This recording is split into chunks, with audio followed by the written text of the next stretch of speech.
powers and principalities. There's so much fire inside me. Tragedy struck when part of the largest hillside at the kosher rubbish dump collapsed.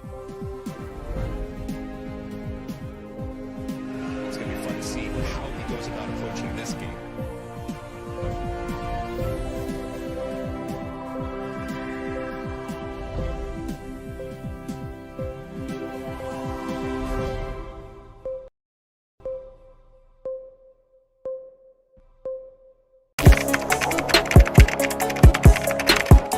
We table issues relating to the arts and entertainment for a riveting discussion, of course, without fear nor favor. The question the presenter asked them was a dumb question.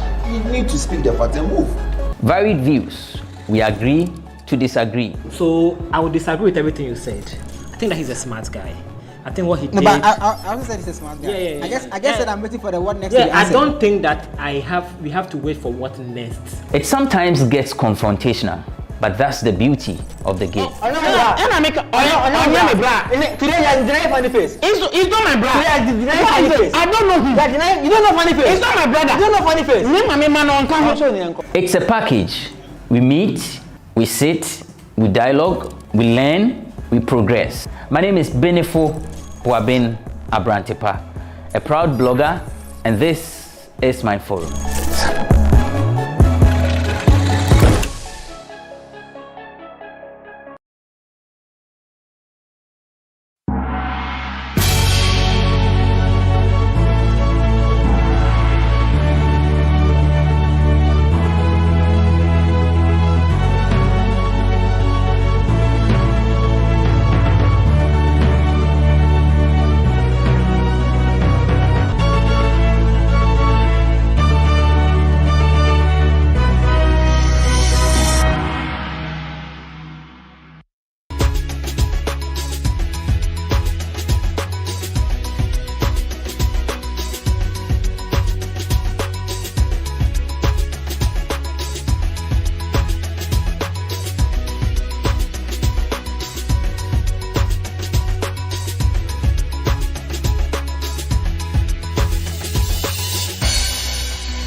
Ahune de ma shape.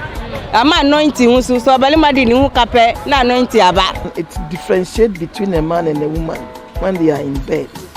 We have the two types of baking the grass bead. We have the cutting one. You cut in the shape you want. Then you fry it. But this one, after pounding, you add you sieve. Then you add the color. When the obasha on the amife, when the jam on the obasha on the, as a man is shape in it. When I said that bia a man need a his no a comuna a winning agina so.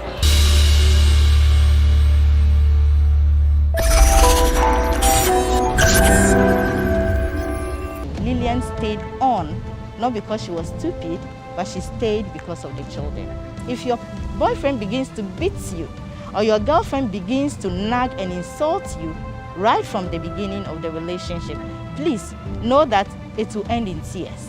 Society, families, the churches haven't helped us. Parents should begin to see their male children and their female children as children. That division of a boy can hit the sister and they don't talk. If you do it, your brother will beat you. I think it's a wrong thing. They shouldn't say it. if you do it, he will beat you. He's a boy. He's a boy, so what?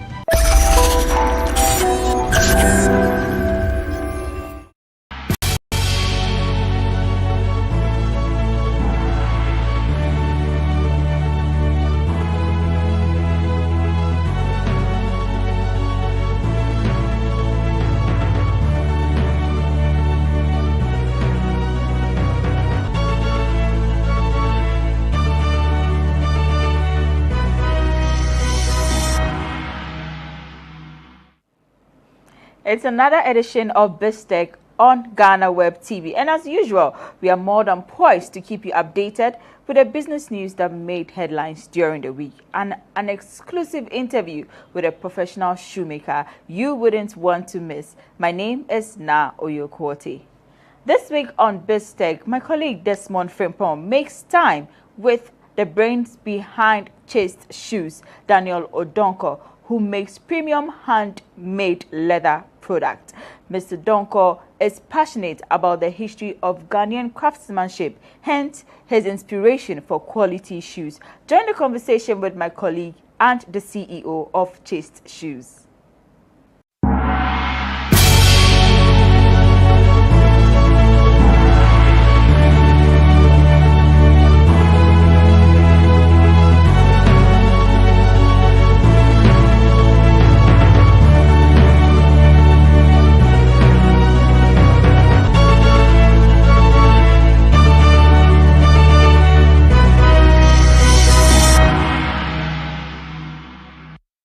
He trained as a constructor, hoping to redesign Ghana's architectural landscape as well as its beautiful skylines. However, he turned his back on that. He doesn't make any construction of buildings, but making of shoes.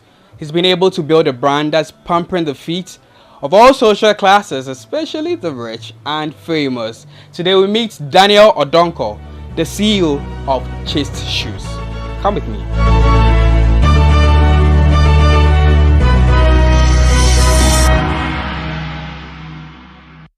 So I have Daniel right here with me, and I would just like to dovetail into the interview. In fact, I've read so much on him, and I can't wait for him to tell us more.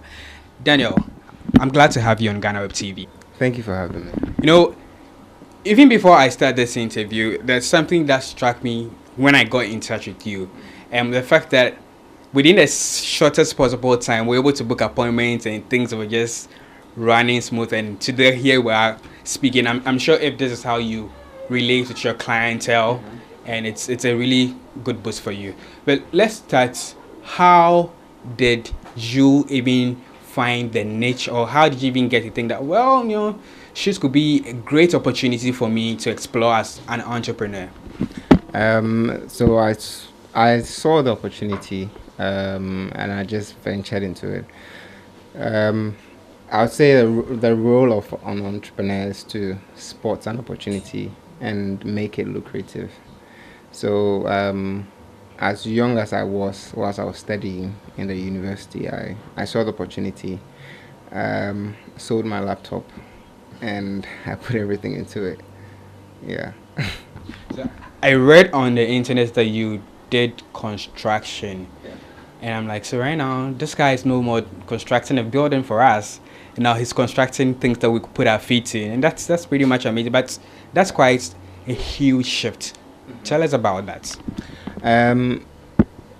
Indeed, it is a huge shift. But I think that they all play around the same, I would say, sector in terms of design. Construction, you know, entails design, and so does shoes. So if once you're a creative, wherever you find yourself, you'll be able to, you know, fully exploit your gift or your talent. So I was good with design. Initially I wanted to become an architect, but because my grades couldn't get me into the architecture class, I was offered construction. So whilst I was in the construction class, I realized that I wasn't really passionate about it. It was my soul searching stage, I would say. So I was, you know, sort of trying to find out for myself what I could do, you know, with my gifts or my intellect. I realized that I was passionate about business. So the first business that I started was a t-shirt making business. So I started making t-shirts. Then I saw the opportunity in the shoes, and I fully went into shoes. That's an interesting story. But you know, most of the time people would say, well, I was just there and it just fell into my brain. Some people are just telling me I should just go into shoes. Other people say, you know what, I actually sat down and realized that shoes made in Ghana wasn't top notch, and I realized I could do something more. So that rather was more like an inspiration for me to begin. Yeah. What's the inspiration for you? My inspiration will be the ability to create something that is authentic. So when I saw the opportunity to create shoes, I had just realized that whilst I was studying, I was a student. Every semester, I had to buy a new plimsoll. I don't know if you know about plimsolls. So they weren't that good. Every semester, I have to buy a new one. Then I thought about creating something for myself, because originally I was already selling t-shirts. So I just believed that I'll be able to create one. I went online, watched videos of how to make shoes, and I realized that it could be made. It's just about being precise and doing it well. So at that time, the only asset that I had was a laptop. Then I sold it, and here we are today. You sold your laptop to get it started.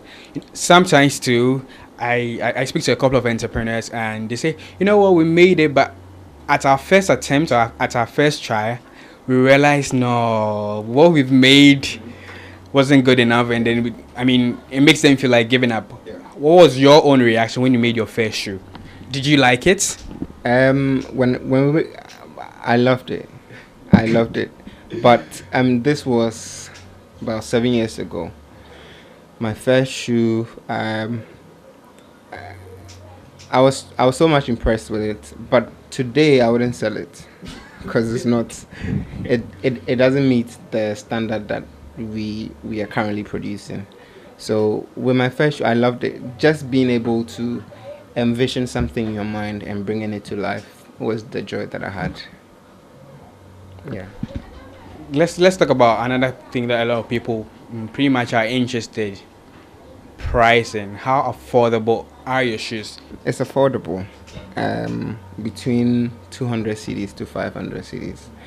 We've got some that we sell for 700 cedis. That is bespoke and customized.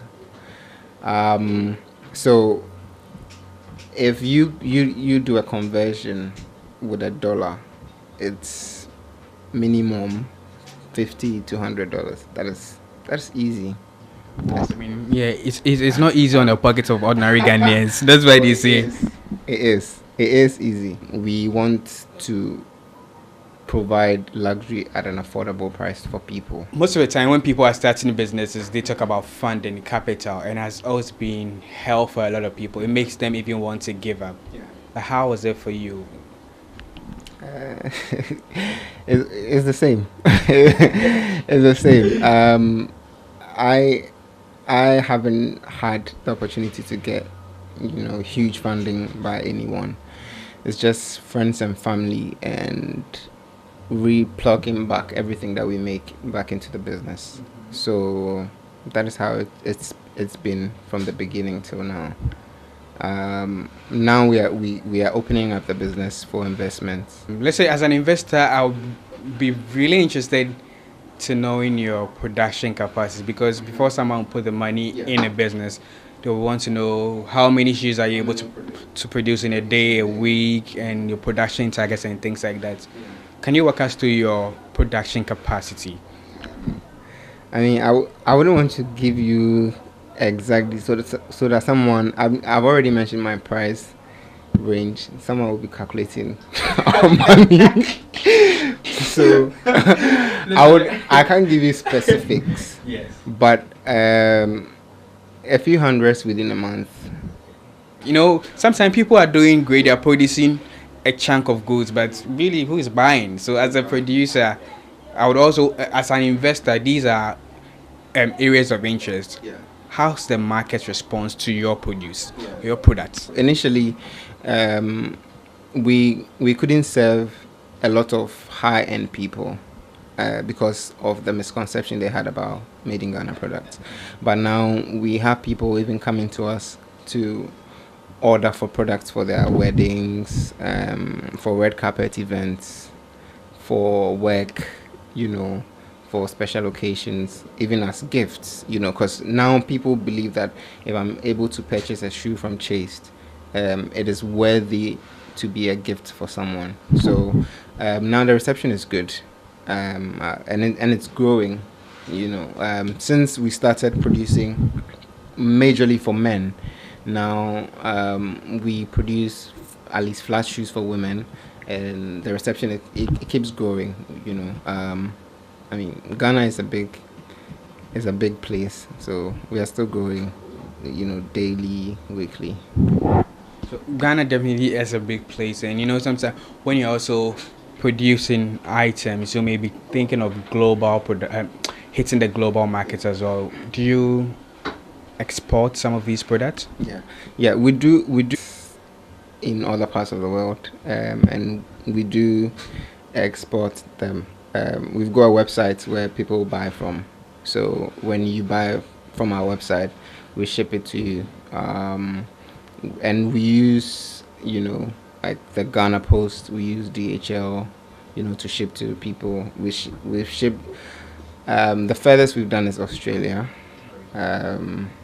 We've done the Europe, we've done the US, Canada, UK, other parts of Africa, and also in terms of trying to reach the global markets, we target on dominating locally before we go all out globally. I'm always excited to see Ghanaians doing great things like yourself, because it's not just money to your pocket, but it's also a job opportunity for other people as well. I mean, I came here, I've seen around there people working in and out and things like that, and that's a source of living for other people. How many hands are you working with? So currently we are working with eight hands. We've got 8 people, myself inclusive, that we're working with. We have other people that we outsource stuff to, but currently people that we're working with, we've got 8 people. It started with 2, but now we are 8. So even me personally as an entrepreneur, being able to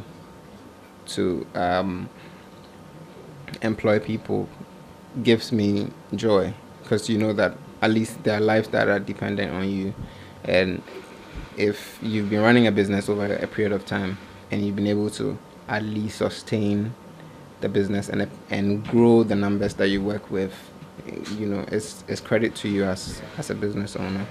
Too much talk, they say, it's pretty boring. We're going to go straight to where production starts for you to see or appreciate Chaste Shoes. We're going to go there right after this break.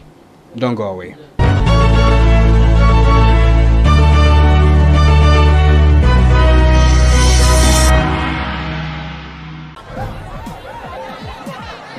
Powers and principalities. There's so much fire inside me. Tragedy struck when part of the largest hillside at the kosher rubbish dump collapsed. It's going to be fun to see how he goes about approaching this game.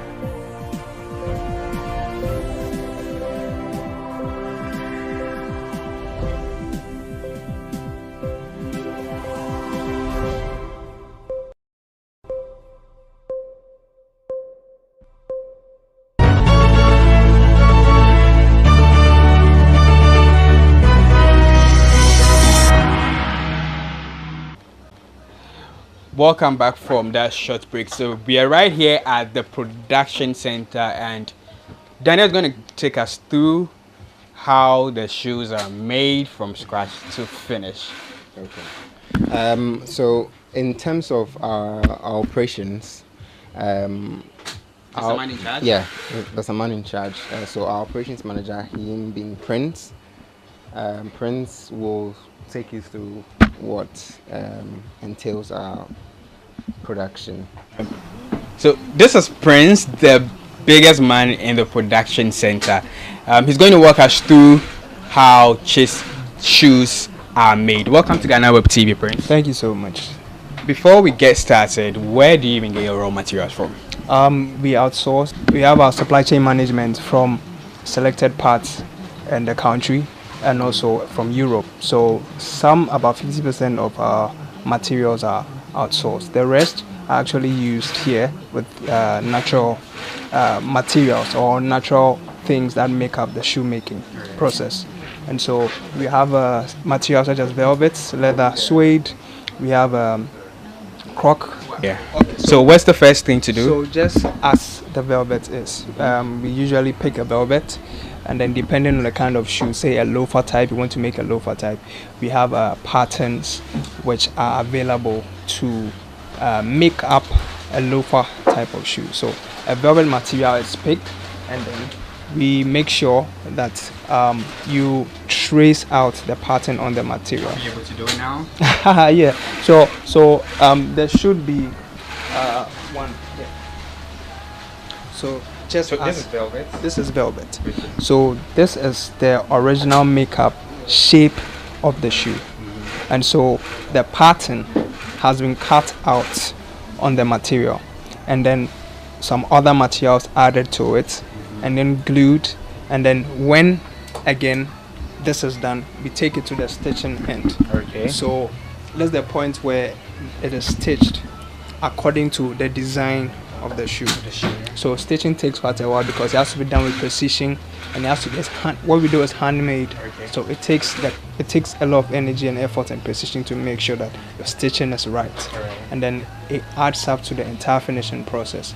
So afterwards it's done, it is also added with some extra materials to make sure that when the human foot slips through, it is very good and feels very comfortable, which is an extra lining afterwards, and then it comes back to the entire work table. So and then it comes back onto a thing like this? This comes to the finishing aspect, so it's like a 50% of the entire production schedule. So this velvet now comes back, and then the excess is cut off, and then the entire material is gotten, or the entire shoe top, let's say in the production we say the tops, the entire shoe top is gotten. So then afterwards we go to the extra 50% of the entire production process, which is using the machine to fasten and to finish the heel, to finish the sole, to make sure that this lining on the sole is put on, which is called a welt. So this part is where all of it goes. Exactly. What's it called? It's called a grinding machine. Grinding machine because it grinds materials, it grinds wood, it grinds soles, it grinds anything that consists in the shoemaking process, and so that's how it does there. And it's very unique enough, and so the depth. Oh yeah, sure. So it's very unique enough to make sure that this is the grinder. Okay. So it has a brush, it has a grind, and then it has two grinds. Yeah, so this is used mainly for the finishing process. So for all shoes. For all shoes. So it comes with this in conjunction with it. This is a polish. It's called a wax polish. So when it is started on, we put the wax polish on to prepare it for the finishing process. So you can look at this. It has a very good finish. So smooth and shiny. So if you want to enhance it, you put it on again and then brush it. Exactly. And then on this part is where we grind.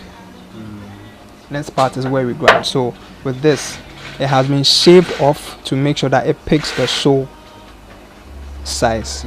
However, it is not done. It is not perfect enough. So we'd have to grind it more to make sure that it picks it up exactly. and then it is polished before it comes back. So this is where the extra 50% of the entire shoemaking process takes place. So that's how. And the whole, how many minutes does it take, or how many days, how many years does it take to just make one shoe? Making a shoe can take an hour or two. 1 hour. Yes. However, in the space of it being handmade, time is given to it to make sure that everything comes out beautifully.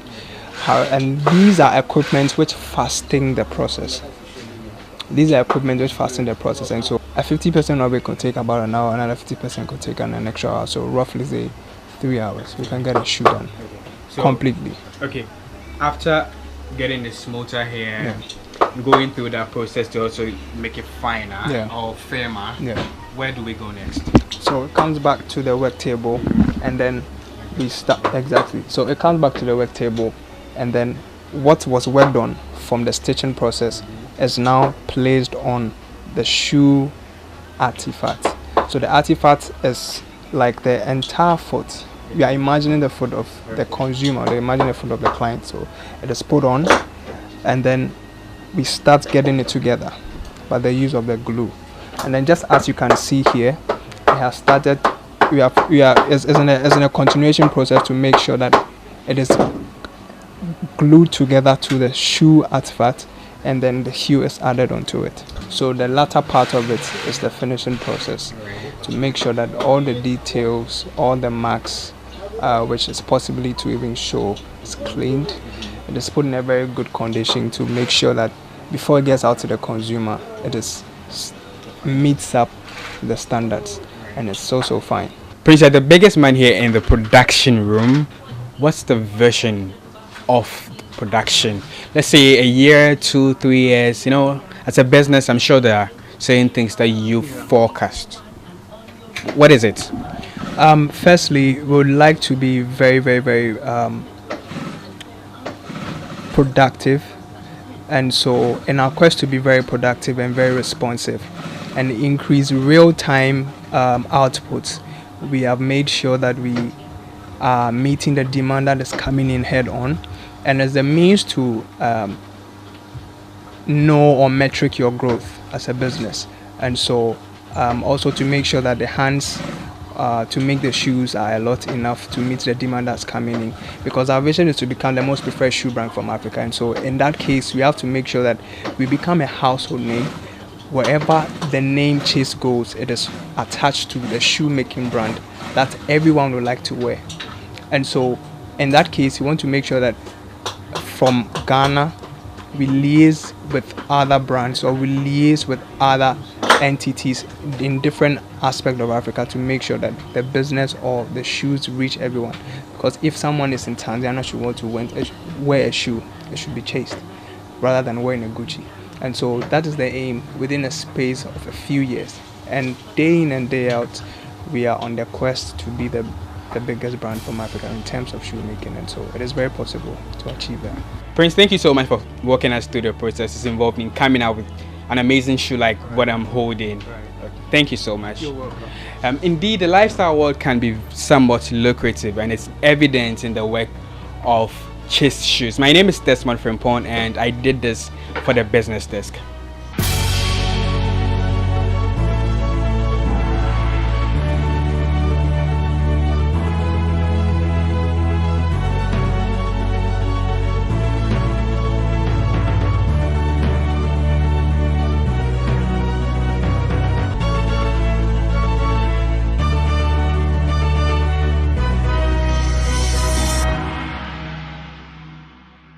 Great interview there with the CEO of Chaste Shoes. However, don't forget to patronize Made in Ghana products.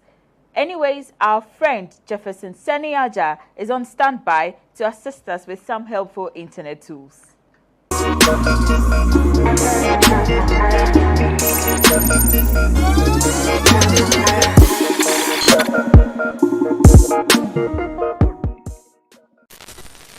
Hello there. My name is Jefferson Seniaja from After Music. This week on Techbits, I want us to continue with our remote working apps. Last week we spoke about TeamViewer, a simple, ready-to-use app that you can set up on your laptop get another laptop and connect to it. It's very easy to help friends and families. It's also very useful for work. This week, I want to talk about a competitive app, same as TeamViewer, called Log Me In. Log Me In has actually been there much older than TeamViewer. And Log Me In is also very competitive to TeamViewer, and it does the same work. I want to show you how it works. So let's start.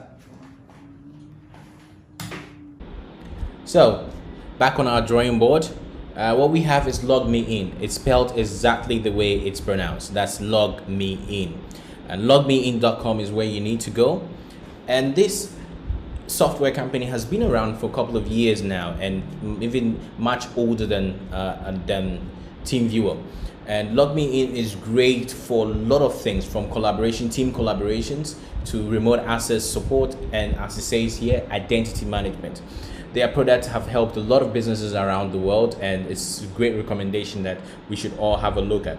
There are things they have this GoToMeeting, which is actually their first big app that has been around. Now, this GoToMeeting feature, it works the same way as you have your present day Zoom.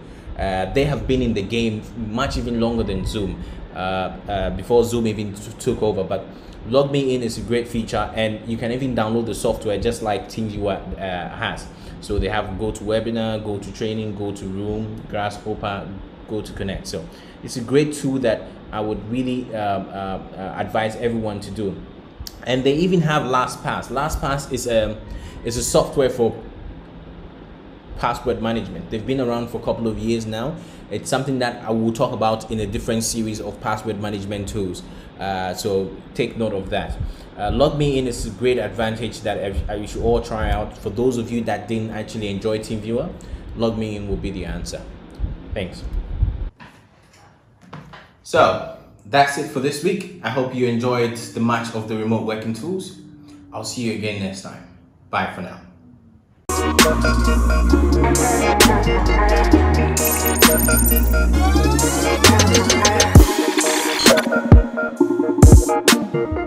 Now, away from Techbits, we move straight to the business news that made headlines during the week. And our first story is on online betting, where the government has said it intends plugging the holes in online betting to stop an annual estimated leakage of 300 million Ghana cedis. Caretaker Finance Minister Oseiche Mensah Bonsu told me when he presented this year's budget that gaming has become a major income earner all across the globe and a significant source of government revenue. However, he noted that the influx of online betting and automation of the once totally manual process revenue sources from that industry. According to him, it is estimated that Ghana loses over 300 million Ghana cedis annually in revenue due to leakages in the sector. Now, the Registrar General's Department has issued a third and final warning to strike out names of dormant company from its register. The notice comes after the department issued various notices published on December 1st, 2020. A statement issued in Accra and signed by Mrs. Jemima Owari, the Registrar General, said, "Kindly note that if at the expiration of 3 months from the date of this notice, the company has still not filed its annual returns, the name of the company shall, unless a cause is shown, be struck off the register and the company shall stand dissolved." It said the department by this notice urged the companies to visit www.rgd.gov.gh and scroll down to view the list of companies the registrar intended to strike off the register. Our next story is on the tax levy for fuel. The Chamber of Petroleum Consumers, COPEC, has urged Parliament to kick against the government's plans to introduce sanitation and pollution levy, which will charge 10 pesos per litre of petrol or diesel. Mr. Duncan Armour, the Executive Secretary of COPEC, said Ghanaians were already paying too much for petroleum products and should not be overburdened with new fuel taxes. In an interview on Monday, Mr. Armour said Ghana was losing 1.9 billion Ghana cedis annually through fuel smuggling because of loopholes in the petroleum value chain and urged the government to plug those loopholes rather than introduce new fuel taxes. He said fuel prices has increased by 17% over the past 2 months from 4.7 Ghana cedis per litre to 5.45 pesos. Technical advisor at the Finance Ministry, Dr. Samuel Ashon, has told workers in the public sector not to expect a significant increment in their wages for a number of years. According to him, the ministry currently does not have the requisite funds to meet the demands of the workers. Making a submission during a discussion on the 2021 budget organized by the Ghana National Chamber of Commerce and Industry, Dr. Ashon worried that the situation is likely to persist for a number of years. According to him, if you look at the 2021 budget, COVID-19 is not expected to abate until the end of 2023, and we are all looking to be tightening our belts for a while, and people should not be expecting huge wage increases in the course of the year of the next few years. This is because we do not have money to pay for it. Petroleum engineer Dr. Yusuf Suleimana has stated that having a petroleum hub as a nation is a step in the right direction and will boost the country's oil revenue. In an interview with GhanaWeb, Dr. Suleimana said even though it will cost the country about $60 billion to put up a hub, it will in the long run create job opportunities for the teeming youth in the country. The petroleum hub, we are told, will come with some refineries, petrochemical components and other facilities for oil storage capabilities, and that is huge. I think a petroleum hub is an excellent idea, and I think it will create lots of job opportunities for everyone in all aspects and categories of our academic disciplines. These were the words of Dr. Yusuf Suleimana. Aspect of raw cocoa. A former Minister of State, Mr. Kojoyanka, has lauded President Nana Addo Dankwa Akufo-Addo for the decision to halt exports of raw cocoa to Switzerland. A year ago, Mr. Akufo-Addo became the first African leader to be invited in about 60 years on a state visit to Switzerland. The president announced while there that Ghana was going to end the process of selling raw materials to trade partners for onward value addition. Reports in some foreign media have indicated that although Akufo-Addo's visit was about 12 months ago, the details of his announcement have been rekindled by conversations sparked by recent impediments placed by rich countries on a World Trade Organization proposal. And our final business story for the week is on the revamping of the Tema oil refinery. And according to Energy Minister Matthew Opoku Prempeh, government has renewed its intention to revamp operations at the country's main oil refinery, Tema Oil Refinery. According to him, government will ensure a strategic partnership in place for an effective revamp of the national assets operations. TOR is a strategic national asset. We will keep it so and ensure that TOR grows from strength to strength. Anyone working here, management or ordinary, who thinks his activities will not lead to the promotion of TOR should find himself a better place to work, Opoku Prempeh told workers at the facility.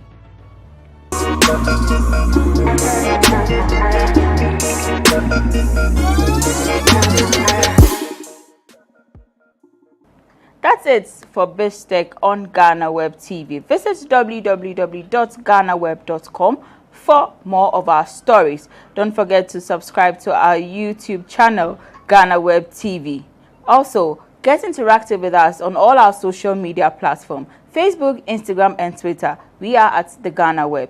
Hope you enjoyed the program. My name is Na Oyokwode. Have a great weekend.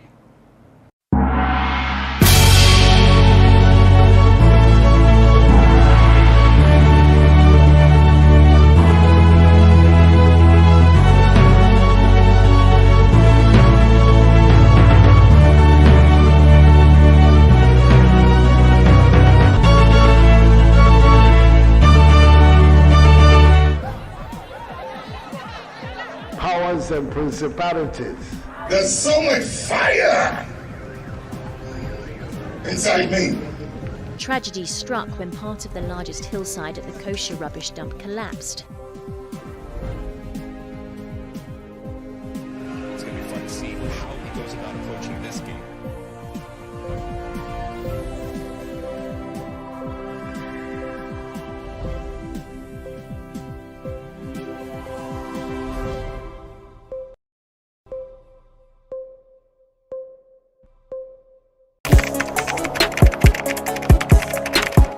We table issues relating to the arts and entertainment for a riveting discussion, of course, without fear nor favor. The question the presenter asked them was a dumb question. You need to speak the part and move. Varied views. We agree to disagree. So I would disagree with everything you said. I think that he's a smart guy. I think what he did. No, but I also said he's a smart guy. Yeah. I guess that I'm waiting for the what next. Yeah, I don't think that we have to wait for what next. It sometimes gets confrontational, but that's the beauty of the game. Today you're denying funny face. It's not my brother. Today you're denying funny face. I don't know him. You don't know funny face. It's not my brother. You don't know funny face. It's a package. We meet, we sit, we dialogue, we learn, we progress. My name is Bead Abrantepa, a proud blogger, and this is my forum.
My advice to the motorists, pedestrians, drivers on our roads today is to be patient.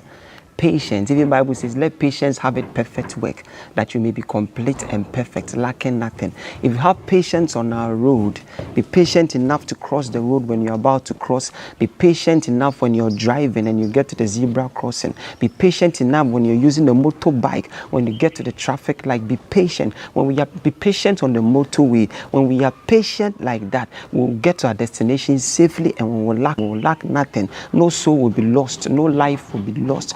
Don't let someone's divine purpose come to an end. Don't let someone die prematurely because of your impatience. Please, let's renew our minds and be patient. My name is Yaosiki. Do the right thing, save a life.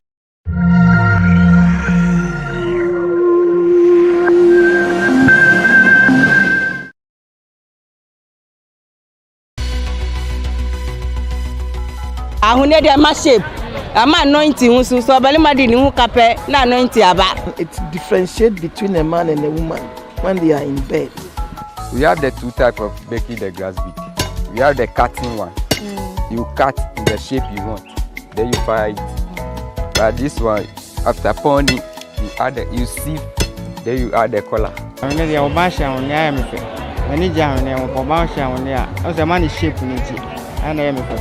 When I said that, a man need a his no a comuna a winning agina so.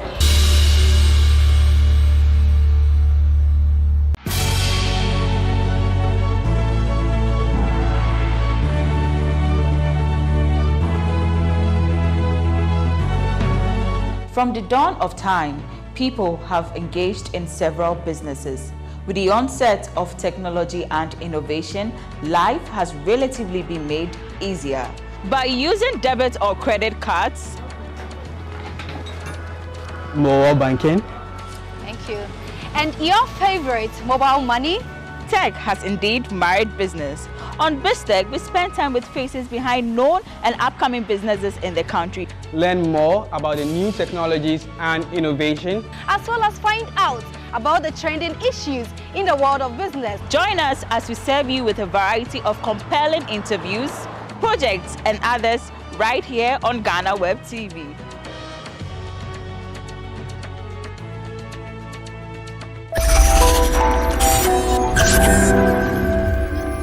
Lillian stayed on, not because she was stupid, but she stayed because of the children. If your boyfriend begins to beat you, or your girlfriend begins to nag and insult you right from the beginning of the relationship, please know that it will end in tears. Society, families, the churches haven't helped us. Parents should begin to see their male children and their female children as children. That division of a boy can hit the sister and they don't talk. If you do it, your brother will beat you. I think it's a wrong thing. They shouldn't say it. If you do it, he will beat you. He's a boy. He's a boy, so what?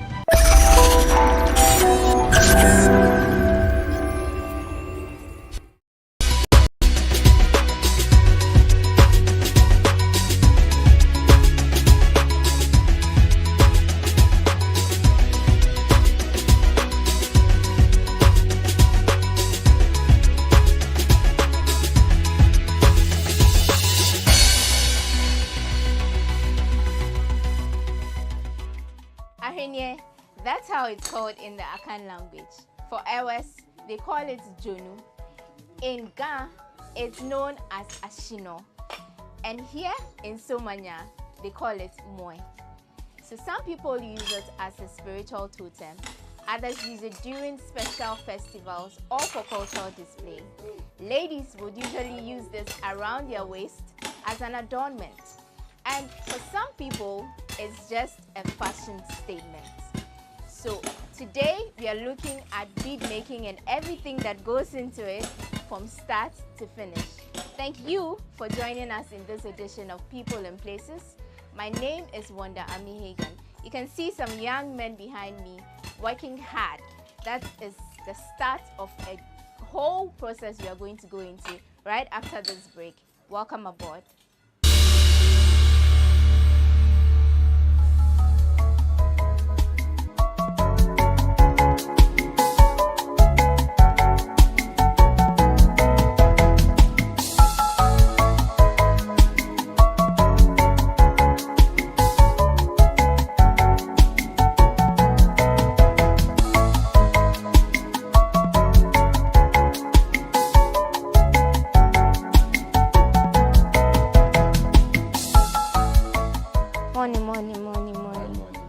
Okay. Yes, okay. My name is Wanda. My name is Abraham Tete. Okay. So we came to visit you. We want to learn everything about what you do, beads making. So guys, we are speaking to Abraham Tete today. He's our guest on the show, and welcome back from that short break. So you start everything here. Yeah. The whole bead making process. The baking process, we had the krobos that introduced the bead, glass bead. Glass beads. The krobos. Okay. They introduced glass beads. Where do beads come from? It comes from prehistoric peoples. They use it, but we came on it. They born it on us. You came to meet. We came to meet. Okay. That we don't know much about the prehistoric men. I know there are different types of beads. Which one do you do? We do the grass bead. Okay. So which kinds of other beads do we have? We have the stone beads, the seed one. That's all. And then the glass one. And the rubber one. We have the rubber one, rubber as in plastic beads. Yes. But what you do is glass beads. Yes. Okay. So we'll be going around so that we learn the tools and then how you go about the process. Where are we starting from? We are starting from how they pound it. How they pound the glass. Okay. But where do you even get your glass from? You get it from Kofoda, Accra. The broken bottles. Broken the louvers. bottles. Louvers. Okay. So just any glass Any material. glass. Okay. But we will use the store one. So what goes into the breaking? The breaking. What do you use to break the We glass? use the mortar. This. This tool is called the mortar. The mortar. So you just pound it like We you're pound pounding it. fufu. Yeah. So after pounding it, But how smooth must it be before you move? it will take a time, by 1 hour or two. So after that, you sieve, you get the powder one. And that's it. So after pounding, you sieve. So this is what it looks like when you're done pounding. We use this one, the powder one. We have the two types of baking the grass bead. We have the cutting one. That one there, you no put any color on it. Okay. You cut in the shape you want. Then you fire it. Then you create a hole on it. But this one, after pounding, you sieve. Then you add the color, the sodium. So you have different colors that you use. Any color you want. So this is yellow. You add it to the smooth. Smooth powder one. Then you mix it. So because it's smooth, it won't cut you. It will not cut. It's a powder one. After sieving, it will make a powder form. Okay.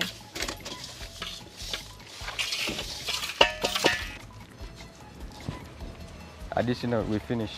So you're done with the mixing. mixing now. Yes. Whilst we are going to the oven, right? Yeah. Okay. But what types of beads do we make? I'm wearing one. This one is for dressing. For right? dressing. That's the necklace. Necklace. And then the bracelet. The bracelet. So which other ones do we have that you make? We have the waist bead.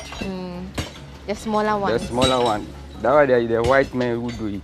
Okay. But our own is the necklace with the wrist one. So you don't make waist beads here? Yes, we don't make them. Okay. Okay. So after the After adding the of the color. mixing of the color, we cut cassava stick. We cut cassava stick in order to make a hole for threading. You get it? If we make it raw, there will not be hole inside. Okay. So you put the stick inside. Inside before to create hole. Okay.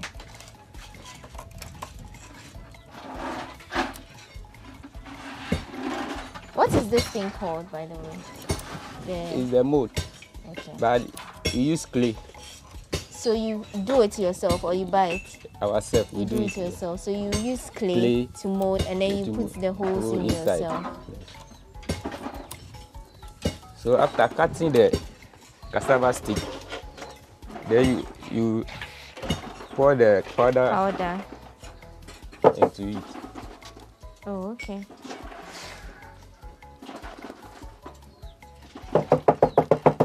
If you want to do design inside, the designing process, we have two making. You have the making on it, and you have the making outside, designing outside. You get it? To design inside, you have the bottom, the tiny one. You create outside the bit. There you add a designer color you want to appear on the surface of the bead. Okay. Are you getting it? Yeah. So this is designing inside the bead, mold. The mold. Okay. If you want it to be round, you can do it. So after that, then you put them on fire. Okay. How many types of molds do you have? The design you want to make it. So I see the smaller one. We have the round bead. Okay. And the straight one. We have the tiny one. We have the big one. So the one I'm wearing, for instance, How was it made? It's the same as this. Okay, But so this is the round one. Oh, the straight one. This is the straight This one. Okay, so we are going to put it in the fire. You put it on the fire. Mm. You allow it to wait for 15 minutes to allow the stick to burn. Okay. Then after that? After that, then you fire it. So this is the baking process? The baking process. How long does it take in the oven? It will depend on amount of fire you give them. Okay. Like 30 minutes, it will cake or it will bake. Okay. So, okay. Have you seen that it is hot? Yeah.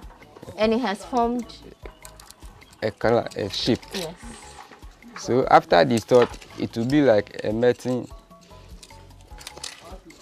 This thing you are using, what is it called? Bodkin. Bodkin. Bodkin. Okay. Then you use the bodkin to create another hole inside. You get me? You create another hole aside the one that the stick created. Yeah. The stick, it bent. But when it will bake, the hole inside it will become contracted.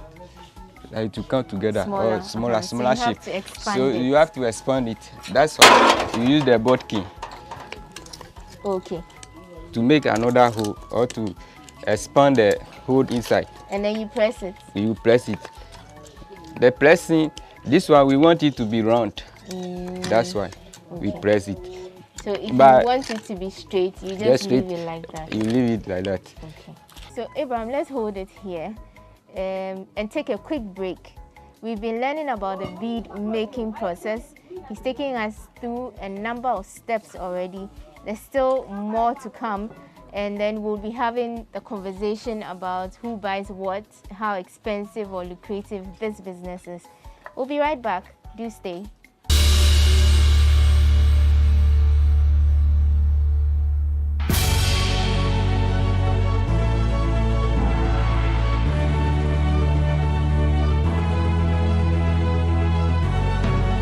From the dawn of time, people have engaged in several businesses. With the onset of technology and innovation, life has relatively been made easier. By using debit or credit cards, mobile banking. Thank you. And your favorite, mobile money? Tech has indeed married business. On BizTech, we spend time with faces behind known and upcoming businesses in the country. Learn more about the new technologies and innovation, as well as find out about the trending issues in the world of business. Join us as we serve you with a variety of compelling interviews, projects, and others right here on GhanaWeb TV.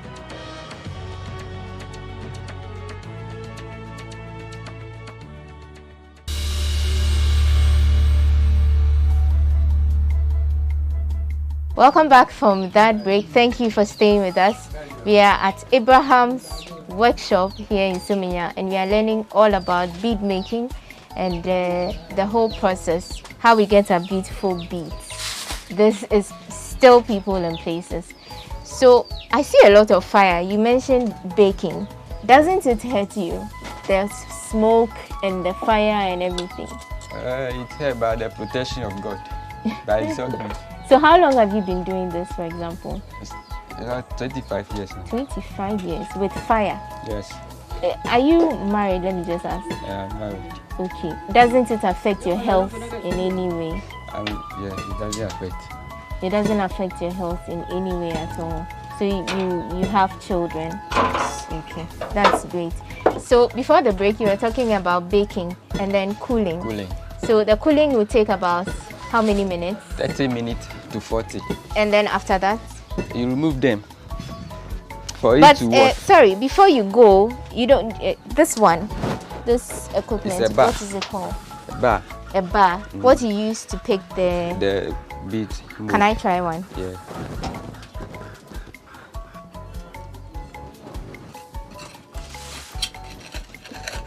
But how do you get the very last one out from the fire? There is the iron rod are long. Okay. So you put it. You push it Then you back push it and then here. remove it. Okay. So let's go to our cooled beads. You remove them. Okay. So these ones have been out. They are for... finished. Okay. Finished food. They are the finished one. Oh. All these ones are round. Around. Mm. We are going to wash them. You put them on the sack. Okay.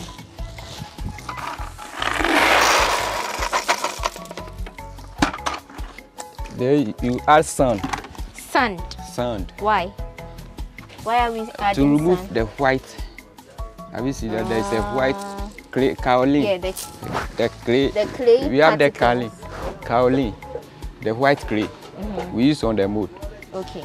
So then you so add. it gets stuck to Yeah. the thing. So the sand does what to it? To remove the kaolin. Sandy soil, the sandy one. To remove the kaolin shape, white one on it, on the surface. Then you make it.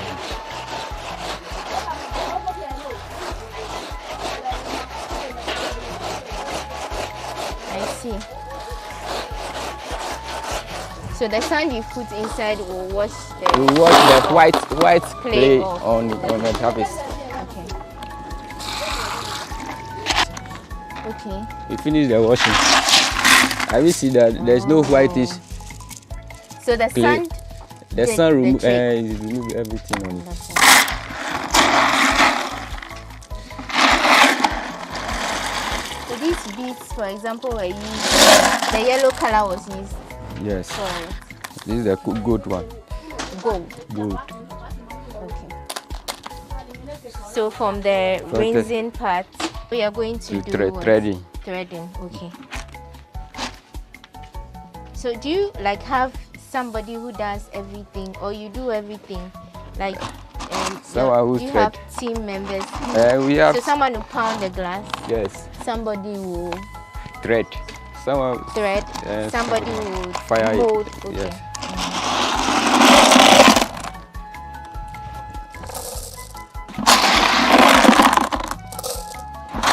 You Hello, can boss. you can allow it. How are you? You can allow it for 3 minutes to allow the water to drain. drain. Okay. So the ones he's doing here are fresh from the oven, Yes. but the water has gone off Yeah. them. Okay. So what goes into the threading process too? The threading process. That's the rope. And this one, where do you get it from? This one they used to thread the clothes Okay. for ATL. Okay. You get it for ATL. Yeah.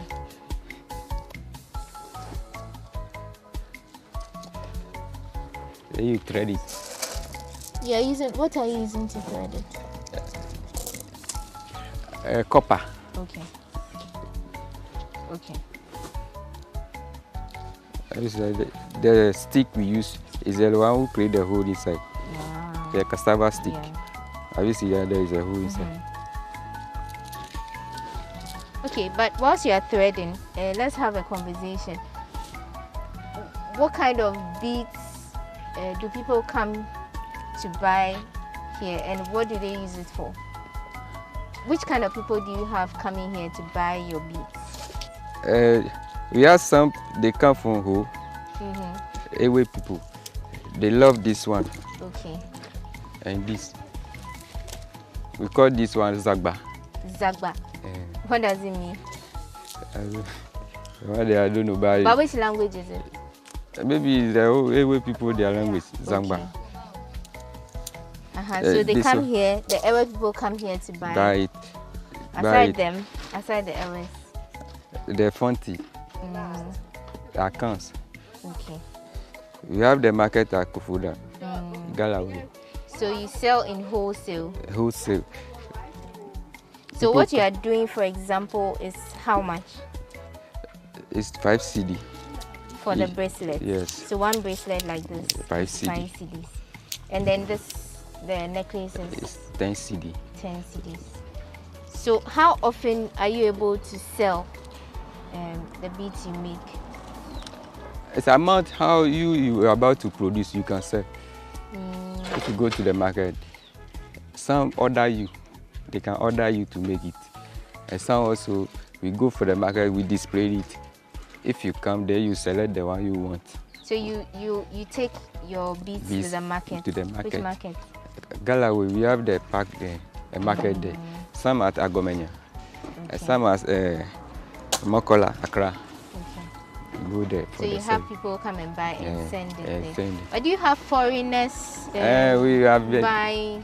They all come. They come to the market. We have some out there, Europe, German. They all come there to buy. To buy the bracelet. Yes. Okay. And which bracelet? I mean, which bead is for what? Some we use it as a naming ceremony. Some for wedding. Some for dressing. As in traditional wedding? Yeah, traditional wedding. Okay. We have some, they call it koli for naming ceremony. That is like a bluish color, like a sea color, sea blue. You make that one too here? That one we have been making it. They use for naming ceremony. And some for wedding process. But why is a particular bead for the naming ceremony? What is the significance? The prehistoric men, the old people they use that they come about, but that one I don't know anything concerning about it. Okay. But how about the waist beads? We hear that waist beads are supposed to shape women. How true is that? Oh, it's true. They use for self-identity. As a lady, you have to wear a bead to describe you. But where did that come from? And the old people, they came about it to give the shape of a woman. That's why. So you have people coming to buy waist beads from you too? Yes. I see. Okay. Before we wrap up, what goes into your designing? Why do you choose a particular color for a particular bead? Some use a white color for happiness or joy, like a wedding process. They use butter color. We name it Koli. We have it, the name is Koli. Okay. The white color for naming ceremony. Or someone who is happy, you can wear something white or butter color. Okay, and then this one, for instance? For this one is for decoration. Or fashion. Fashion. Maybe you have a dress which similar to the bead. That is match to the bead. That's what you wear. So depending on what people want, you use the different colors you have for that. Thank you so much, Abraham, for educating us. I think you're doing a fabulous job. I'm not really a bead person, but I think this is impressive. I think this is really lovely. Okay. And thank you so much for making time on People and Places. You're welcome.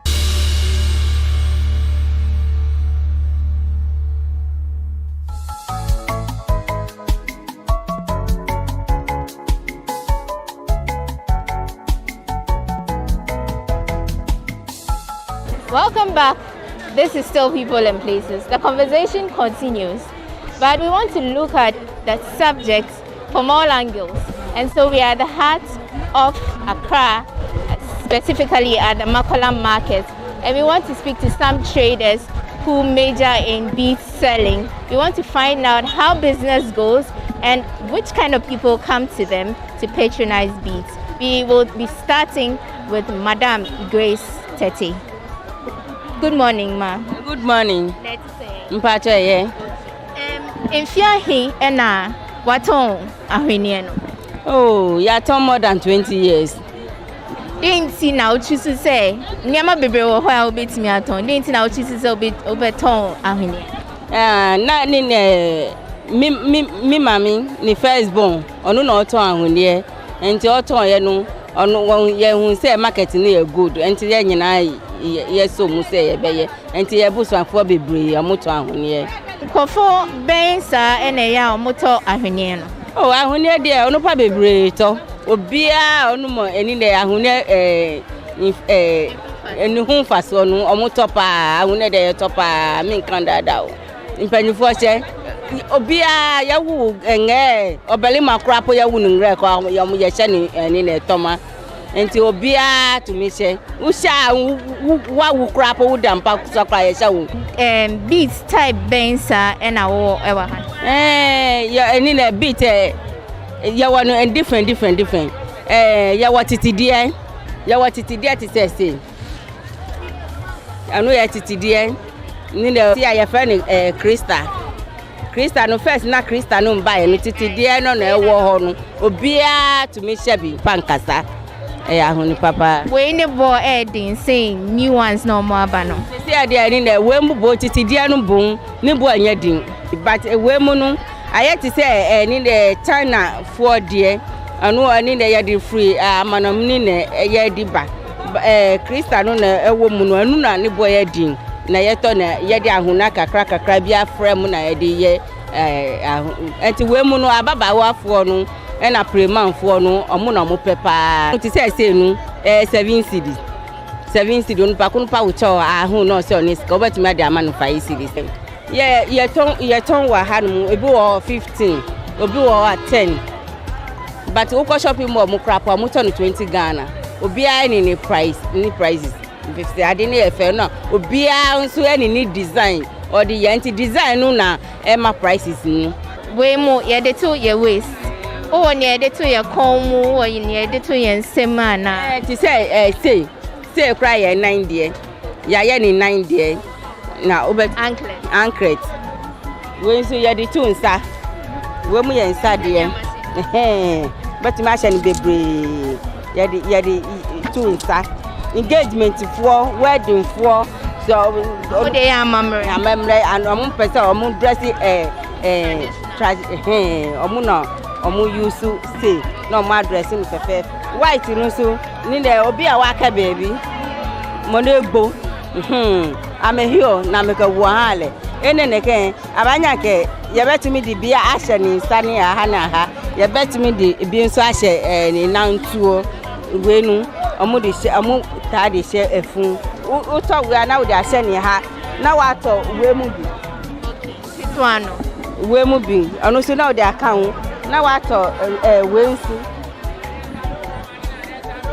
we ni su bi enti we mu nyina mu to omu du dress fun obi mu su she omu pese omu she but e dey funfo no nso omu to no ye di siesu omu pa ahune no su bi bi usu nie ya fani light off no so ya dum kanea na aso enti enu so ya your guest no so omu pepa na abofo na ya omu ba habeto omu topa bafo no omu topa omu ba Ghana de ahune de omu fan de agro omu pa ahune pa waka emma ho asem bebre is it that beats no emma kwa na share na emma nso timi beto waist beats there me de minimi say emma na omu share ya but ne omu de to omu kon mu ne ma share pa so pa metimi ayi obere ma de a kire o obere ma share obele ma nso be share onu so share na wa share we no de betu ni nsa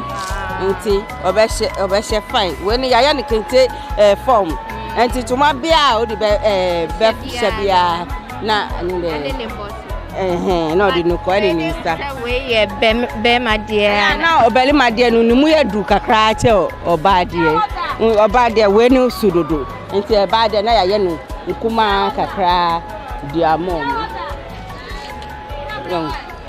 won so oba de no ye nkuma ba obele ma de no esun efisa omu de omusun ahune de ma shape ama anointing husu so obele ma de ni hu kape na anointing aba ma shape pa anointing ben anointing se wa wonimu o de oni da na anointing ba we ende enti eni da dada ni hu kanu pe na anointing aba enti na ni omo se shape ma shape no den na ma shape so wo she da bia wo she blazer kwa na blazer no ani de amaki wo nko enti we no wo she da bia ma ni da his no ekomu na awe no agina so madam Pache Frozen your friend grandma Maggie what on beads no enfia hin 20 more than 20 years they see now choose say beads now beton Mama na eton nti okọ na echi na mbeti na ne. Types ben na wo ewa hano.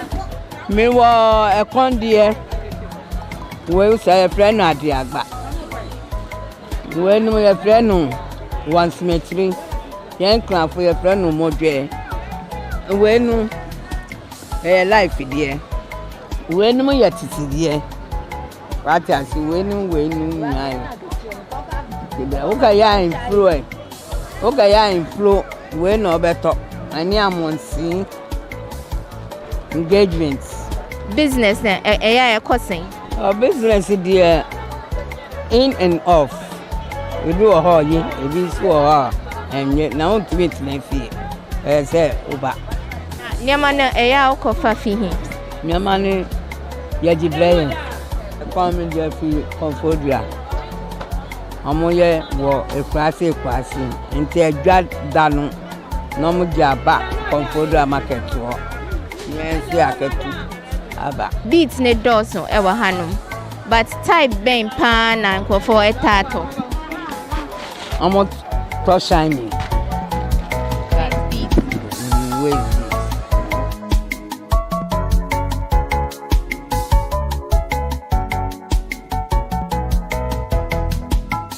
So we have someone patronizing grandma's beads. We just want to ask her why she's buying. Pacho, good afternoon. Afternoon. Let's say. Yanko Pandumo na unso e. Hana wo buy no den na over beto. Me ba cho me ba beto ahwene. Ahwene no type mu ben na wo to.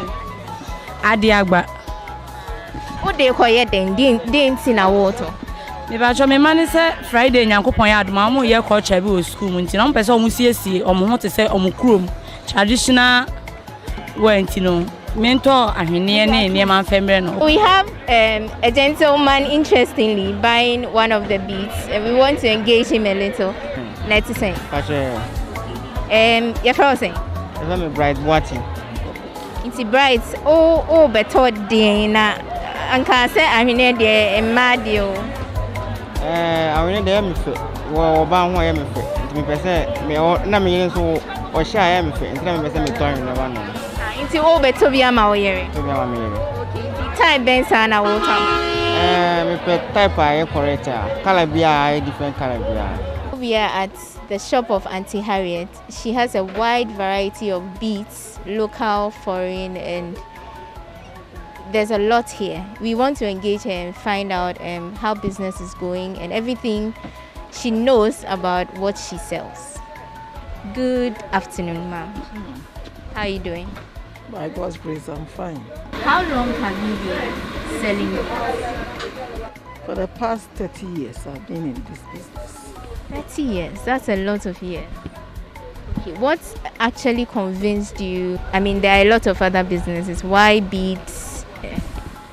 I was doing earrings and other things, but when I travel outside, I could see that I have the passion. When I see the beads, it fascinates me so much. So I had a passion of selling it. So I quitted everything and started doing the beads. Mine is passion. It's not about what people are selling. When I see the beads, I'm moved. And then I'm a designer as well. So I could see when I mix them, I can do something out of it. That is why I started styling the beads. So you do the beads that you sell yourself? Yes, I do myself. Right. Are you the beads somewhere, but the designing I do it. As in the threading and it and the design, yes. So can you take us through your shop? It's quite a big shop. Which kinds of beads do you have here? Okay, I have the Krobo beads and I have the Nigerian type of beads. The Krobo bead, that is the Ghanaian one. We have assorted of Ghanaian beads.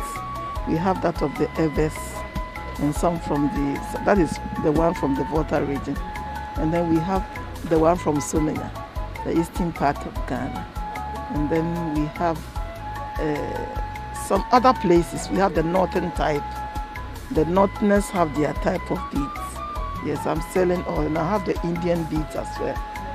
Sometimes I travel from Mali. I was traveling to India. So we have the Indian beads as well. And then we have the Korean type. So many others. On a typical day, how is business like for you at your shop? Previously, because you can't get the Ghanaian beads outside, ours were so beautiful and it was cheap. So when people come to Ghana from the diaspora, some from the UK, others from America and other places, they choose buying some beads for friends. But this time, because of the COVID, the business has changed entirely. It is not like that so. But the only consolation we have is that now we Ghanaians have moved into the local beads during our ceremonies, that is our weddings and engagements. We've shifted it to the traditional sector, and that is what is balancing a little bit. That's helping. You mentioned foreigners who come here to buy for their friends.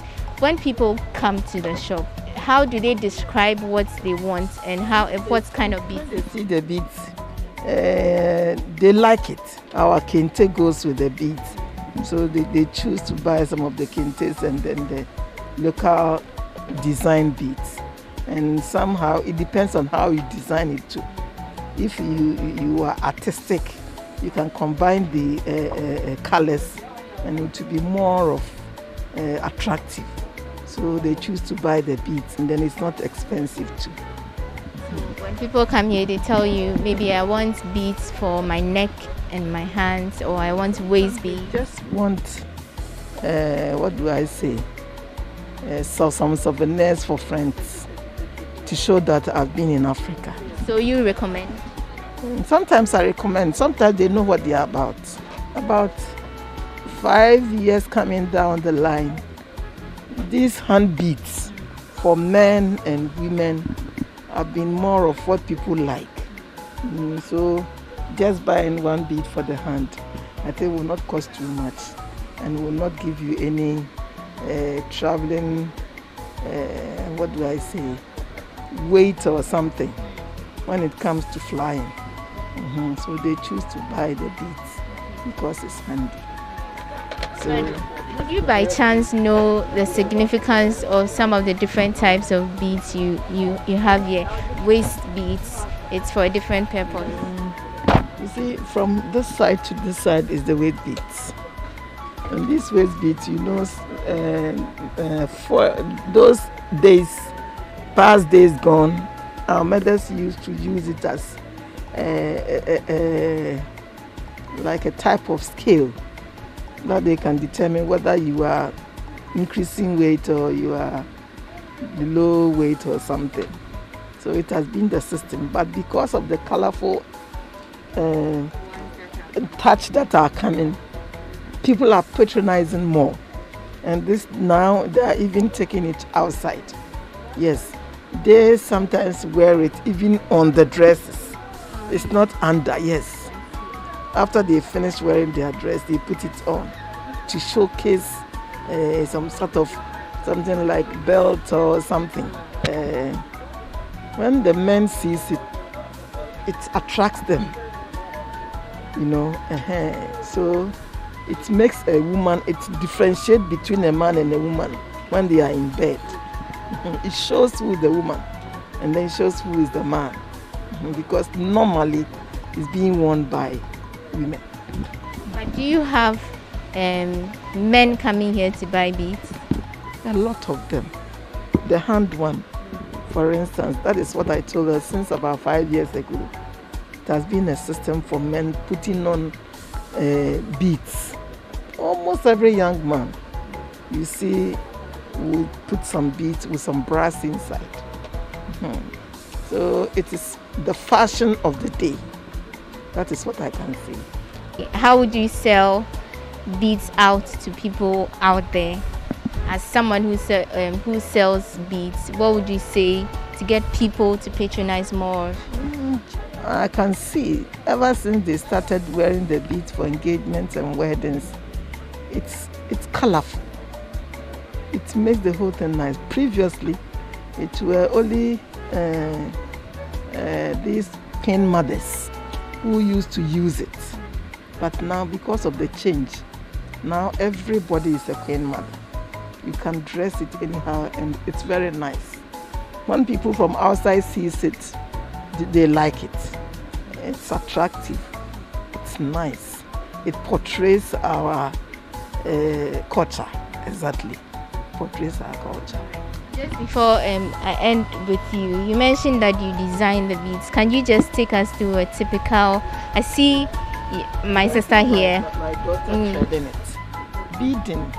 It's all about, if you are artistic, immediately you pick it, and then you see the type of kente that the person is using. You can easily design something. And then I have the brass. These are all locally made and plated with gold. So you buy the gold ornaments separately? Yes, I buy the ornaments separate. I do the plating. I don't do it. I give it to those who plate it. And then they will plate it and bring it. And because I bead, I need them to design it to make it more of African. Learning new things and discovering new facts. That's what we do on the People and Places show. We wrap up this edition of the show, and we've been looking at beads and everything that goes into its making. We first spoke to Abraham Tete, who took us through the beads making process. And then we got into the heart of Accra at the Makola market to speak to some traders and some buyers. We even got to speak to a designer who told us what goes into the designing of some specific beads. Thank you for watching the show. Make sure you get something Ghanaian because it's Ghana month. Let's make Ghana proud. My name is Wondami Hagan, and this is People and Places.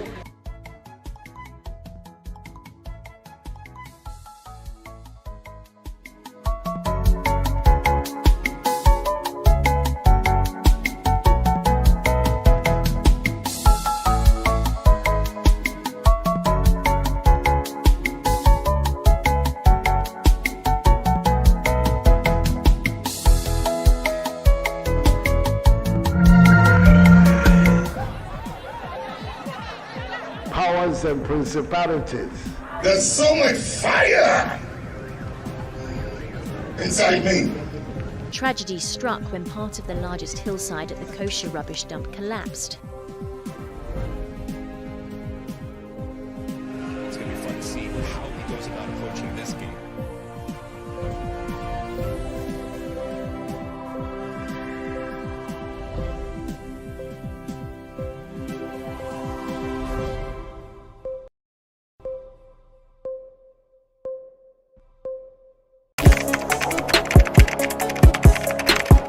We table issues relating to the arts and entertainment for a riveting discussion, of course, without fear nor favor. The question the presenter asked them was a dumb question. You need to speak the fact and move. Varied views. We agree to disagree. So I would disagree with everything you said. I think that he's a smart guy. I think what he did. No, but I also said he's a smart guy. Yeah. I guess that I'm waiting for the what next. Yeah, I don't think that we have to wait for what next. It sometimes gets confrontational, but that's the beauty of the game.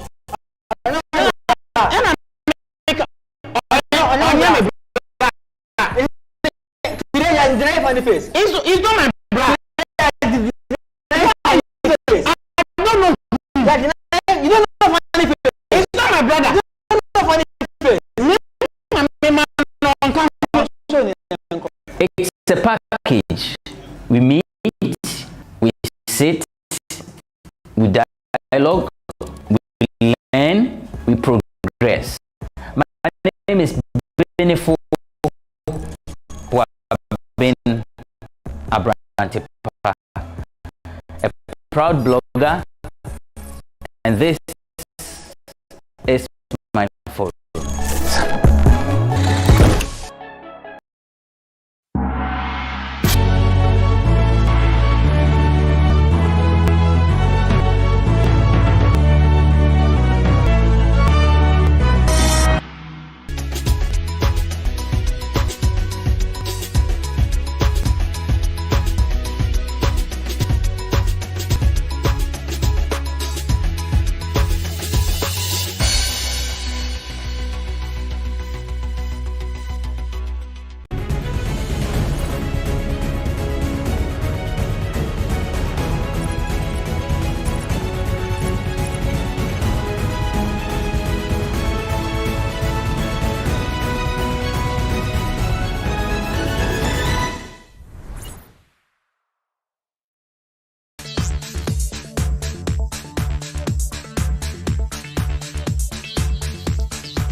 confident are you of getting justice for your daughter?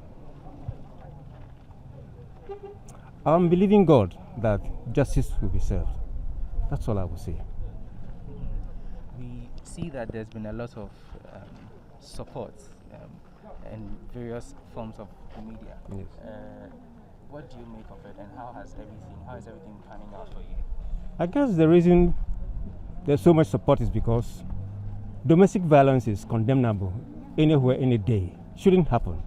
And so, irrespective of the fact that it is my daughter who is dead, everybody who is concerned because that thing has to stop. There are many women today suffering in silence, and they should come out boldly now out of it. Nobody has to die again under such circumstances. Honorable members, Expeditiously, I have no cause to complain so far, and I will allow because it was for the state to specific period. proceed We know the state the way they are going for justice to be served. I'm saying trial by the media because this case goes to court. It is between the lawyers the application and the so that we can renew it. If not, it has lapsed. It was for a period. It was not everlasting. Page 8.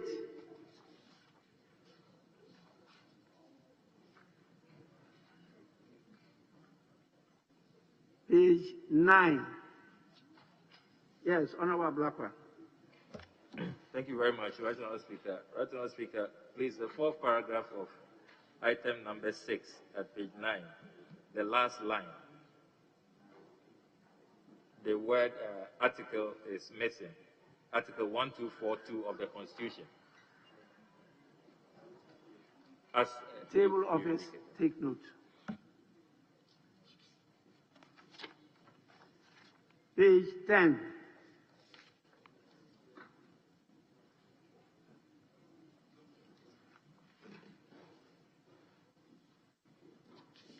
Page 11.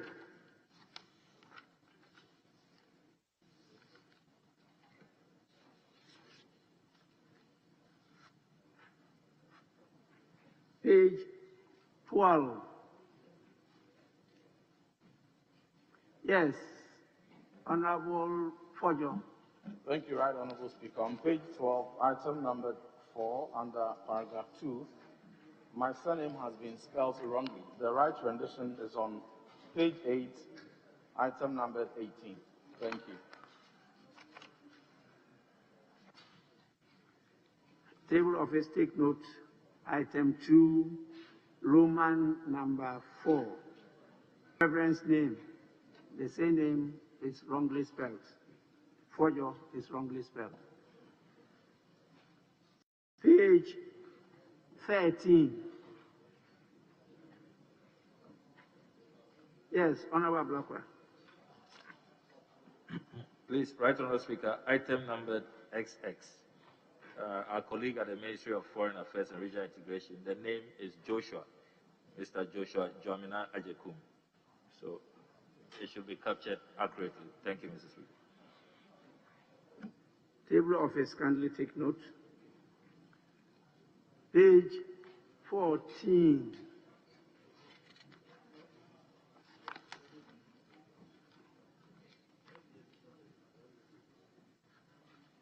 Page 15.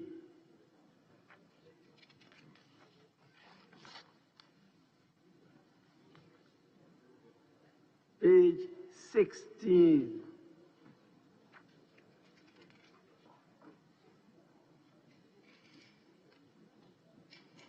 Page 17.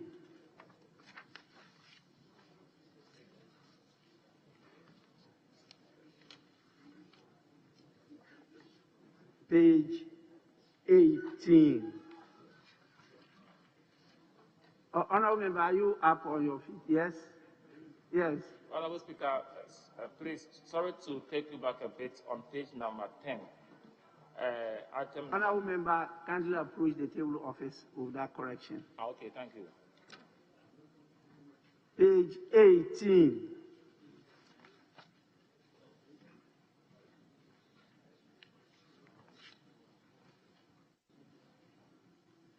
Honorable members, the votes and proceedings of the 28th sitting of the first meeting of the first session held on Monday, 22nd March 2021 as collected are adopted as the true record of proceedings.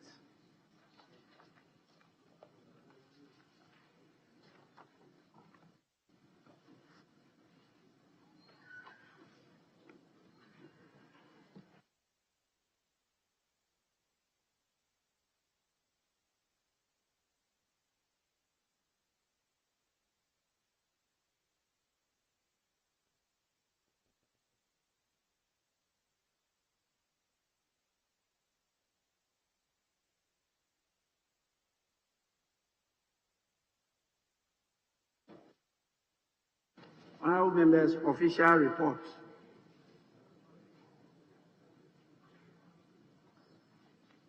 I have a copy of the official report of Tuesday, 9th February 2021 and Tuesday, 2nd March 2021. We start with the 9th February 2021. Any corrections? Yes, Ablakwa. Thank you, Mr. Speaker. Mr. Speaker, I don't know about honorable colleagues, but I saw only the 9th February in my pigeonhole, Mr. Speaker. But I note, Mr. Speaker, that at column 007 of the 9th February 2021 official report, the first paragraph at column 007, the last line, it should be serve. We have had Lieutenant General J.B. Dankwa serve in that role instead of serve. It should be serve in that role. First paragraph of column 007, the last line. I thank you, Mr. Speaker.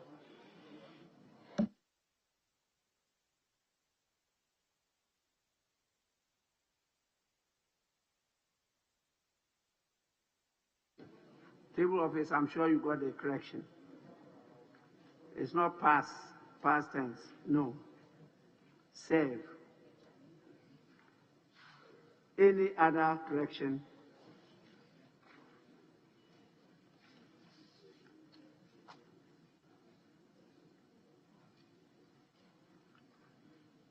Honorable members, the official report of Tuesday, 9 February 2021, as corrected, represents the true record of proceedings. I'm informed by Honorable Ablakwa that members don't have copies of the official report of Tuesday, 2nd March 2021. Is that the case? You have. 2nd March 2021. Any correction?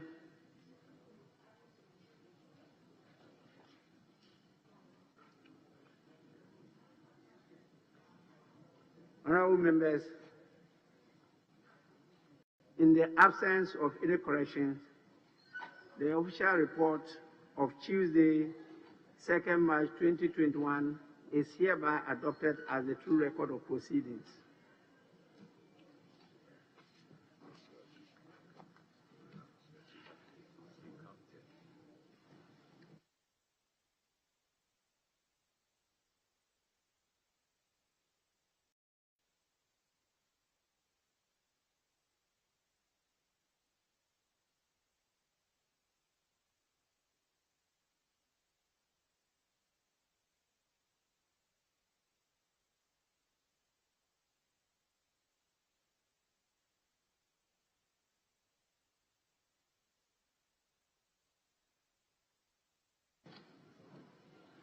Honorable members, item 5 on the order paper.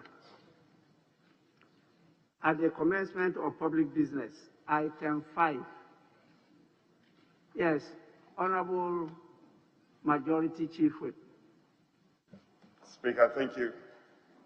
Speaker, I want to appeal to you if we can rather take item 6B instead of as the item 5 as directed by a good self.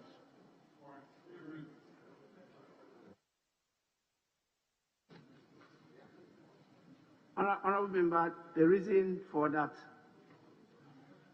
why should I vary the order of business and move from item 3 to item 6B instead of item 5? Speaker, I've engaged the leadership, and we've come to some agreement that we should rather take item 6B as a first item for the day. And so it's a collective decision from leadership, Speaker. Well, I'm guided by leadership, but item 5 is also similarly one of laying. But we'll take the laying, item 6, then we'll come back to item 5. There's no problem. We just need to have the quorum and to proceed with business. Item 6, presentation of papers, 6, by the chairman of the Committee of Roads and Transport. Report of the Committee on Roads and Transport on the annual budget estimates of the Ministry of Transport for the year ending 31st December 2021. Honorable members, I can't see the chairman of the committee. My brother, there is a time for bowing. And so when the time comes, I look around to see the chairman standing and bowing. I didn't see that.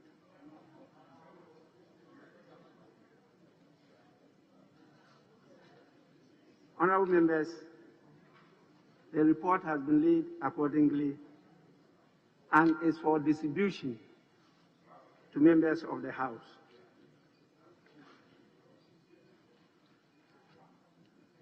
Yes, available leader, which other one? I can go back to 5 now. Speaker, shall we again, with your kindness, Speaker, if you may permit, we should take item motion number 9 on page 8 of the order paper, Speaker. Motion number 9 on page 8 of the order paper. Honorable members, let's take the laying of the petitions. Then from there we can go to the motions. Item 5, presentation of petitions. The following petitions to be presented by the Honorable Member for Boko Central, Honorable Mahama Ayarga. 5A.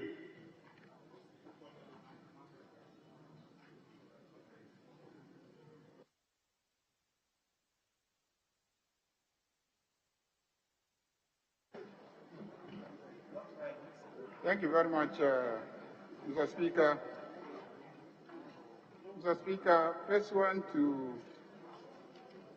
Order 76 of our standing orders, I present a petition on behalf of Prince Kofi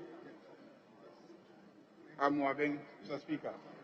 Mr. Speaker, with your kind permission, I wish to lay the petition at the table.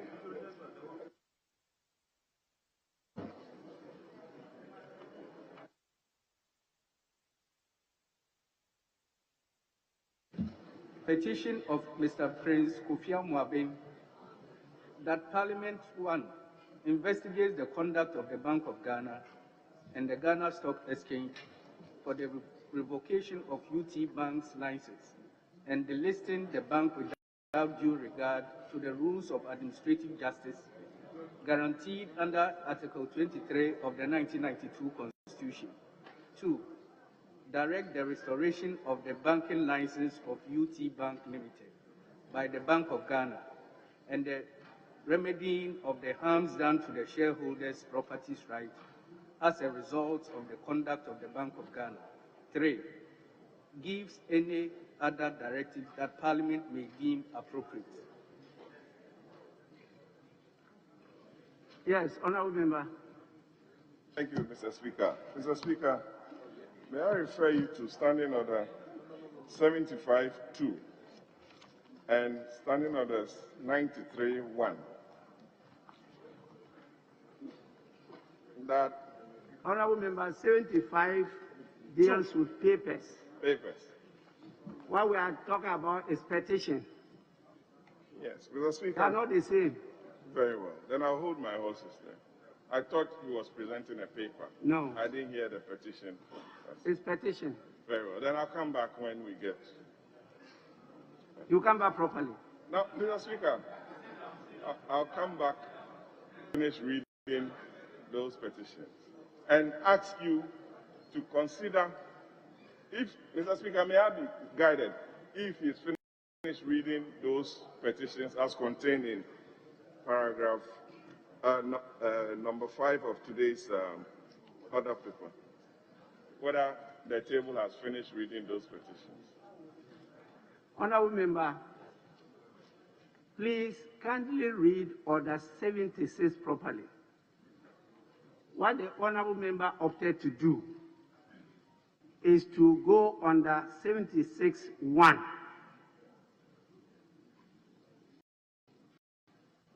Where the petition is brought to the table by the direction of the Speaker. He hasn't moved a motion, so he just laid it.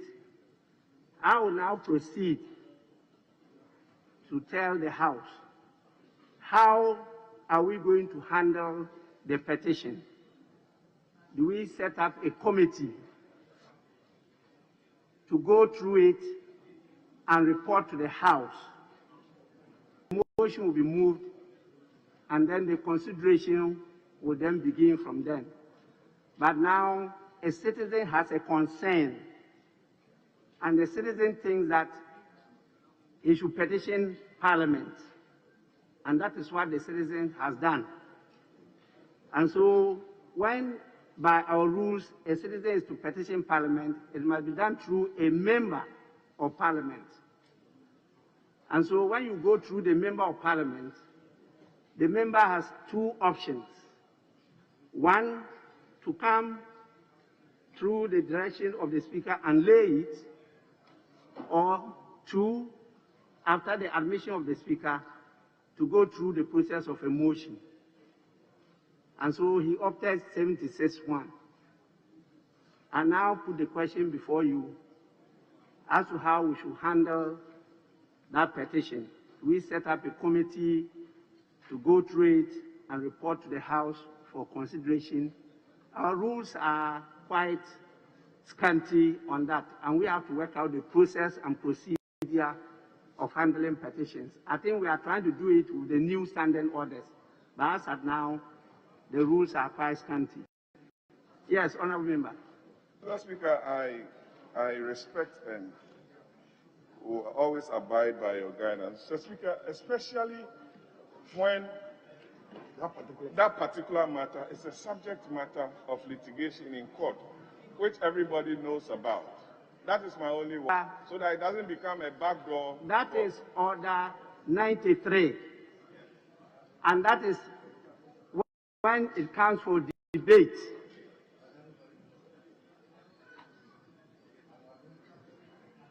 It's not for the Speaker to be a jury at the same time.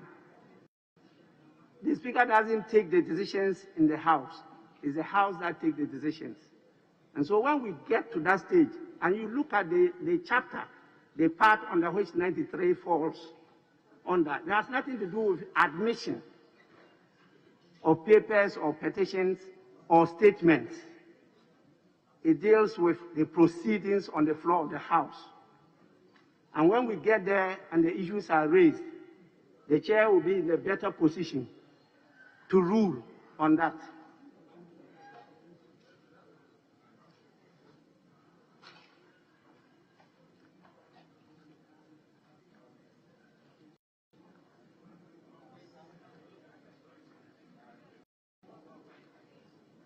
So, honorable members, in the circumstances, I propose that we set up a committee to go into the petition and then report to the House.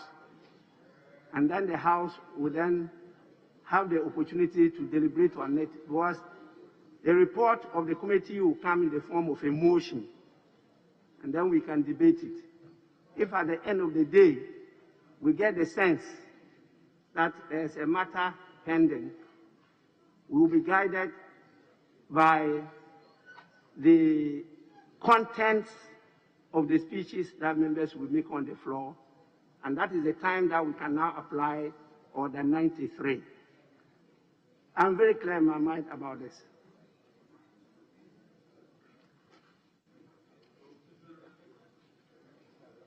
Yes, leadership. Yes, sir. Speaker, I thank you for the opportunity. First of all, I wish to refresh your memory. And as at yesterday at conclave, and I recall this matter was raised by the Honorable Deputy Minority Chief of the Honorable Ahmed. And he sought to bring the same matter to your notice, that in the face of the nature of the petition. Honorable member, am I out of order? Speaker, with the greatest of respect, the Speaker cannot be out of order. Speaker, I'm just reminding you of the engagement we before had. you. I am aware of whatever happened in conclave.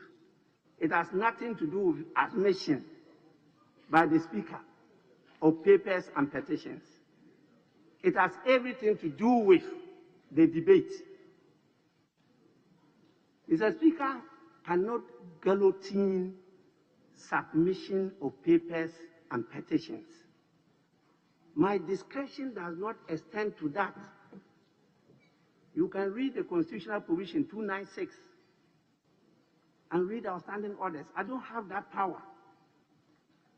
It's when it comes before you and during deliberation, you have concerns about Order 93 or whatever, you raise it.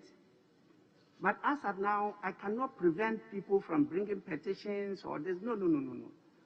That is not what our rules permit. So I've made a proposal for us to establish a committee to go into the petition and report back to the House. That is the matter now on the table for discussion.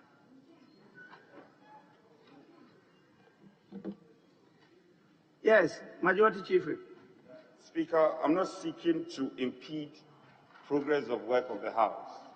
Neither am I seeking to challenge the authority of the Speaker. Speaker, if me complete my statement, what I was seeking to do was merely to refresh your memory relating to engagement leadership had with you at conclave, where the Honorable Ahmed has suggested that leadership engages on this matter further before we go into work. I'm only refreshing your memory, Speaker, with the greatest of respect. My memory is fresh. You don't need to refreshen it.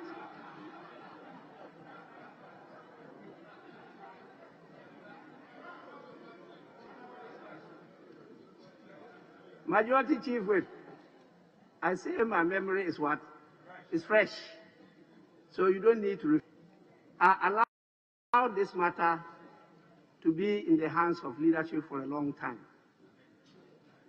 I have not heard. I know the majority leader is busy with other business in addition. But this matter came at conclave, and I referred it to the leadership. I am not hearing anything and we need to move on. And since the decision or the deliberation on the matter is not today, it's for the House to go and consider and report, I think we should put the process in place. And then when we get there, we then, as a House, will take the decision. So please, let's establish the committee. I propose a committee of about 7. A committee of about 7 to go into the matter. And once again, leadership, you are critical in the formation of the committee. This is a challenge we have with our standing orders. And since we are masters of our own procedure, we can together carve out and craft a suitable procedure to handle these matters. As I said, the new standing orders is trying to take care of it. But as of now, this is what we have.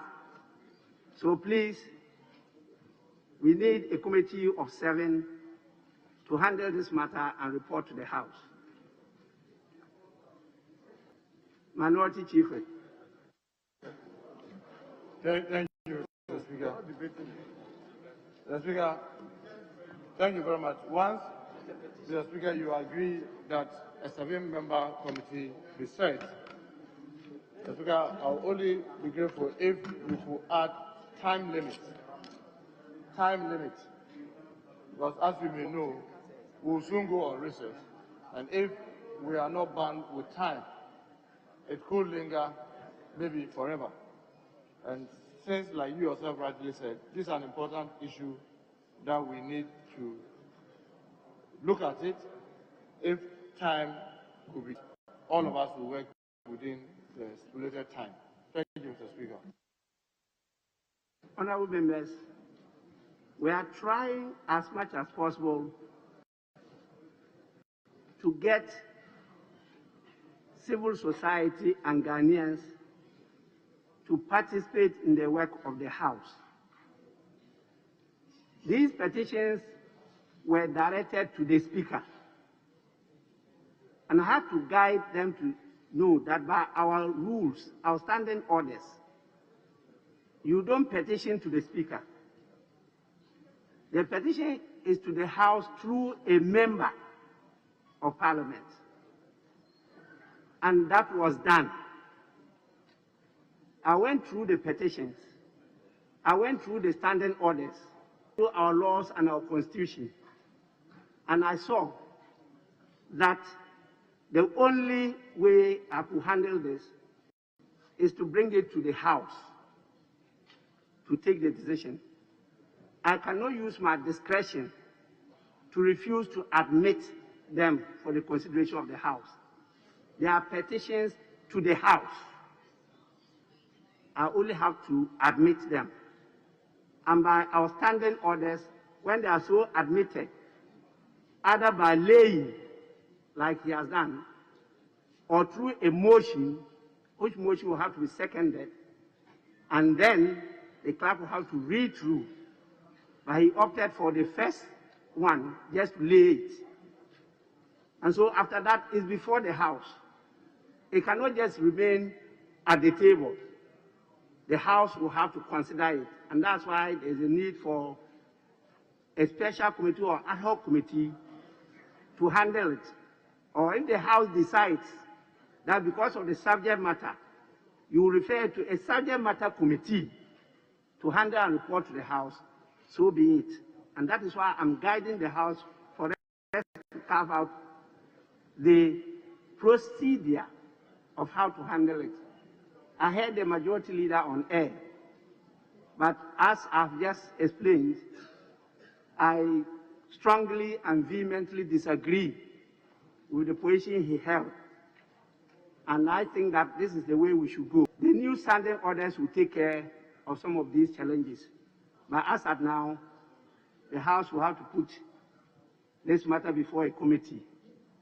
And I've given proposals for us to establish a committee of 7, which means 4-3. You consider it, looking at the nature of the matter, Honorable Minority Chief Whip It is not something we can give a timeline. It's something that we should give enough opportunity, because the petitioners will have to appear, other people will have to appear before the committee, and then the committee will now report to the House. That is from my reading of the practice in other parliaments. That is how it's handled.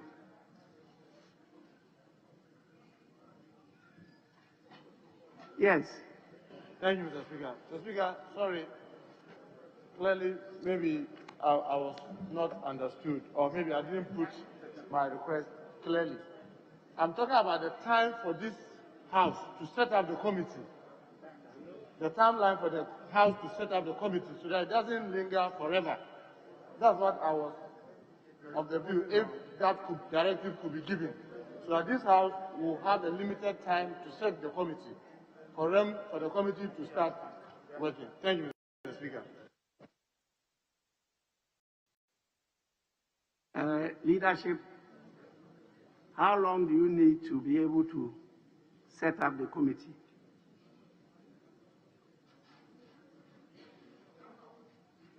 Yes. Mr. Speaker, with a view that we have a lot of work to do to ensure that we pass the appropriation bill before the end of the month, I propose that the House set up the committee before the House go on recess, so that the committee can start its work during the recess. Thank you, Mr. Speaker. Majority bench, there's a proposal. What do you say to that?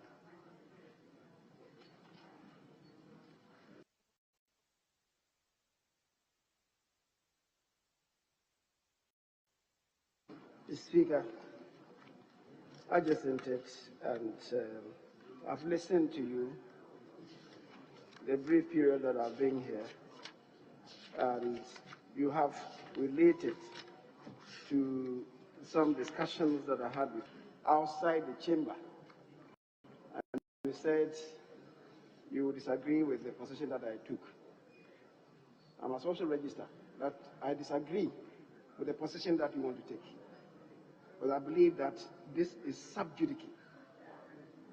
That is my position. But you have made a statement to the effect that it must refer to a committee to make some proposals. So perhaps we'll leave it at that. But I disagree with the position that you have taken. The Speaker, I agree. Majority Leader.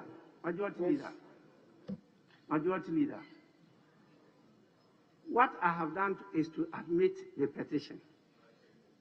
Can you quote any standing orders who says that Mr. Speaker cannot admit a petition of this nature? Then we'll move on.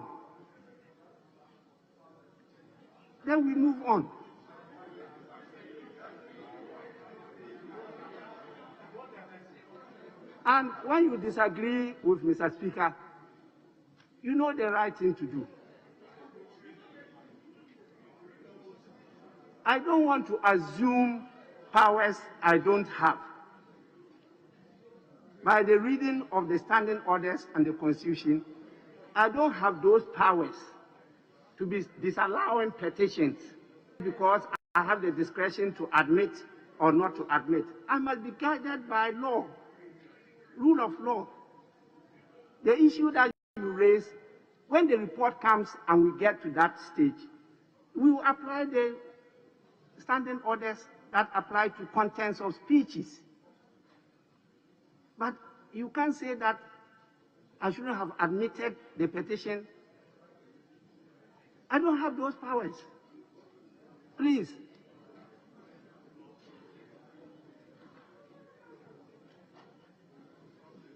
Yes, Majority Leader. Mr. Speaker, with respect, the issue about petitions is about the performance of our representational and oversight responsibilities. Question time is representational oversight. You have the charge to admit questions or not. Is that not the case? So, Mr. Speaker, to say that there's no express provision, so that cannot be done. That's why I'm saying that I disagree with you. I'm not challenging the procedure. If I'm challenging, I know what to do. I'm expressing the opinion that I also disagree with you. And I do so strongly. As to whether I will move on to challenge the decision, I will know what to do if I have to challenge. For now, I'm not challenging. I'm disagreeing with you, and I have every right to disagree with you. Having said so, Mr. Speaker, Majority Leader, please. Question time are questions to ministers of state, and they are executives and members of government. Petitions are not necessarily directed against government or members of government. Petitions are concerns raised by citizens or group of citizens on issues that they feel they must get some relief. And one of the sources is to go through their MPs to the House. And that is why on the issue of questions, there are rules guiding the Speaker as to how he should exercise his discretion to admit or not to admit a question. When the Speaker admits a question, the House is also guided by the same rules to object or not to object. When you go to petitions, it's not the same. It's not just oversight. It goes beyond oversight. A petition does not necessarily mean oversight over the executive. It could be handling some issue at a societal level, not government. You are entitled to petition to the House. So there are different things altogether. But you are entitled to disagree with me. You are entitled to come by motion, and the House will, and the decision of the House is what the Speaker will go by. I am not a member of Parliament. I don't participate in the decision. I am to guide the proceedings of the House and make sure that there's law and order. So please, you can go on. Mr. Speaker, first of all, to establish that question time is not meant for the executive alone. It can even go to members of Parliament. Questions could be asked of members of Parliament, so it's not limited to the executive alone. The Speaker, the import of a question, except in respect of the question time or period. Majority Leader, we are dealing with petition, not question. So let's deal with the petitions, please. Mr. Speaker, with respect, if you have patience to listen to me, I'm saying that the import is the same. We have a lot of business to transact. The question we have before you is for leadership to establish the committee before we rise, and for the committee to go into the matter during the recess. That is what is before the House now. Mr. Speaker, the petition is being moved by a motion. That is what I heard him say. I never said that. I never said the petition is being moved by a motion. It's because you came in late. That is not the situation. So please, honorable leadership, let's climb this thing and go on. Five.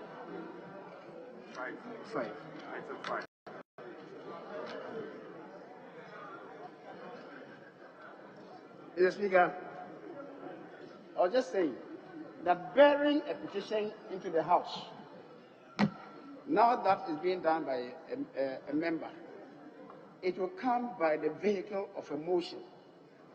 And the import of a motion, that is why I was equating the import to that of a question. That is, if we go beyond that. It will come, motion means a proposal made by a member that Parliament or a committee thereof do something, order something to be done, or express an opinion concerning some matter. The Speaker, a question, and that is why I was linking the two. A question, except in respect of question time or period, or a question of privilege, means a proposal presented to Parliament or a committee thereof by the Speaker or Chairman for the consideration and decision or disposal in some matter. Speaker, it's the reason why I was saying that the import. I agree with you, but when we get there, we haven't reached there yet. Mr. Speaker, it's the reason why I said, and I was looking at the effects. That's why I'm saying that I disagree with the process. Mr. Speaker, you remember that this is not the first time we're encountering this. We run into a head-on. And because of that a former Speaker, Right Honorable Peter Alajeti, suggested that we should define the appropriate rules for handling petitions. That is contained in the new standing orders. Unfortunately, we have not adopted same yet. We have not adopted same yet. That's my difficulty. Now, as we say, that we should establish a committee to deal with it. Well, I wouldn't want to litigate that.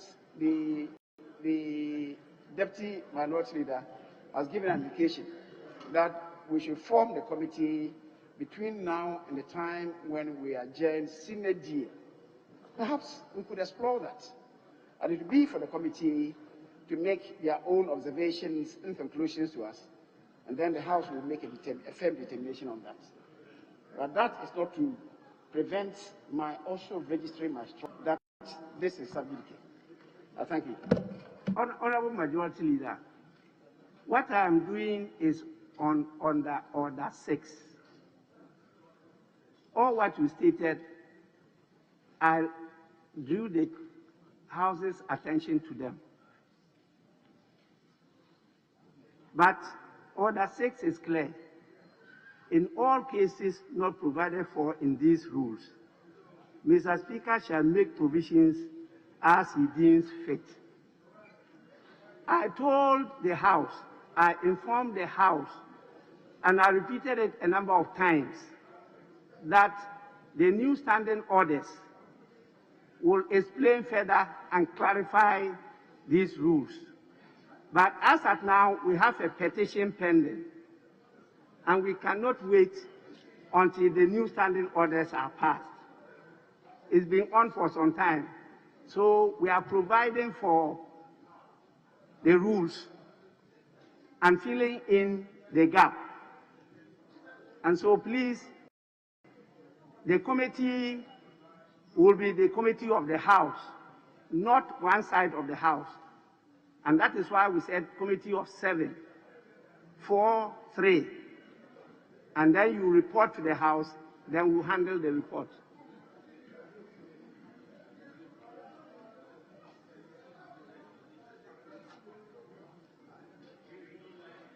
Yes, First Deputy Speaker. Thank you, Mr. Speaker. Mr. Speaker, I'm looking at Order 6, which gives you the authority to make provisions as you deem fit. And I'm suggesting that it would be helpful if what you deem fit is stated so that we can refer to and be guided by it. In the circumstance, I'm suggesting to you, Mr. Speaker, that since what is contained in the new standing orders which have not been adopted is actually negotiated and agreed by the House, even though not adopted, you direct that you deem fit that the House use those provisions to consider the petitions as they are before you. So, Speaker, that's my suggestion to you, sir. Thank you.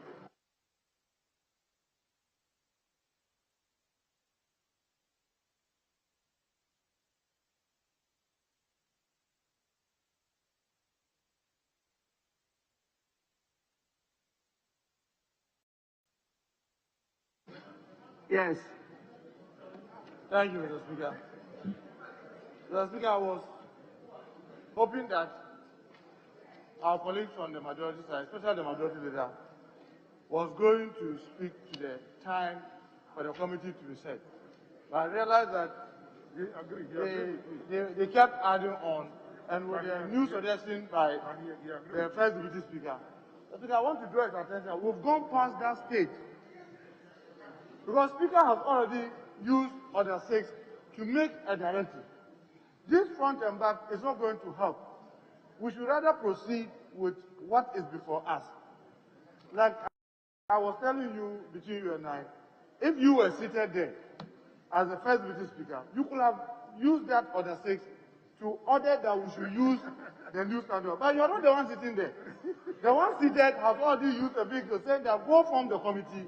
Let the committee go and make the team. Honorable Minority Chief Whip, he is entitled as a member of Parliament to draw my attention to it and push it. So please. Mr. Speaker, I'm not disputing. I'm only saying that we've gone past the stage because you have already made a decision and asked that we should go and form the committee, or the directives have been given that we should go and form the committee, and we are talking about the time. So we are restricted as to what is currently before us. So let's deal with that and then move on. So that, Mr. Speaker, I'll be grateful if we could just take the next item, so that together the leadership, as we always do, behind the scene, we can go and discuss the committee composition and come back to tell the House that this committee is the one that starts with the mandate to do what is expected. Then their report will now be the one that will be discussing. So, Mr. Speaker, maybe we should move to the next item. Thank you very much, Mr. Speaker. Yes, Majority Leader. Mr. Speaker, first of all, I made the point abundantly clear after disagreeing with the process that I go along with the Deputy Minority Leader's proposal. Perhaps the Chief Whip of the minority was not listening. Don't leave this house. Be in this house with us. Now you're having a conversation or what? Or I'm saying, addressing the Speaker? I'm saying that I agree with the proposal from the minority, the Deputy Minority Leader, that we should recline and constitute the committee. And the proposal on the constitution of the committee should be submitted to the House. I don't know whether tomorrow or if maybe it could even come later in the day. Whatever it is, that committee must be established before we adjourn. Synergy. I agree with him, and that's what I've said. Mr. Speaker, I will not leave it. Mr. Speaker, I will leave it. I won't leave it. I'm not saying that I've left it. I said I will leave it. Safe to say that if I'm not careful by this house will be inundated by petitions from left, right, and center. If the Speaker is declaring that his hands are tied, and he has no role in the admissibility of petitions, and that the speakership is only a conveyor belt. That is dangerous. Honorable members, the Speaker has a very open mind and heart. The Speaker started from the backbench. The Speaker was a member referred to as a backbench. The Speaker became chairman on many occasions. The Speaker became minority leader for 8 years. And the Speaker used to debate from the perspective of the minority. The Speaker became majority leader and also debated from the perspectives of majority leader. The Speaker became Deputy Speaker and understood it before the Speaker became Speaker. So the Speaker will definitely not be biased, prejudiced, or exercise a discretion that, in his own opinion, he hasn't got. So I considered all this, and I saw that it's not just a conduit. I'll be happier if we are inundated with petitions. The good people of Ghana will be participating in our activities. Now we are in participatory governance. And we are not running participatory governance. We are not running away from our duties. And be prepared, because that is what this house is all about. We open ourselves, we are accessible, the people can make inputs in what we are doing. We're not doing it in the darkness. And at the end of the day, that will assist the people to be able to put some value, not only on what we do, but on the member of parliament. They will see benefits from the members. And so it's good for the house. Let the petitions come. Let's iron out the process, and let's handle them well for the good people of Ghana. So please, we are expecting that before we rise, the committee will be in place, and I direct that the committee will sit during the recess and then report to the House at our second meeting. I so direct. 5B.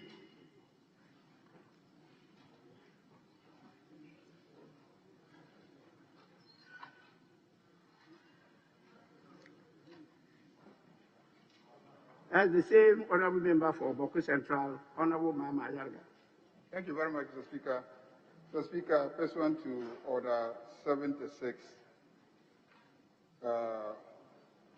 1, I lay at the table a petition on behalf of Dr. Kwabena Dufo, who used to be a shareholder of the defunct Unibank Ghana Limited.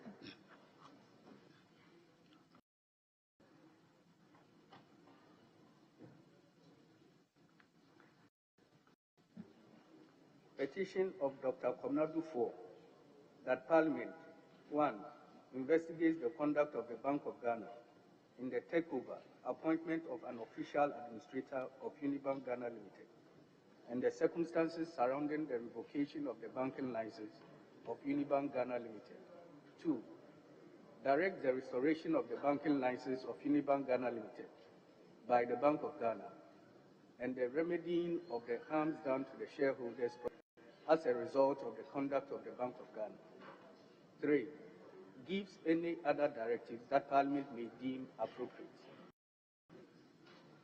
Honorable members, the petition is laid accordingly and referred to the committee that will be constituted by the leadership before we rise. And that committee will consider both petitions and report to the House in our next meeting.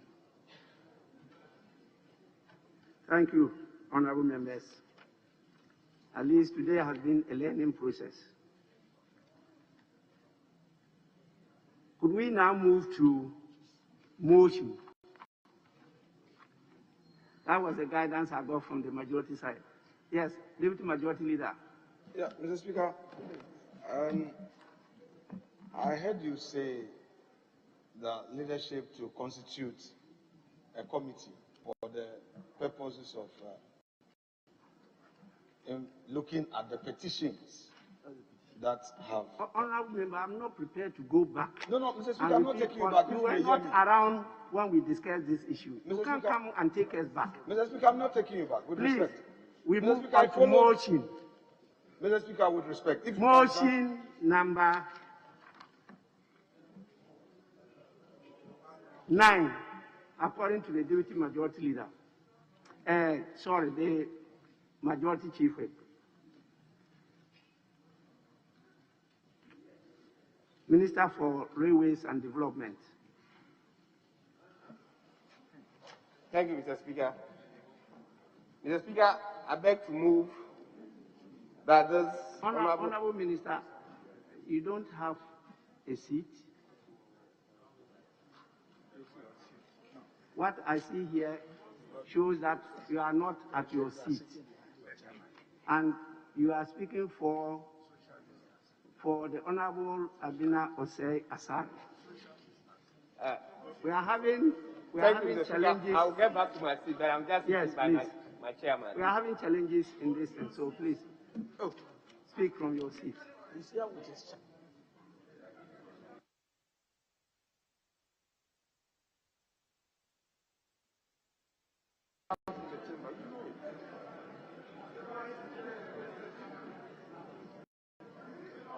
Yes, Majority Leader. Speaker, I know some of the members don't even have their names affixed. But beyond that, even when you were the Deputy Speaker, you were insistent that members speak from their seats so that you'll be able to identify them.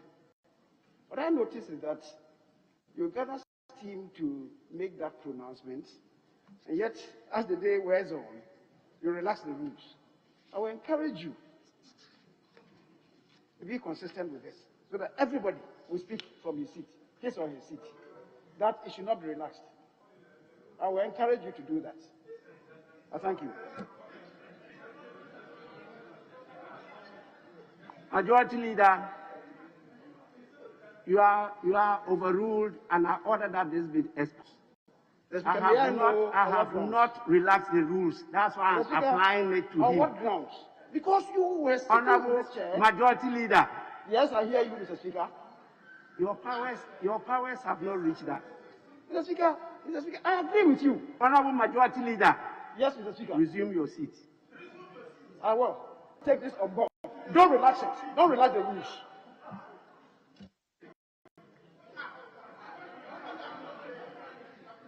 Honorable Majority Leader, the business of government is led by you in this House. You don't lead Parliament. You lead the business of the House.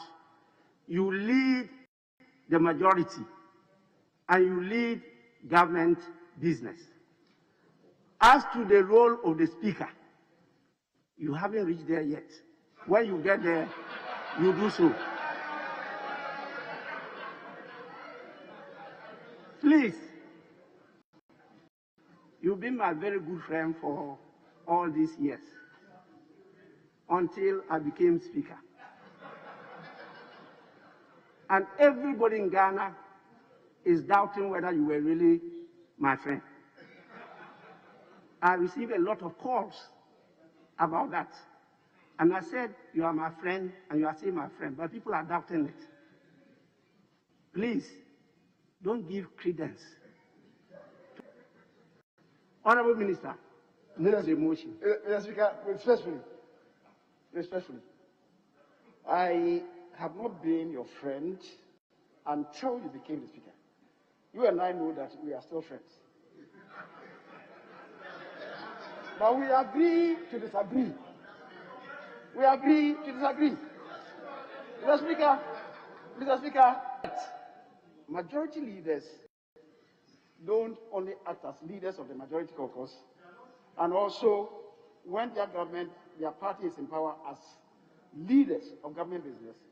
A majority leader is a leader of the House. I stated it. Thank you very much. I stated it. But you are not the leader of the Speaker.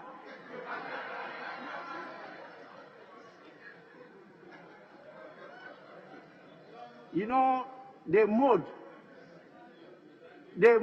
in which you disagree with me is what is giving credence to whether you are still my friend.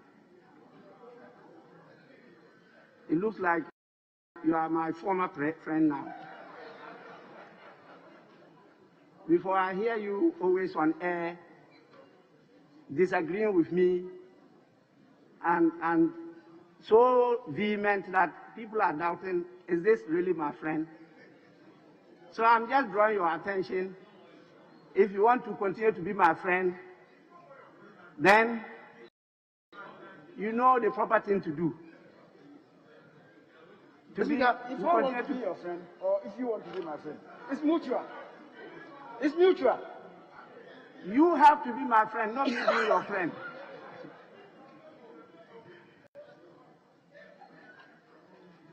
At least I have a position in Ghana. Number 3.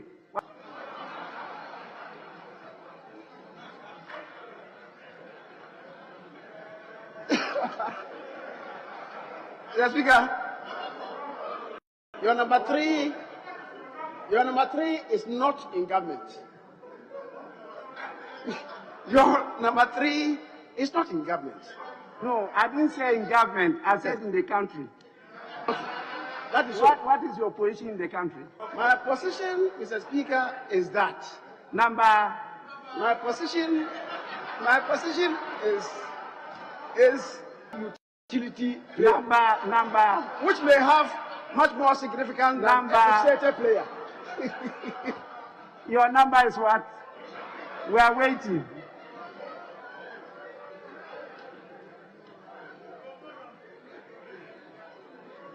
Minister for Railways Development, kindly move the motion. Thank you, Mr. Speaker. First Deputy Speaker to take the chair.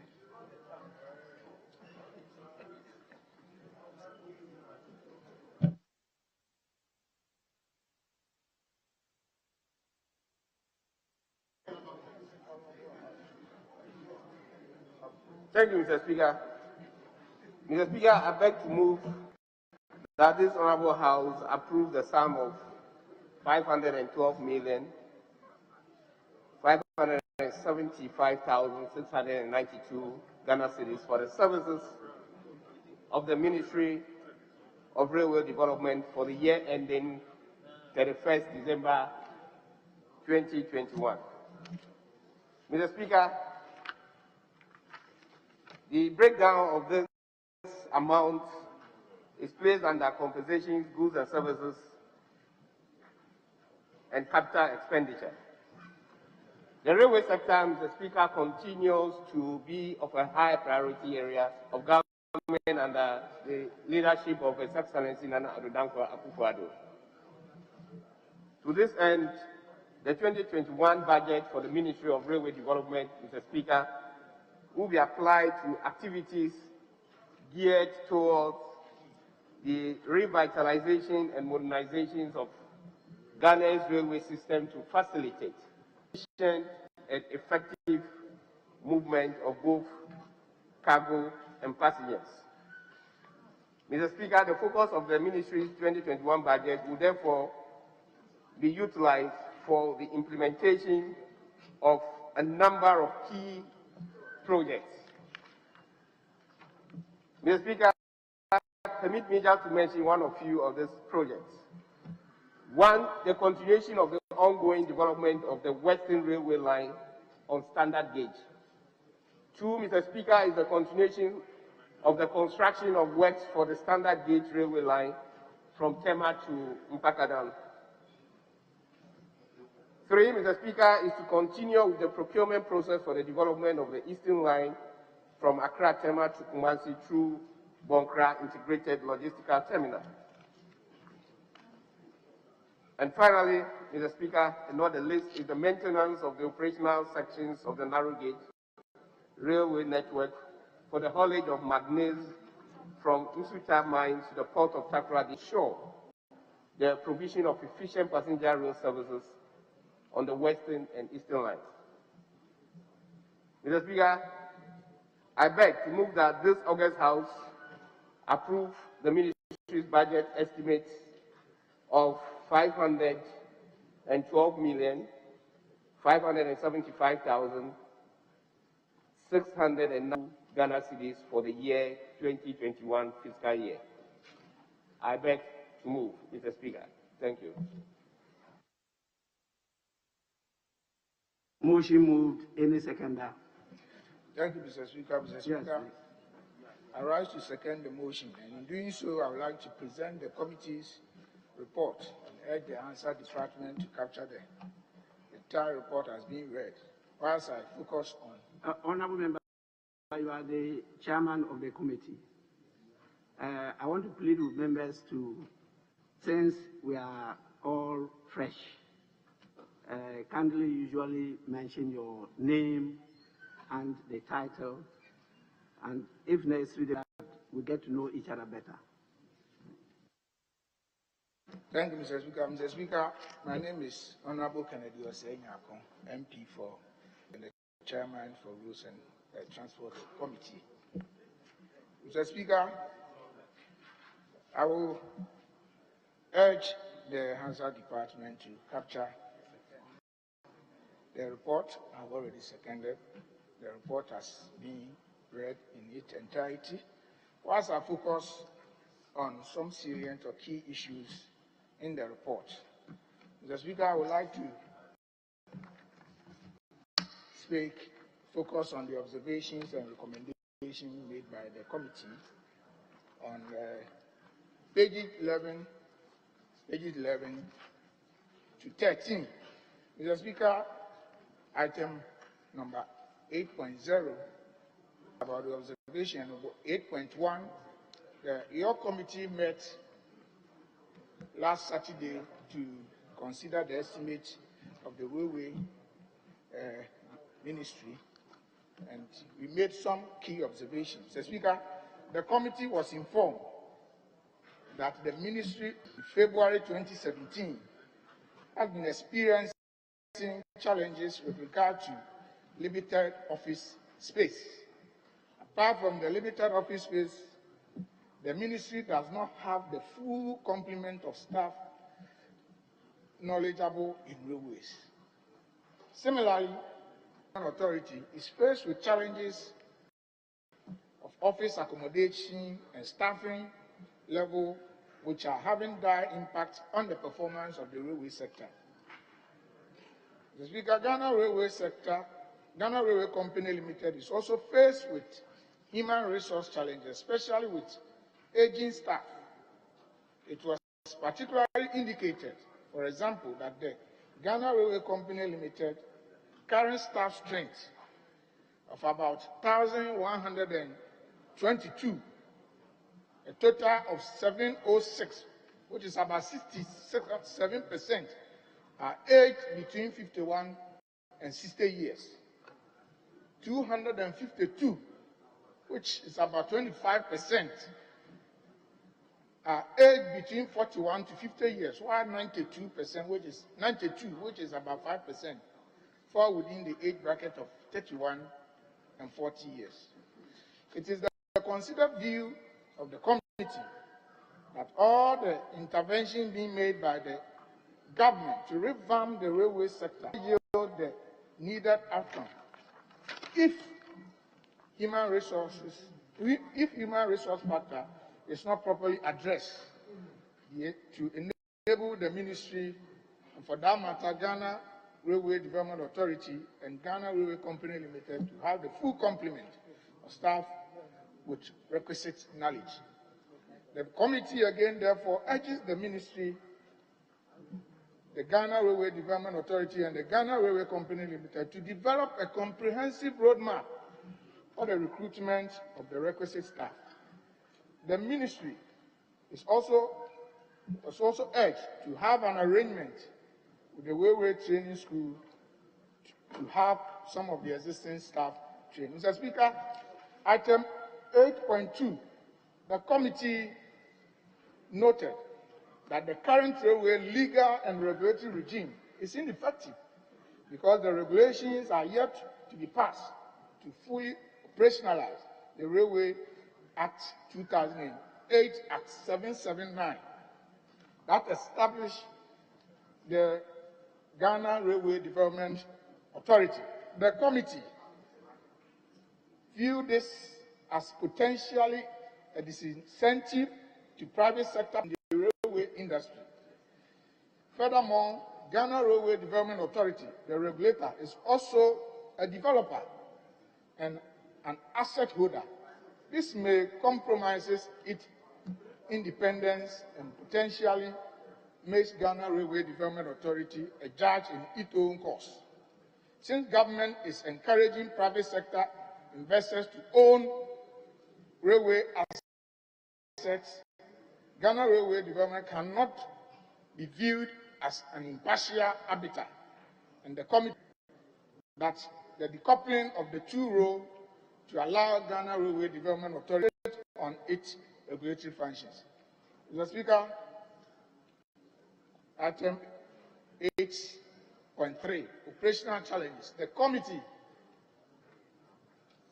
was also informed that in the recent times, the operations of Ghana Railway Company Limited have declined to an unacceptable level, making it difficult to run as a business entity.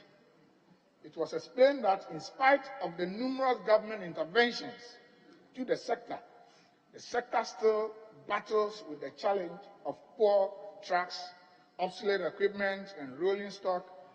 In addition, 2 commuters train service on the Eastern Railway line, that is from Accra to Tema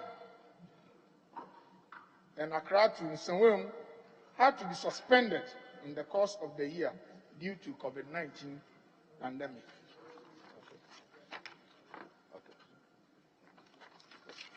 So, Mr. Speaker, in conclusion, the committee, after perusing the entire program and the estimate, Mr. Speaker, unable for the ministry to execute its program and activities, the committee unanimously recommend to the House to approve the sum of 512,575,690 Ghana cedi and 92 for the Ministry of Railway Development for the 2021 fiscal year. The Speaker, I shall submit. Yes, Honourable Ranking Member. Right. I rise to speak in support of the motion moved by the Minister and seconded by the Chairman. Mr. Speaker, my name is Kwame Abuja, Member of Parliament for Adakro, and I'm the Ranking Member. Mr. Speaker, the committee noted that in 2020, the Ministry was allocated just 435 million Ghana cedi, but the Ministry actually spent nearly 700 million Ghana cedi. It means they've overspent their budget. But Mr. Speaker, if you look into the details, it is actually positive for the state. What it meant was that, Mr. Speaker, the project being undertaken by the Ministry, some of the developers were able to deliver more than what was initially anticipated. So, though you see that they've overspent their budget by 260, it's actually not a negative development. It's a positive development because these are donor monies, and the quicker you can disburse, the earlier you can derive the benefit of those investments, the better. So, Mr. Speaker, that has been noted. Mr. Speaker, my chairman spoke of a few things. I would like to limit my contribution to a few things, Mr. Speaker. First of all, if you look at what government have been doing over the years, Mr. Speaker, it appears we are building railways as if like the way we build roads. But sadly, that will not work. Mr. Speaker, if you were to attempt to build a road between Tema, motorway and about to, let's say, Eketa, you can do the first 17 kilometers, and drivers will be happy to drive on the good 17 kilometers and ply the rest, which is bad. But with railway, you have to build it end to end. You cannot build halfway and leave it.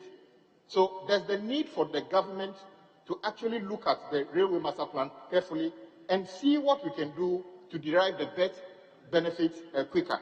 If you take the Mpakadan project, Mr. Speaker, we are going to end at Mpakadan.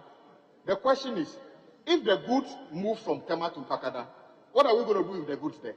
So there has to be an urgent plan to either build a terminal there or to go back and see what we can do with the river and take them on the back to Yape or Bupe, or actually start constructing the rail all the way to Paga.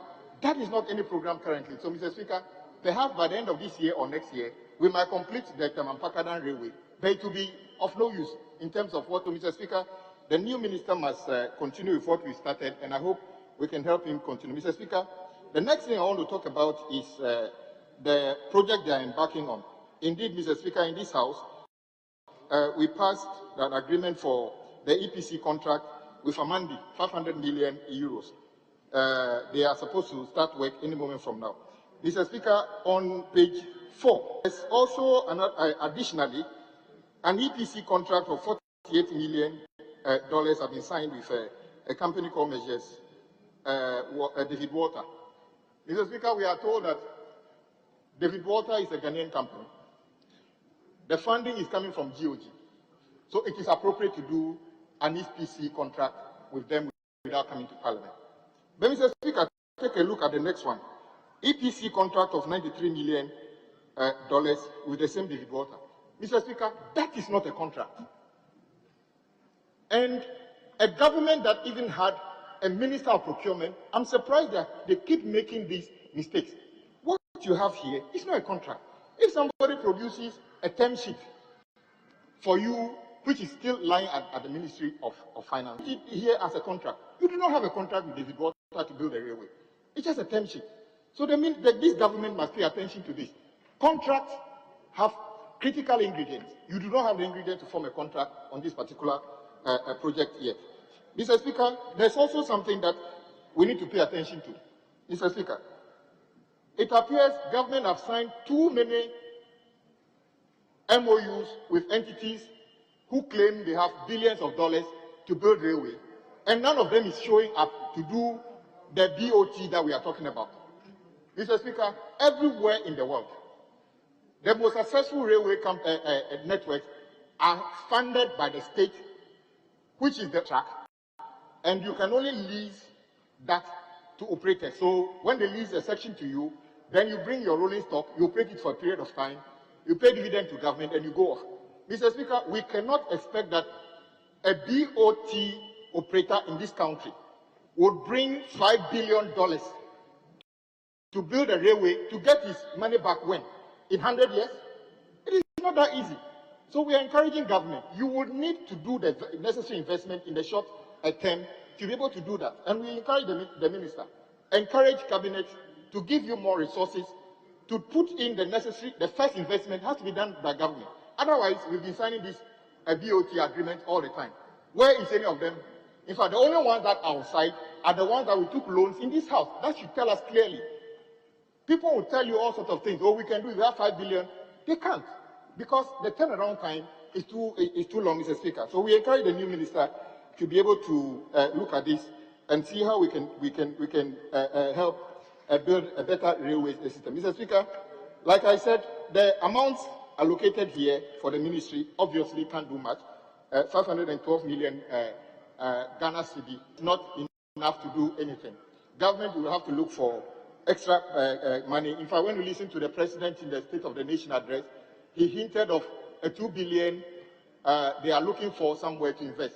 We would encourage government to do that, but they should pay attention to the debt stock as well. But if we want to actually industrialize, Mr. Speaker, we have to do the necessary investment before we can derive the benefits. Mr. Speaker, the other issues have been raised by the minister and the chairman already. So, Mr. Speaker, I just want to end here and encourage colleagues to support the bill. But I'm very particular about this issue about the procurement, that when the government brings things to this house, they should pay attention to those little things about procurement, because it doesn't look good on us when somebody takes this report and knows that there's no contract, yet we are saying we are approving the contract. Mr. Speaker, it's an anomaly, and we can address it at the ministry. Thank you very much, Mr. Speaker, for the opportunity. Yes, Honorable Vice Chair. Thank you very much, Mr. Speaker, for giving me the opportunity to contribute to the motion moved by the Minister of Road and Transport. Mr. Speaker, in doing so, I want to urge both sides of the House to approve the budgetary allocation of 512,575,692 to the Ministry of Railway to enable the ministry to carry its activities. Mr. Speaker, we cannot develop as a nation without paying more emphasis into the railway sector.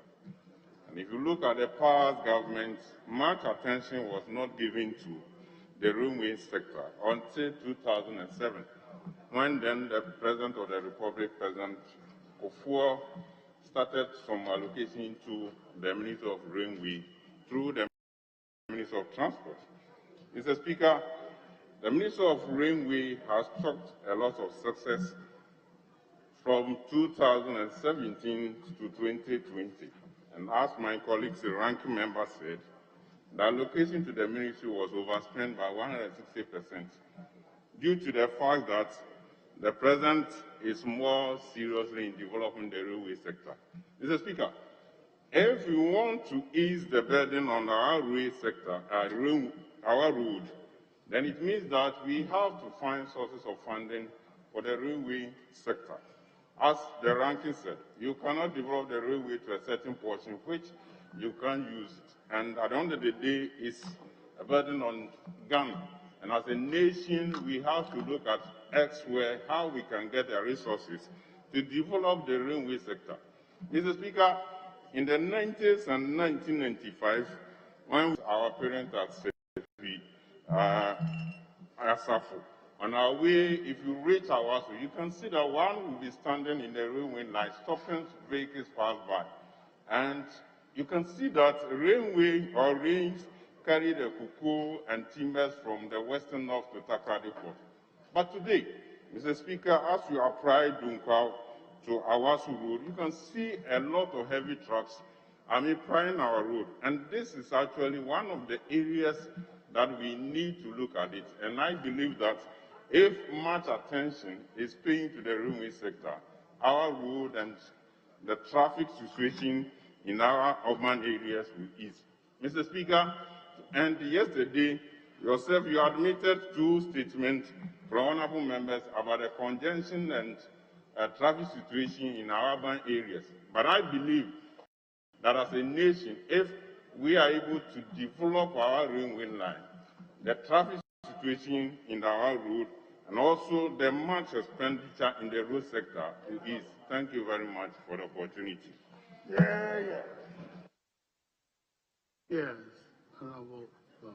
Thank you very much, Mr. Speaker, for the opportunity to also contribute to the motion that this House approves a sum of 512,575,692 for the Ministry of Development. Mr. Speaker, just as the other colleagues said, if you look at a capital-intensive sector like the railway, a total amount of just about 500 million Ghana cedis is something that definitely will not even make us move an inch in terms of our whole strategy of ensuring that we offload our haulage, particularly into what they call it, into a railway sector. Because the statistics suggest that, Mr. Speaker, that about 90% of our haulage is by road. That clearly tells you that issues of threats towards the lifespan of our roads is at stake. Risk of accidents, traffic jams, and what have you. And so when you have such a dedicated amount of 500 million, it tells us that as a country, if we are very serious, we should begin to start looking at other ways of ensuring that we have investments in that sector. And I believe that it is for that reason that the President found it necessary to carve out the Ministry of Railway Development from the Ministry of Transport for special attention. And so this allocation to me is a contradiction to the intention of the President. But that being said, it is also important that we look at how we can get the private sector to support in this area, particularly in the mining area, Mr. Speaker.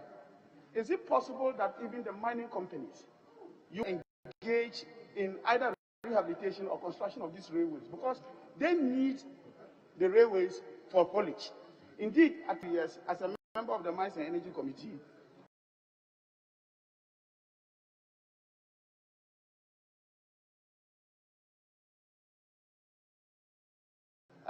we visited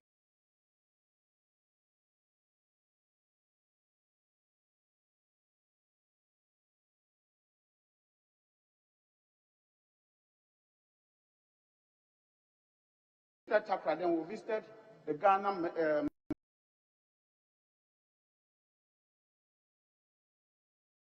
manganese company. And they indicated to us that it gives a very clear indication that even in terms of the cost of doing business, it tends to help, what do you call it, companies that are involved and that need the usage of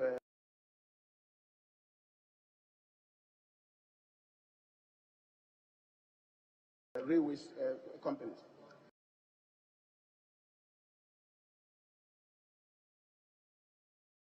So is it possible that we can get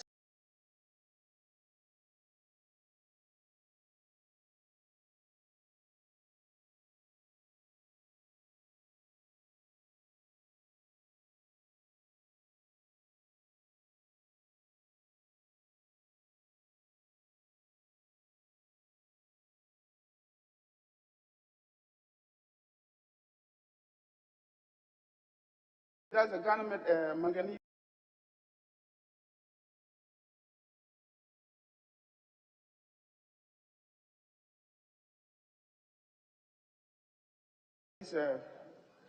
company.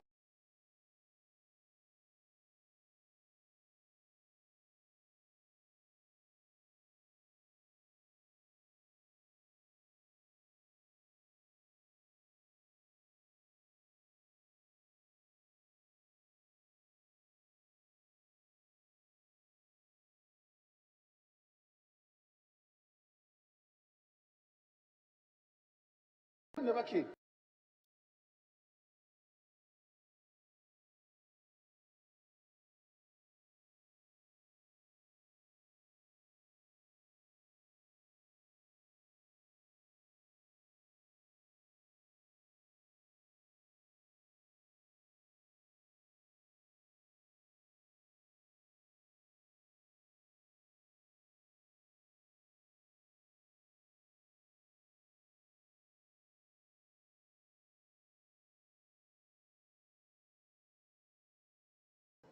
Development partners.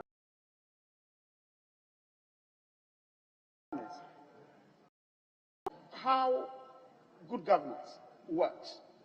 Is it possible that this particular figure, the amount that was approved by Parliament, and the expenditure, the releases that were made, was it not necessary for the ministry to come back to Parliament to say that the amount of money you allocated for us and approved, we are spending that, or we intend spending more than that? And it is something that, as a house, we must begin to start looking in terms of our supervisory role over the executive. Because yes, I do not for a moment want to believe that this was used for something that was not good. It is possible that this was used in really, maybe, for example, if the contractor worked faster than anticipated, maybe they will need more money to pay the contractor. That is a very good thing. But this must be done checks and balances. That this thing is brought back to Parliament. That look, this is what we initially asked for, and this is what Parliament gave us. But we intend expending more than that. That will help us going forward. And I think that, Mr. Speaker, as Parliament, we must begin to start becoming a bit critical about some of these things, such that we cannot have the executive just run the way they want. Or else, to a very large extent, issues of transparency and accountability may not be properly served. Thank you very much, Mr. Speaker, for the opportunity.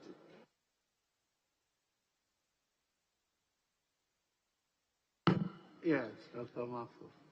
Thank you very much, Speaker. I'm more than excited support the motion to approve the indicated budget amount in support of the Ministry of Railways for its activities for the year ending December 2021. So, Speaker, I'm excited particularly because in your committee's report, we learned that government has taken steps not only to pursue the development of the railway infrastructure, but also to procure some 35 standard gauge rolling stock for our railway sector.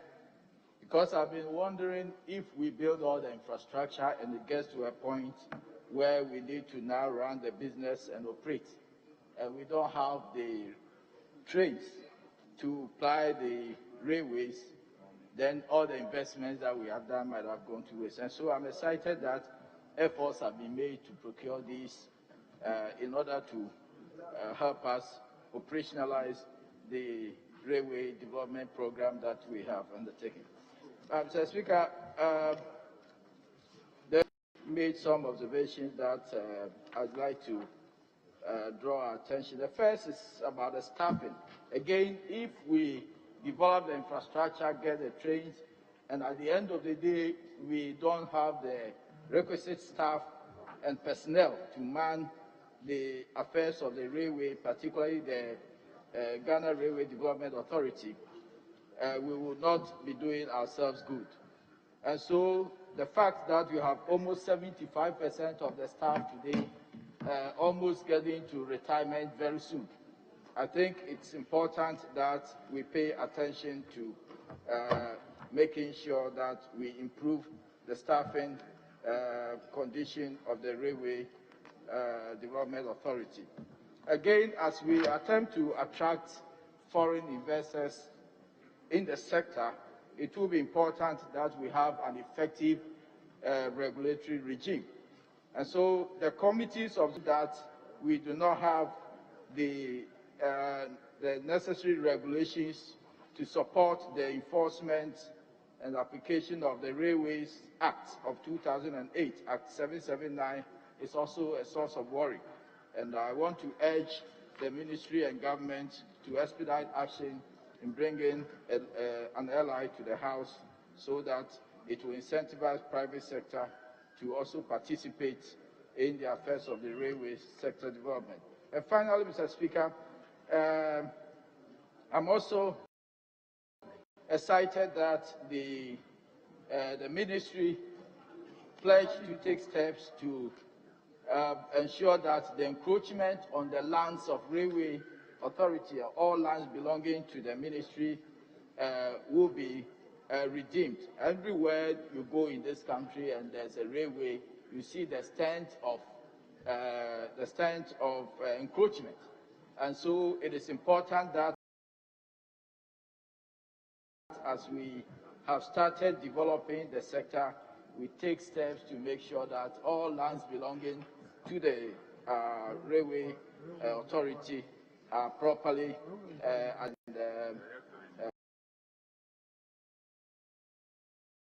if you like, protected. And so, Mr. Speaker, on that note, I am happy to support the motion and to pray the House to approve the sum of 512,570,000 powers and principalities. There's so much fire inside me.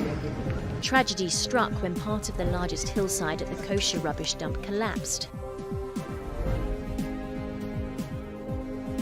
It's going to be fun to see how he goes about approaching this game.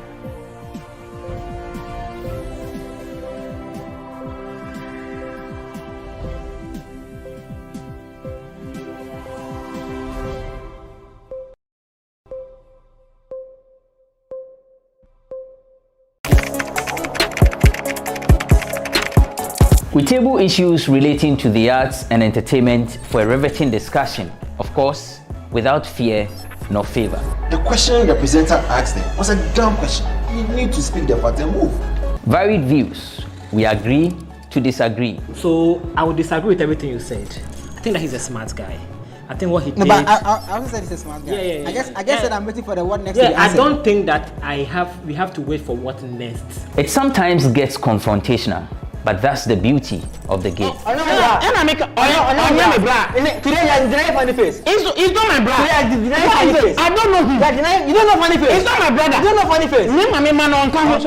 It's a package. We meet, we sit, we dialogue, we learn, we progress. My name is Benefo Huabin Abrantepa, a proud blogger, and this is my forum.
Hello and welcome.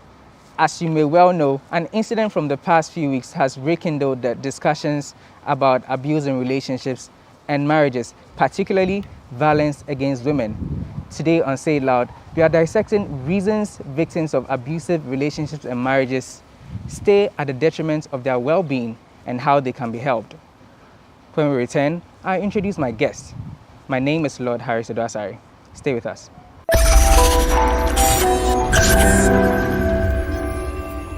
Welcome back. You're still watching Say It Loud. My name is Lord Harris Edwasari. Now, today our guest is Yvonne Damali. She is a family member, actually a cousin of Lillian Dejo. As you would recall, Mrs. Lillian Dejo was allegedly killed or battered to death by her husband. Now, let me welcome you, Yvonne. Thank you. Thanks for doing this. I know these are very trying times for the family. But tell me, why would anybody stay in an abusive relationship or marriage for that matter? It's not a question of why would they want to stay in a relationship or a marriage that is toxic or abusive. Okay. These people got married or they're in a relationship because of love. So usually the person who abuses them is the one that is perpetrating some form of human rights abuse against them. But the victims are usually still in love with the person. Okay, so that is one reason. They are in love. They're still in love with the other person that is being abusive. Again, society has not helped because we are in a society where once there is abuse and you want to walk out of the relationship, that's true. Particularly with women, they tend to stigmatize you, that it is your fault. Everything is put on the woman, that it is her fault, for which reason the marriage or relationship isn't working well. And because they don't want to be stigmatized, they tend to stay in that abusive marriage. For women who have children with these abusive spouses, it is even more difficult because they get out of the marriage and it's difficult to get another man to marry them. So they would rather condone the abuse? They don't condone abuse. Okay. But they are left with no choice. So there are various factors. Let's say sometimes it has to do with financial situations. Most of the abusive relationships and marriages, if you check, you realize that the ladies aren't working or they are not financially sound. Those with children, even if you check, because I am in group with female, I am a woman, I am a mother, I am a wife. When you check, you realize that most of these abusive relationships don't even allow the women to work. They don't expect the women to make more money than them, or even when they are making money, it's not enough for them to walk out of that relationship or marriage and be able to take care of their kids. So they would rather stay in thinking that the little support they get from the man could actually help them take care of their children. So that is why they stay in for the children, they stay in for the money, they stay in because of stigma, they stay in because to them, where are they going? They don't know the other person they might go to be in a relationship with, and the kind of abuse that person will also make out to them. So they would rather stay in a relationship because, like the popular cliche, the devil you know is better than the angel you don't know. So these are some of the reasons why. How close were you to Lillian? Well, Lillian is my cousin.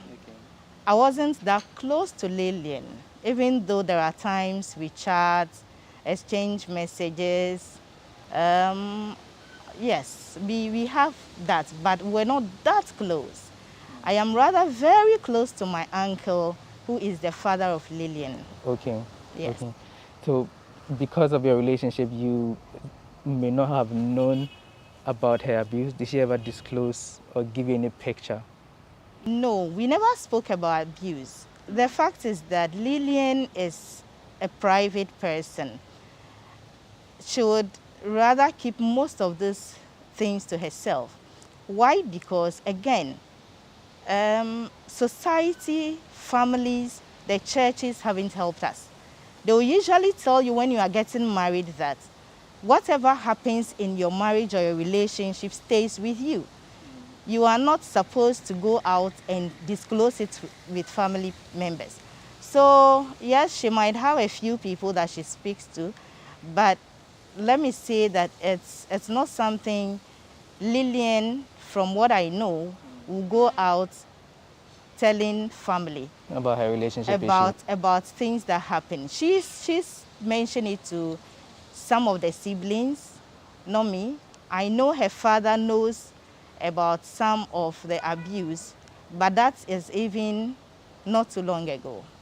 He got to know after she passed? No. The father knew whatever that was going on, okay? But it wasn't something Lillian was running. She never ran to the father or family to always report the abuse. So most of the issues we got to know after she passed. Oh, wow. Yes, you exactly. talk about the fact that families haven't helped and they may have worsened the case. Was that the case with Lillian? I come from a family that will never allow a child or their daughter to stay in an abusive relationship, okay? Some time back, from what I know, a few years back, Lillian had actually wanted to move out of the relationship. And I learned that she actually requested for divorce. But that didn't happen because, again, you know, the man came, you know, there must be mediation. And everybody was hopeful that the relationship was going to work. So that was what happened. So it's not a case of a family asking her to stay on or anything. It's just unfortunate that just when she realized that she needed to act, she died before that time came. What do you think could have been the best solution in the case of Lillian? Because mediation didn't seem to work. And there are pictures of her being injured. She looked battered and all that. None of the family saw any of these? We have agreed as a family not to discuss Lillian, but generally, if mediation doesn't work, you would expect the victim to walk out from the relationship. But our system has failed because in most abusive relationships, the question is when you leave, there is no shelter. Where are you going? You are supposed to go to family and friends. Don't forget there is the issue of stigma. Then again, this is a mother or these are people who have children. They wouldn't want to just leave their children. The child factor always comes to play. When a woman wants to leave her marriage, the child or the children's factor comes to play because they're thinking, okay, I leave my children, how will they survive? And so they tend to think about the children. And I can say that for me, from what I know, Lillian stayed on, not because she was stupid, but she stayed because of the children. She stayed because of the children. Is that to say that if she had left, she wouldn't have been able to cater for herself and the children because of economic reasons? That is not what I'm implying, but I'm talking generally. When you look at it, when you check, you realize that most of the men don't cater for their children when the relationship goes bad. Okay. They abandon mother and child or children. They don't take care of the children. The question is, when you walk out of your marriage as a mother, okay, and you even leave your children with the man, do they take care of them well? Okay. Who are you leaving the children for? Again, when a mother moves away from marriage or relationship and takes the child or the children with them, and there is no financial support, we are thinking about accommodation, we are thinking about care. We don't have the systems here in Ghana. The structures are not there to shelter this family, a mother and children, to take care of their financial situation, even when the mother is working. It is not easy to take care of children. So as we speak now, how are the children doing? Where are they now? Are they okay? Well, I wouldn't want to speak about that. The children are there, they are fine. Yes. But I wouldn't want to delve into, like I said, Lillian's issue. We don't want to talk about it to the media. At the right time, Lillian's father will speak to the issues. I'm not the right person to discuss Lillian.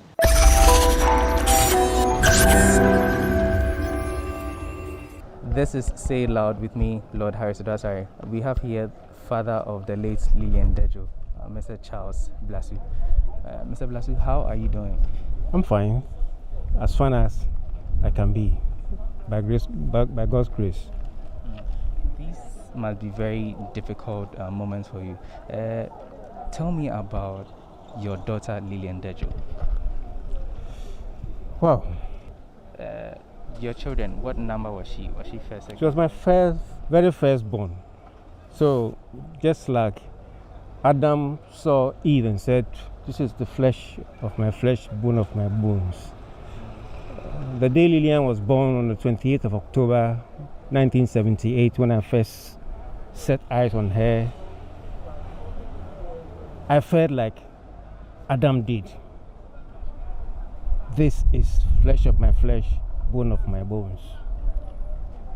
And she has held that special position in my heart as my very firstborn. Yes. You must have shared a very close bond with her, because first she was your first child, and then your daughter, father and their daughters, they have a special kind of bond. How was yours like? Much more than anybody can imagine. We have a very special bonding. I think it even borders on the spiritual. Yes, I can say that. How? Oh, certain things happen between two individuals, and it's not physical. Like frequency of thought. Okay? I had that kind of relationship with my daughter. So you could feel her pain sometimes to some extent. I give you a childhood account. When she was a baby, I had gone to work out of town. I felt ill there. When I came back, the mother told me she got up, sat on the bed in the night to say Daddy was not well, and she was crying. And at that time, I really was not well. So that's what I mean by the physical. Yes. It was beyond telepathy. You had a very strong connection. Yeah. Yes. Very. Is that to say, in her times when she was suffering, even after you had given her hand off in marriage, you could sometimes feel what she was feeling? You are not even digging beyond the surface. There are times when my daughter will insist, I must speak with Daddy and nobody else. Yes, I must speak with Daddy and nobody else. And so no matter how far away I am, I have to be called to speak with my daughter. So she felt okay once she spoke to you anytime she was in trouble or turmoil? I would say that she was so loving, humble, and obedient. She would always listen to what I say. She would not disobey me. Yes. As a grandfather, we know Lillian had 2 kids. Yes. How are things like now? Looking at the fact that she's no more. Well, for now, the children, they were in the house when this thing happened. They have gone through trauma themselves. They need to be counseled. All those ones are being taken care of. Gradually, they will come out of their trauma, and their interest is being taken into account because their life must continue. To live without their mother is something they will have to gradually accept. For now, it's a shock for them. If I asked you to describe Lillian in 3 words, how would you describe her? Lillian. A loving daughter. 3 words. A loving daughter. What will you miss most? She's so priceless as my firstborn. That bond between father and daughter is irreplaceable. There's a vacuum now. None of my children can fill that particular vacuum as my firstborn. That's it. Do you think she's at peace? Do you think she's at peace? That is a very curious question. How did she die? How she dies determines whether she's at peace. But I have my doubts that my daughter is at peace. You don't think she's at peace? I don't think she's at peace. I don't think so. And it grieves me that we expect that when you die, they say, rest in peace. But we know people die and they don't rest in peace because of the circumstances under which they died. Did she ever give you subtle hints about the pains she was going through? Forgive me, let's not touch on that because that opens a whole new chapter and it's part of the case. Yes. Thank you so much for sharing this with us, Mr. Seth Charles. Bless you. Thank you too. Right, so we have been speaking to the father of Lillian, the late Lillian Dejo. He tells us she was his first child, and he's been telling us the connection with which he shared with his daughter.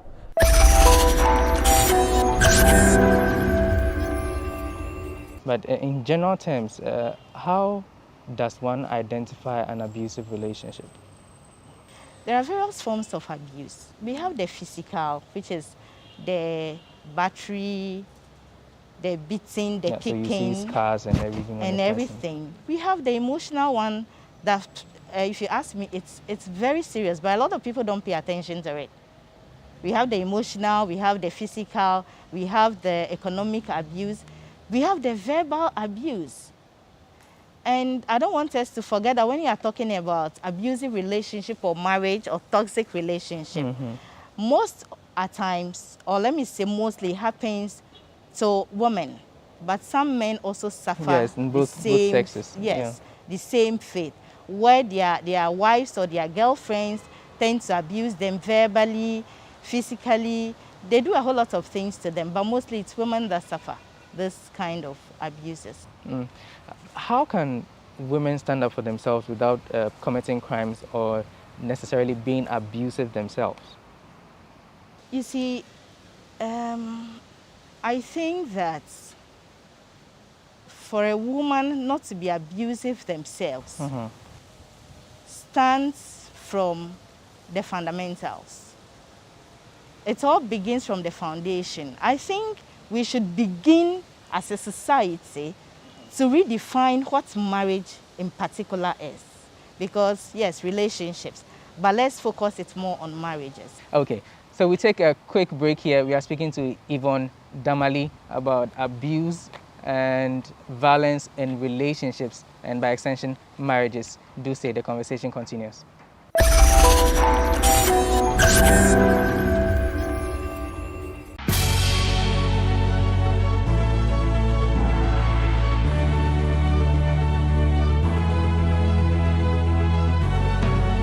From the dawn of time, people have engaged in several businesses.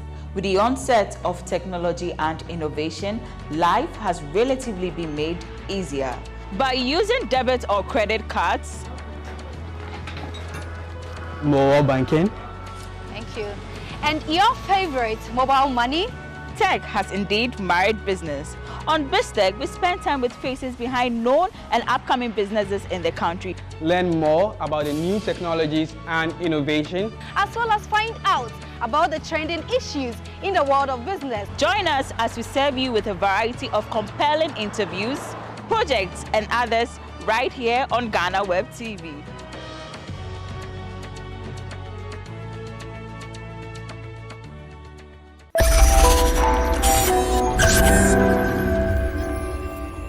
Welcome back. This is Say It Loud. We are speaking about abuses in marriages, and we have with us Yvonne Damali. She's a family member of the late Lillian Dejo. Now, Yvonne, you're telling us about how women can stand up for themselves in marriages without necessarily being abusive themselves. Tell us more. Yes. In my opinion, I would say that most of the time, women tend to become abusive because of the abuse that they're going through. For instance, when a man is cheating on his wife, the woman tends to nag a lot. The woman tends to maybe fight the man. It is not because she's an abusive person, but she's only responding to whatever she's going through. Hurt people hurt people. Yes. So it's like she's been hurt and she feels her solution is to hurt. But how can they do that without resorting to hurting? I think basically if someone is abusing you, you should be able to sit the person down and speak. Even when the person doesn't want to listen to you, you should have a way of speaking to them to listen to you. But if you ask me, I think it all boils down to the foundation of the relationship or the marriage. You should define everything from the start. You should understand yourselves. You should know who you are going into that relationship with, so that you don't have square pegs in round holes. Maybe your husband is the outgoing type, or your partner is an outgoing type, and then you come into the marriage or relationship, you are now fighting the person, or you have become abusive because you feel that they go out something that you don't want. But you should already know. So before you enter, or from day one, define what it is. Everybody should know who they are going out with. Discuss it. I know things can change in the relationship or in the marriage. But as a woman, I think you should know yourself. You should understand yourself. You should know the extent to which you can take abuse, so you don't become abusive yourself. If it's crossing the line, stay if you can. If you cannot, and you think that you being abusive will end up hurting someone else, or it will lead to the other partner hurting you, flee for your life. So even before the marriage stages, you're telling us about relationships. What are some red flags that people should look out for? So you know that once you see this, it's a no-go area, you just stop it from there. So if you are in a relationship and your partner keeps checking your phone, know that it's a red flag. If you're in a relationship and your partner doesn't allow you to go out, or keeps commenting or giving instruction about how you talk about somebody, he believes in that woman should be submissive. Woman should not go out. A woman should dress in a particular way. A woman shouldn't earn money or work to make that money. Or the woman after childbirth must stay at home to take care of the child. These are some of the red flags. Begin to ask yourself, are these things I can take? We just heard, unfortunately, that a young woman was beaten to death by her boyfriend. I learned the guy had done that several times. Whatever kept her there, I cannot judge her. But those are red flags. If your boyfriend begins to beat you, or your girlfriend begins to nag and insult you right from the beginning of the relationship, please know that it will end in tears. You won't get anywhere, because the person will progress and advance. Never think once you are married it will get any better, because trust me, it will get worse. So now you're married, maybe your spouse didn't exhibit any of these things, but due to some circumstances, these things are new. As a mother yourself, with kids, you're married, how would you handle something like that? Stand up for yourself without being abusive? I think that we should use professional counseling. That's what you would do? I will do that. I'll go to a professional counselor. Excuse me, forgive me. I'm not saying the Christian pastors or the counselors are not good. But these people, the religious counselors, if you ask me, tend to be people who have been married for years. And so you go and they advise you based on religion. Okay. But relationship and marriage is a serious matter. It's not, if they are professionals, I don't have a problem with it. but seek professional help. When your partner begins to behave outside of their original character or something that you know, the best thing is seek professional counseling. Go speak about your issue. They will help you to settle it out. But if you stay at home and you want to also become abusive, or you think that you can take abuse, even if it's emotional abuse, you die. You begin to be sick, you have BP, you can't sleep. The person does things that hurts you. About seeking professional counsel, do you just do it alone, or you suggest to your spouse? How does that work? You see, when you are sick, you go to hospital. So first of all, you go to you look for a professional counselor, a very good one, of course, not those ones on social media or on radio and TV that talk anyhow. Go to somebody that is good. Speak to the person. I think they will advise you as to how to go about your relationship, or how to even bring the other partner for counseling early. Don't wait until the thing gets so worse, so bad, then you go. You can't pick the pieces. It won't work out. How do you protect children from all of these? Because children tend to learn from what they observe, what they see. Children are very clever. They notice anything and everything happening in relationships and marriage. Once you're around them and you're happy, they know. When you are sad, they know. When something is not going on well, they know. If they do see it, how do you handle it? If they do see it, as adults who think about your children, please try settle the issue as quickly as possible. Sit your children down, find every means possible to erase that negative thought they have. Because you see, I was once a child. And let me say that even though I didn't see my parents fight, I can say there was some level of abuse. Not a physical one, but my father went in for another woman. And I can tell you that even now, I still feel the pain that I felt then. Because there was no peace in the house. I was never happy. It affected me psychologically. I wanted to see my own parents, my dad and my mom together. I go to school and I am sad because I see like children's parents, both father and mommy come to pick them. That relationship was there, okay? I come from a broken marriage background. So at a point, we were living with our mom and we were not seeing daddy as we wanted to. It affected me till today. I must be honest with you. I was never happy because even when people talk about their dad, I was sad, I was a bit shy.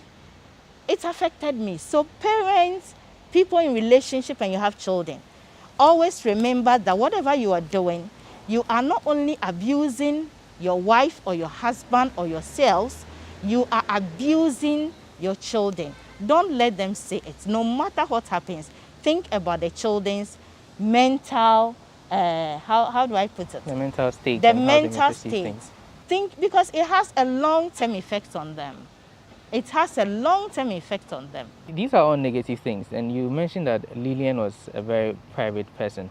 And you know, society, nobody really wants their business out there. Nobody wants their issues out in the public. Society even warns people against it. But where do you draw the line between letting your relationship issues out there and coming out because it's become toxic?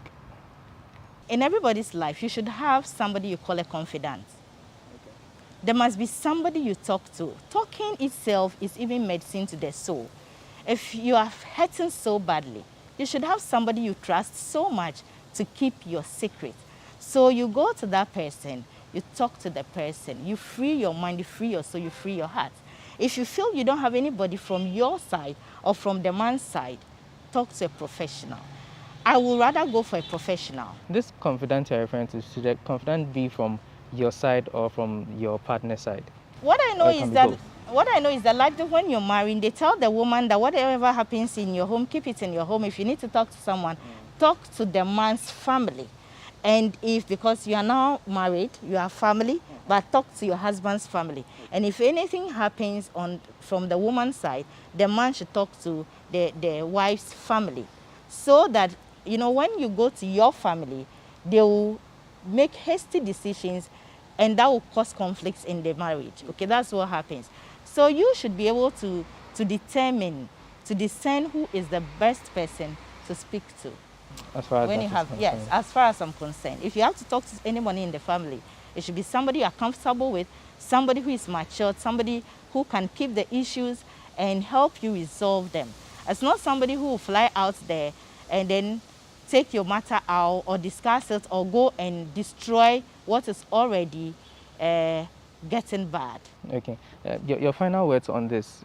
It seems this has become the norm in society, but it has to be fixed from the root or foundation like you have outlined in our conversation. But how do we fix this, looking at the male child? Women in society have great responsibility. Okay, if society will stop the stereotype and name calling thing, like these duties are for girls and women and marriage. And when you get out of your marriage, it means you, the woman, you are a bad person. It is because you were not responsible as a wife enough or a mother enough. That is why your husband misbehaved. That is why the marriage is destroyed. Then I think that we'll get somewhere. With time, it will improve, okay? So parents should begin to see their male children and their female children as children. That division of a boy can hit the sister and they don't talk. If you do it, your brother will beat you. I think it's a wrong thing. They shouldn't say it. If you do it, he will beat you. He's a boy. He's a boy, so what? So he feels that, okay, I'm a boy, I have muscle, I can beat my sister. It should stop. Stop telling the boys that, or don't stop telling the girl, you are the girl, go to the kitchen, go and cook. Don't reduce the girl to kitchen materials. No stereotype roles. No stereotype roles. Don't put roles on boys and girls. They are children. Everybody should play the role of being responsible children so they can grow into the responsible adults. Elsewhere, in other jurisdictions, it is the men, okay, both men, let me say both men and women perform the same roles. Everybody cooks, everybody washes, everybody does everything in their marriage and their relationship. Why is it that in Ghana and in Africa, we put the burden is on the woman, so from start to finish, you have the responsibility to do everything. And then they burden the man as, you should bring all the money. So if I'm bringing all the money and I'm working and I'm sweating and I am tired and I don't have that peace of mind, when I come home, I'll misbehave or I'll feel that, okay, I bring the money to the house. You are a wife, you're also bringing some money to the house, but I bring the larger part of the money so I can dictate to you. These are things that we should begin to think about very clearly. So right from when we have children, let them understand that girls must work and bring money home. Boys must work and bring money home. Boys should wash, they should clean, they should lay the bed, they should do everything. Let them grow knowing that these are not stereotype roles. There is nothing like a boy and a girl's role. Okay, thank you. Thank you so much, Yvonne. But before we go though, are you Christian? I am Christian. Where does prayer fit in all of this? Prayer is very necessary. As a Christian, I know that some things happened because we will say the devil or the enemy, the seen and unseen enemies, can actually impact your relationship and your marriage. They can play with your minds. Some are physical beings that might go to a wife or a husband or a girlfriend or some people dating, courting, and lie about the other person. Sometimes the issues are even true. But the way they will go about it, the things they will say to the other person would cause conflicts in the relationship and marriage. So it is important to pray for yourselves, to pray for each other, to pray for your partner. I don't believe there is something they always say. You see women in churches praying for their husbands. Their husbands are somewhere having fun. And they'll tell you, as a woman, you have to pray. Again, the stereotype roles. You have to pray for your marriage. You have to pray for a relationship. So the woman becomes a prayer warrior. It is important we pray to support our marriages and our relationships. But please, prayer shouldn't be left to the woman alone. Once you are married in Christ, you become one. There is nothing like a husband and a wife. You are put together as one. So pray together. Read the Bible together. Think about the words of God together. Know that there is no place for fighting, for battery, for abuse in Christendom. It is not part of our marital prescriptions in the Bible. So please keep praying. It works. Prayer works. God will intervene. But prayer alone cannot solve, yes, any situation. Thank you very much, Yvonne Damali, for your time here. So thank you for having me. I'm grateful. Great. So prayer does work, but it will be more effective if both partners, the wife and the husband, pray together about whatever the issue in the marriage is, and no stereotypic roles for male children and female children. My name is Lord Harry Sidwasari, and this has been another interesting episode of Say It Loud. Do join us for our next one.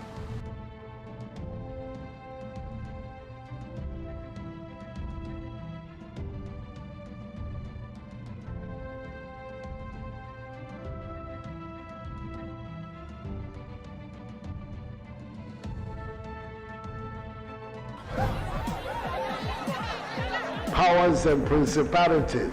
There's so much fire inside me. Tragedy struck when part of the largest hillside at the kosher rubbish dump collapsed. It's going to be fun to see how he goes about approaching this game.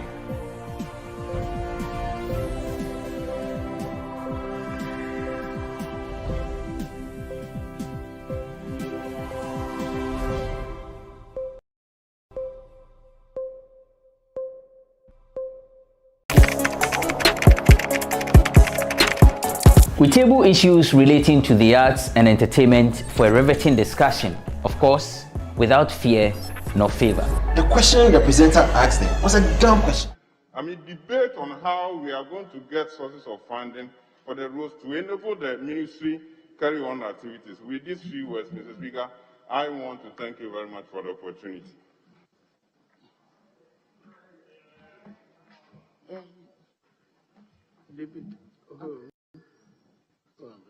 Mr. Speaker, Yeah. Okay. Say the lady. The lady? No, for the minority now. Yes. Majority, you wait. Minority now, yes. Mr. Speaker, thank you for the opportunity given me to contribute to. Honorable Member, kindly wait. After majority, it goes to minority, comes back. Yes. Thank you very much, Mr. Speaker. I rise to speak in support of the motion for the amount of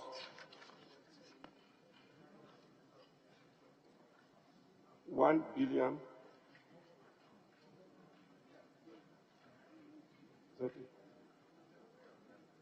Yeah, 967,771,491 for the Ministry of Roads and Highways. Mr. Speaker, in supporting the motion, I'd like to make some observations based on the work program that the Ministry has submitted. Indeed, when we're debating the policy statement, the Minister made statements to the effect that, and in fact this morning he has repeated the statement to the effect that they want to have equitable development of the country. Yes, very good words, but that's not what I see. I haven't gotten that impression at all. was, Mr. Speaker, policy document which was presented. And I refer you to page 151. Page 151, table 24. You will see that there are some ongoing projects, some road projects which were undertaken in 2020. Upper West region is completely absent. Mr. Speaker, under table 25, we have ongoing road projections. Again, Upper West has been completely neglected. Mr. Speaker, go to table 20, ongoing projects. It is the same story. Now, Mr. Speaker, if you go to page 155, we have pipeline projects, and a number of projects have been listed up to page 126. Again, Upper West region has been completely neglected. Mr. Speaker, the 1992 Constitution, Article 36, 2D, provides as follows.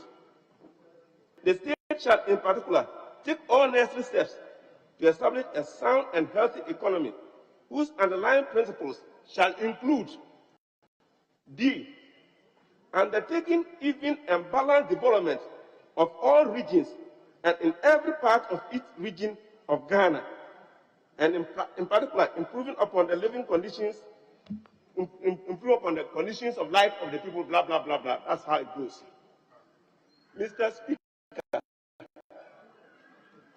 what I have observed is that, yes, the Ministry of Roads and Highways has touted itself as having carried out road infrastructure in Ghana. That may be true. But the saying goes that the sweetness of the pudding is in the eating. And so, when every part of the country is benefiting from road infrastructure and Upper West is neglected, then in the first place, we are not going by the constitutional injunction. And we are also not part of the pudding. So I'm drawing attention to the Minister of Roads and Highways that if he thinks that Upper West is part of this country, and Upper West must also enjoy the eating of the pudding, going into the future, he should look at how he can support Upper West with road infrastructure.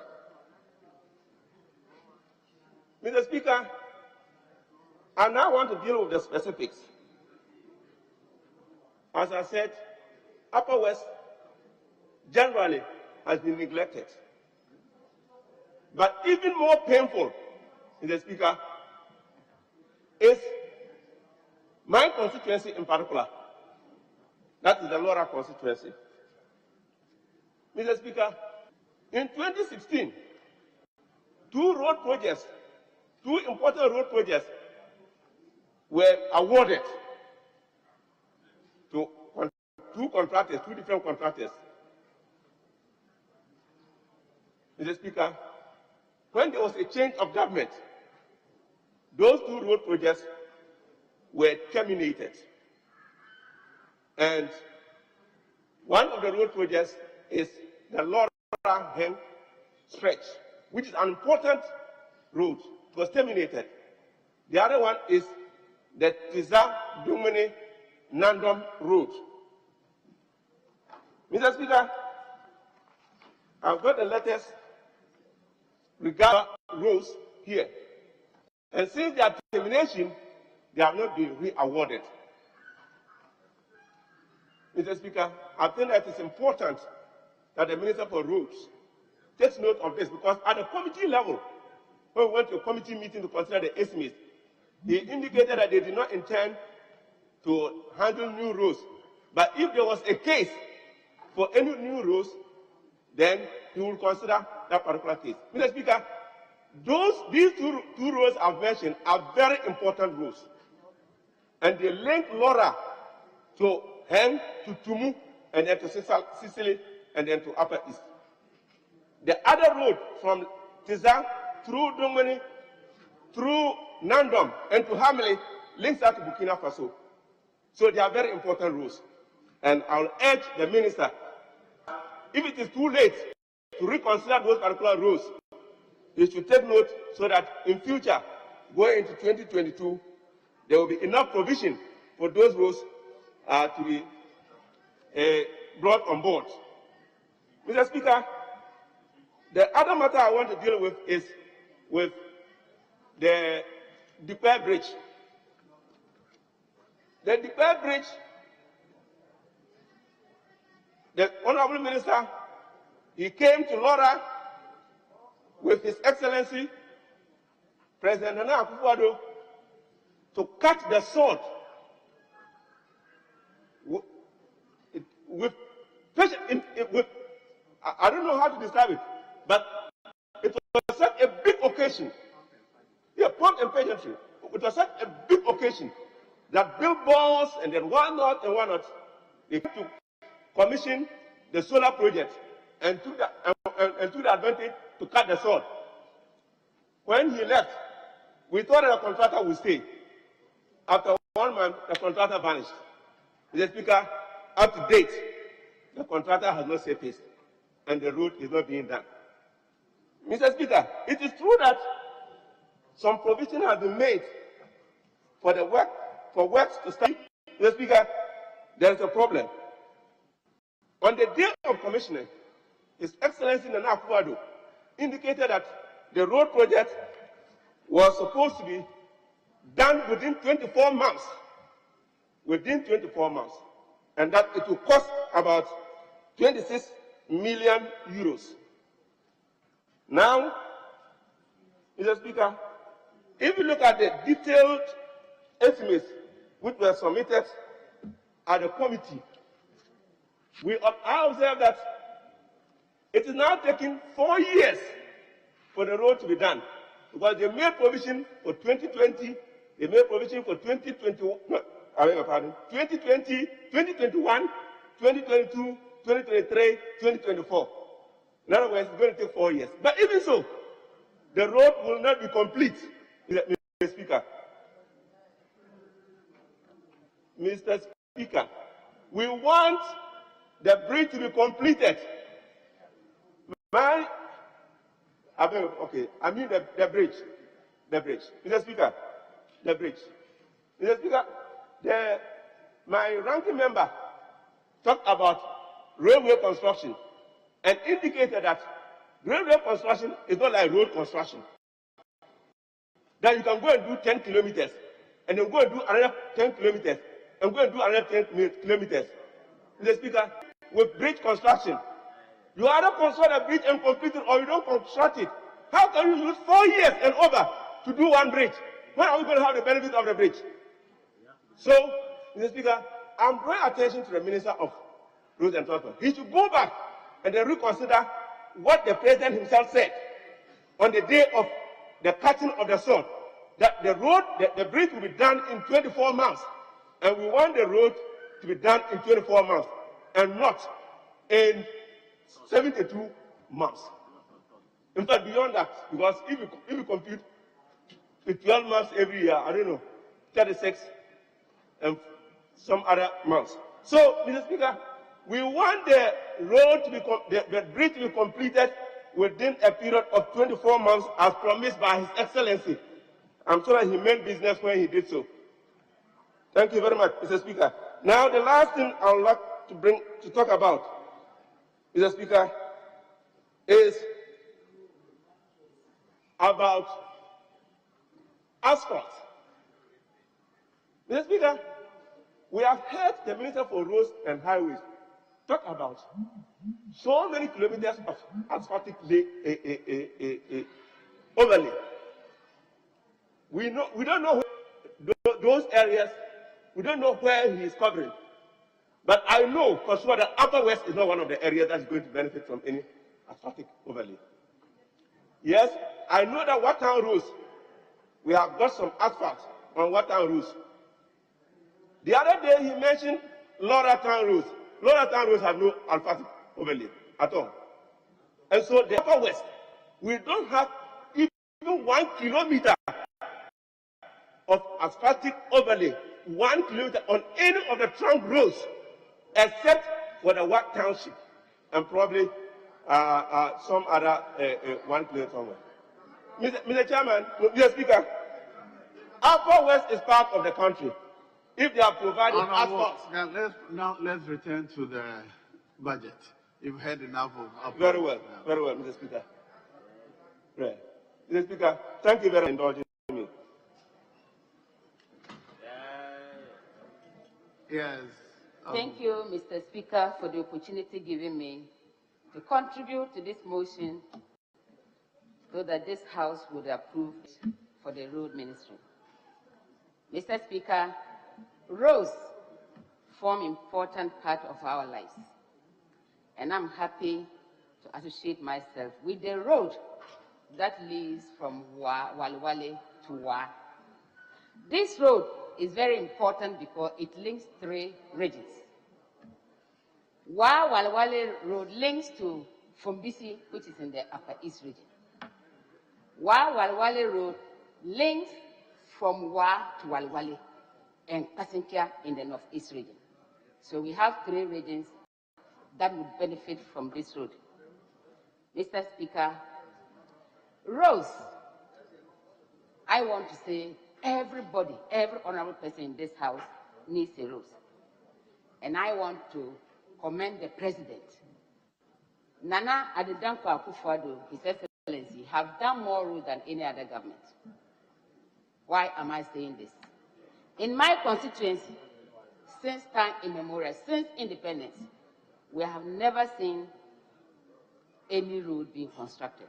But today, in Walwale, I can boast of Nasha Janga Road, almost 60% complete. Nasha Karbu Road, 40% complete. Walwale Road, 70% complete. Walwale. And I want to urge the minister to support, to complete this road. The Janga, Walwale, Nasha, Janga, Nasha Karbu, and the Shivwaya Bani Road, which is very important for the people of my constituency. Mr. Speaker, without much ado, I will urge this House to support this budget estimate so that most of our roads will be completed this year. Thank you so much for the opportunity. Yes, Honorable James. Thank you, Honorable Speaker, for allowing me for giving me the opportunity to contribute to the motion in support of the approval for the requested budget for the Ministry of Roads and Highways. I want to add my voice to the volume of congratulations messages to the Minister for the sector for his diligence and good work. 2020 was the year of roads.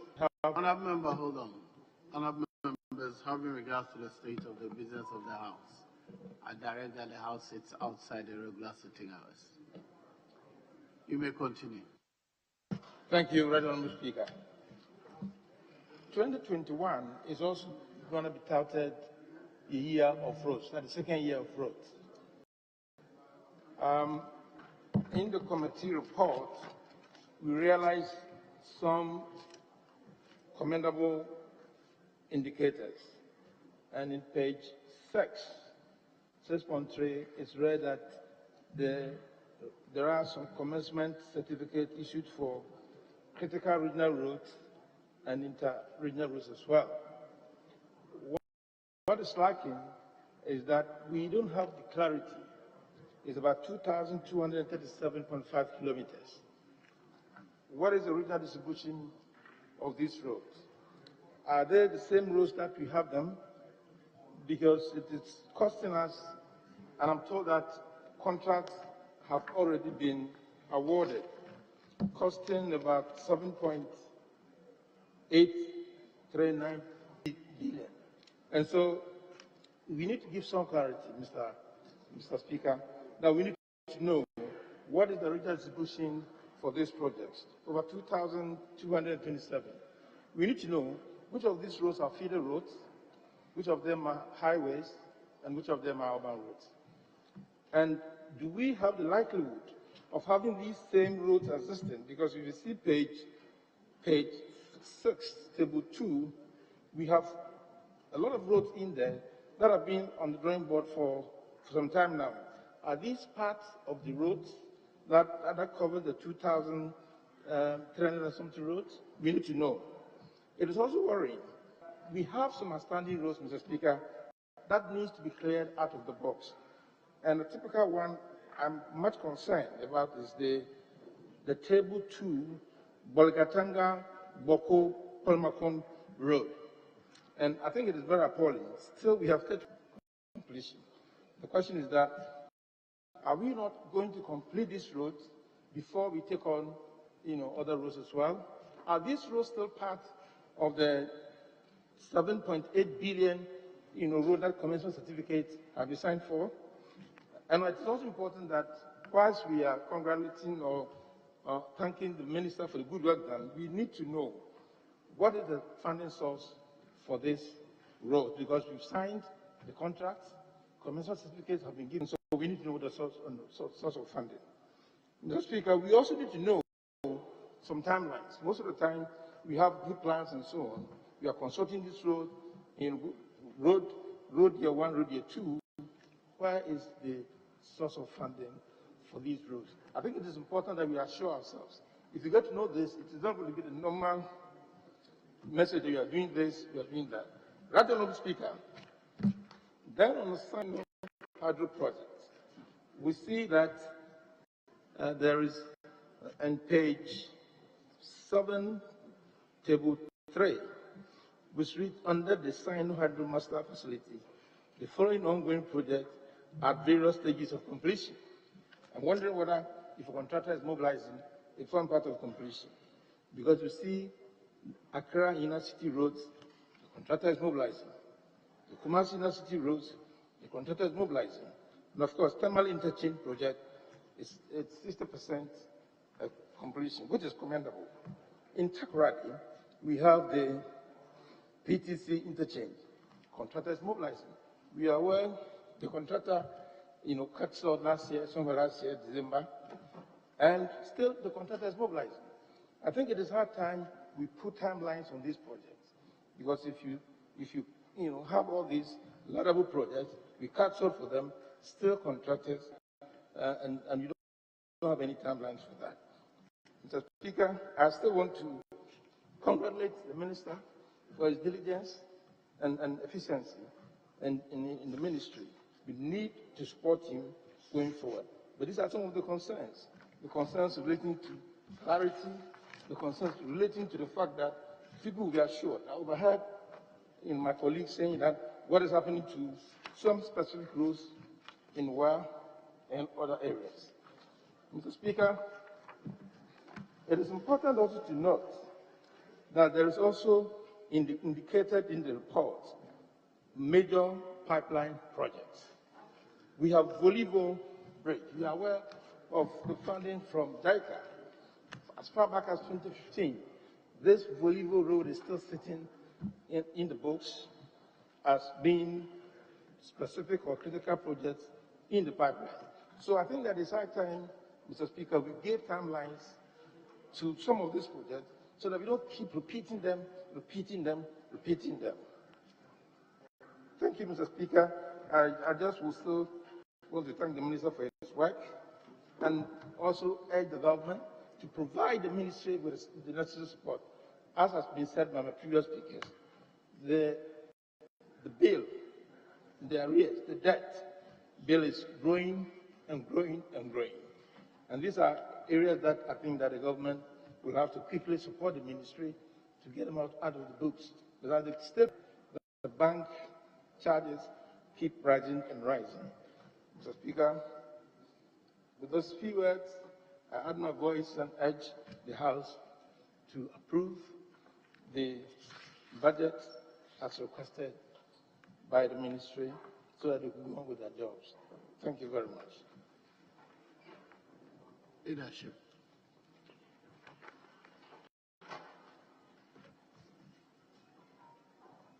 Mr. Speaker, let me thank you for the opportunity to contribute to the motion that we approve that amount of money as recommended for 1.967771491 for the programs of the Ministerial for the year 2021. And Mr. Speaker, in doing so, to state strongly, President Nana Addo Dankwa declared 2020 year of roads.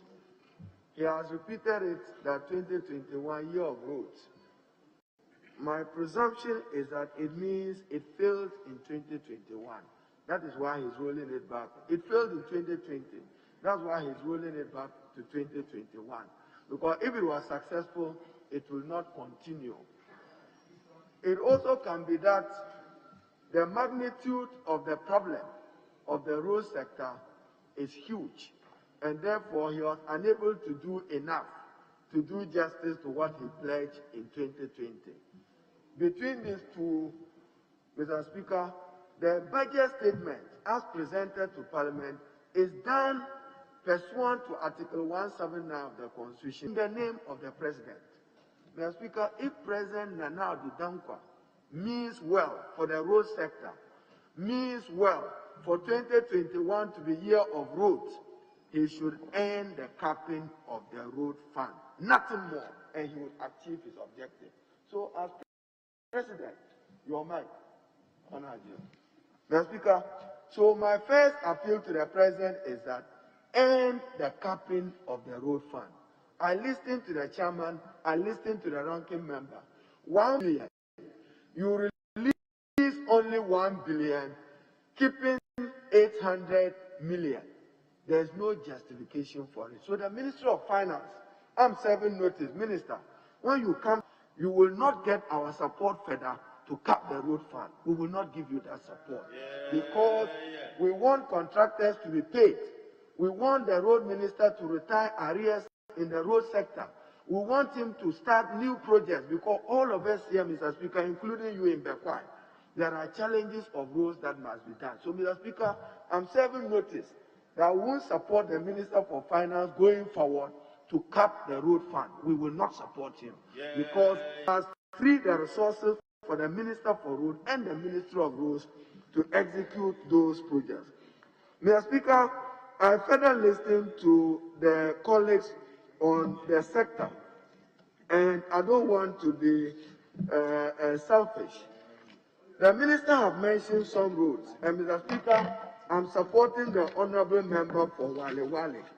And Mr. Speaker, for the purpose of a rendition, when I Mr. Speaker to page 6 of the committee's report, in particular what the Honourable Lady referred to, Wale Wale Road.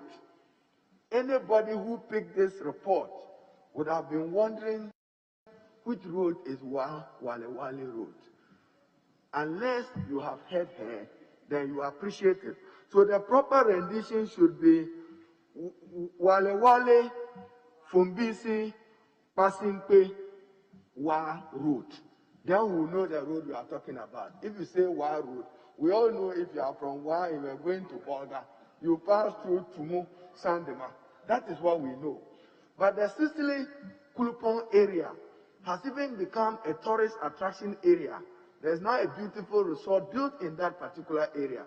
So for the record, Minister, it should be Wale Wale. Aja, will it pass through Yaba? Because I see Yaba on the road. Yeah, I think so. It starts from Burugu. It will pass through Yagaba. It will definitely pass through Yagaba.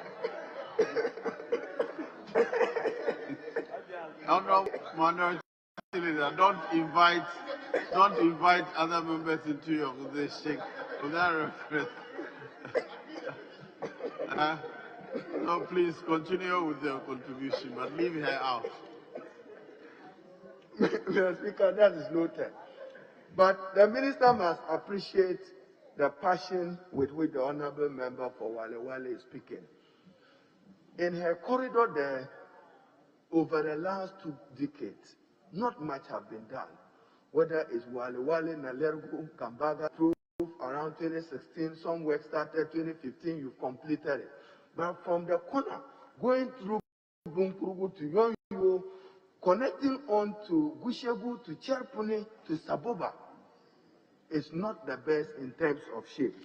Mr. Speaker, may I also refer the Minister to some urgent bridges, emergency bridges that must take his attention. Secretary Obuasi, Nawuni in the northern region, and Juanahili in the northern region. Minister, those bridges need some emergency attention, just like Bupe, Yape, and then the one linking Daboya to Tolon. And I believe that I'll bring it to the attention of the Honorable Minister. So, Mr. Speaker, the remit of my submission is that let us free the road fund.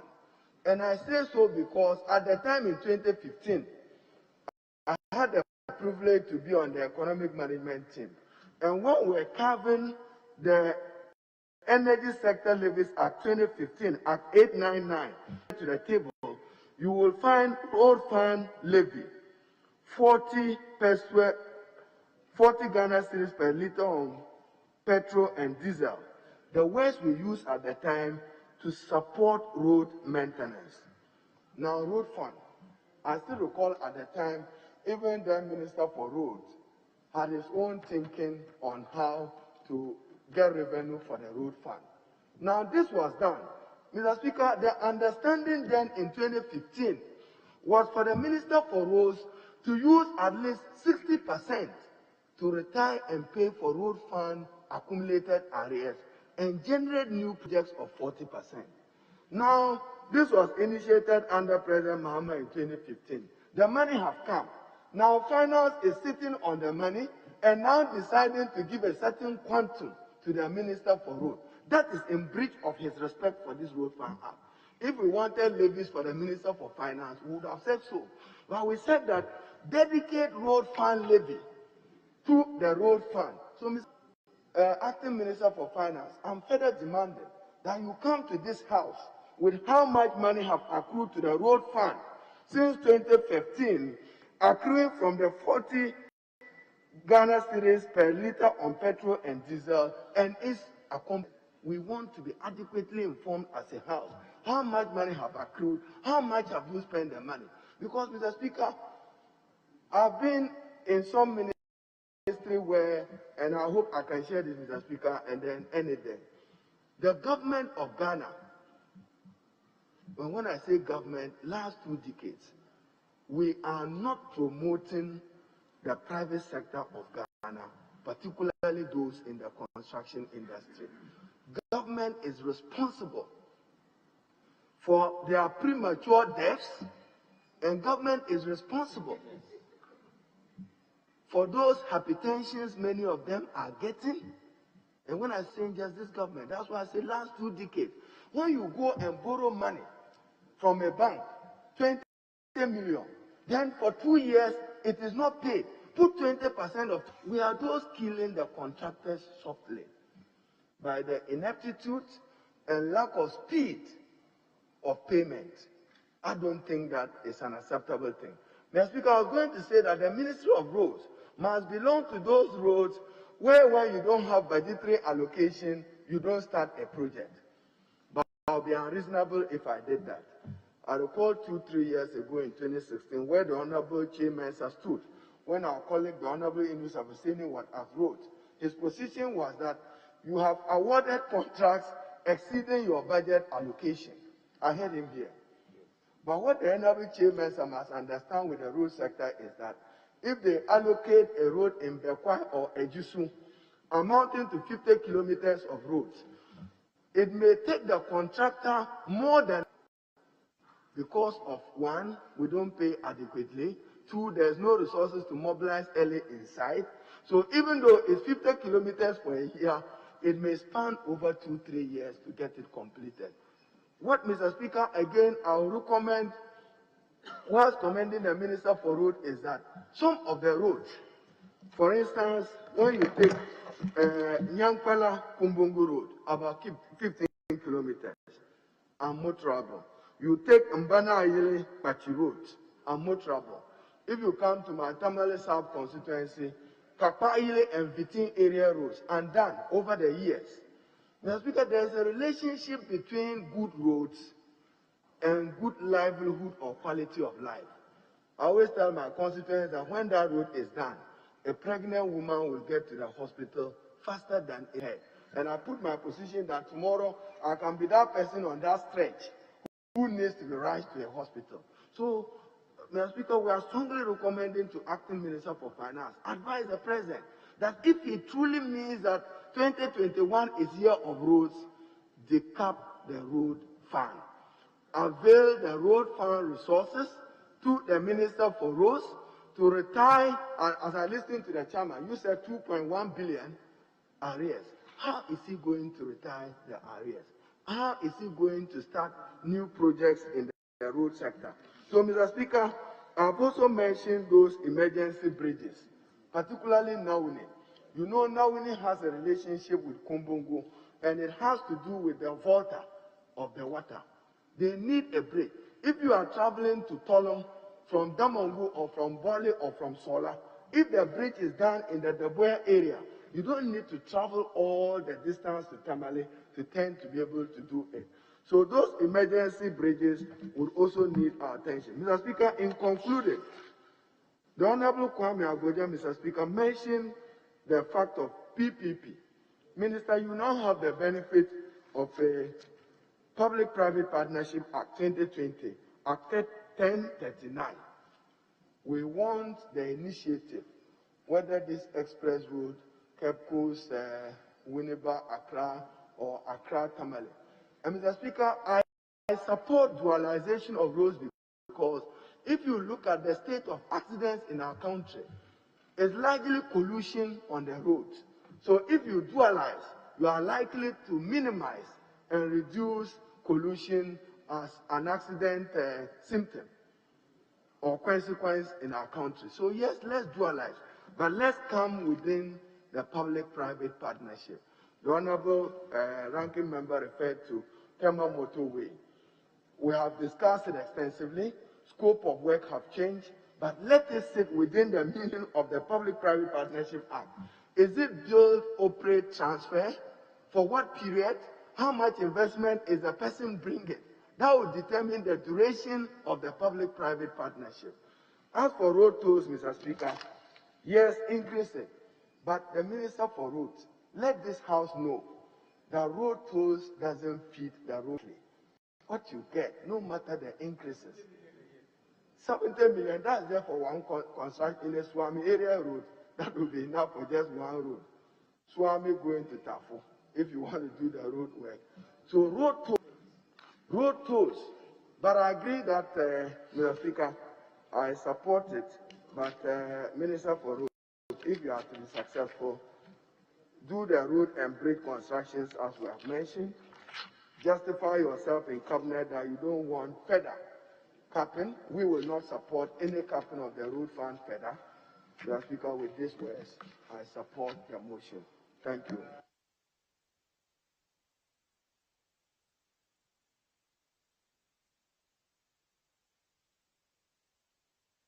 Honorable Majority Leader. Mr. Speaker, thank you very much for the space. This is Majority Leader.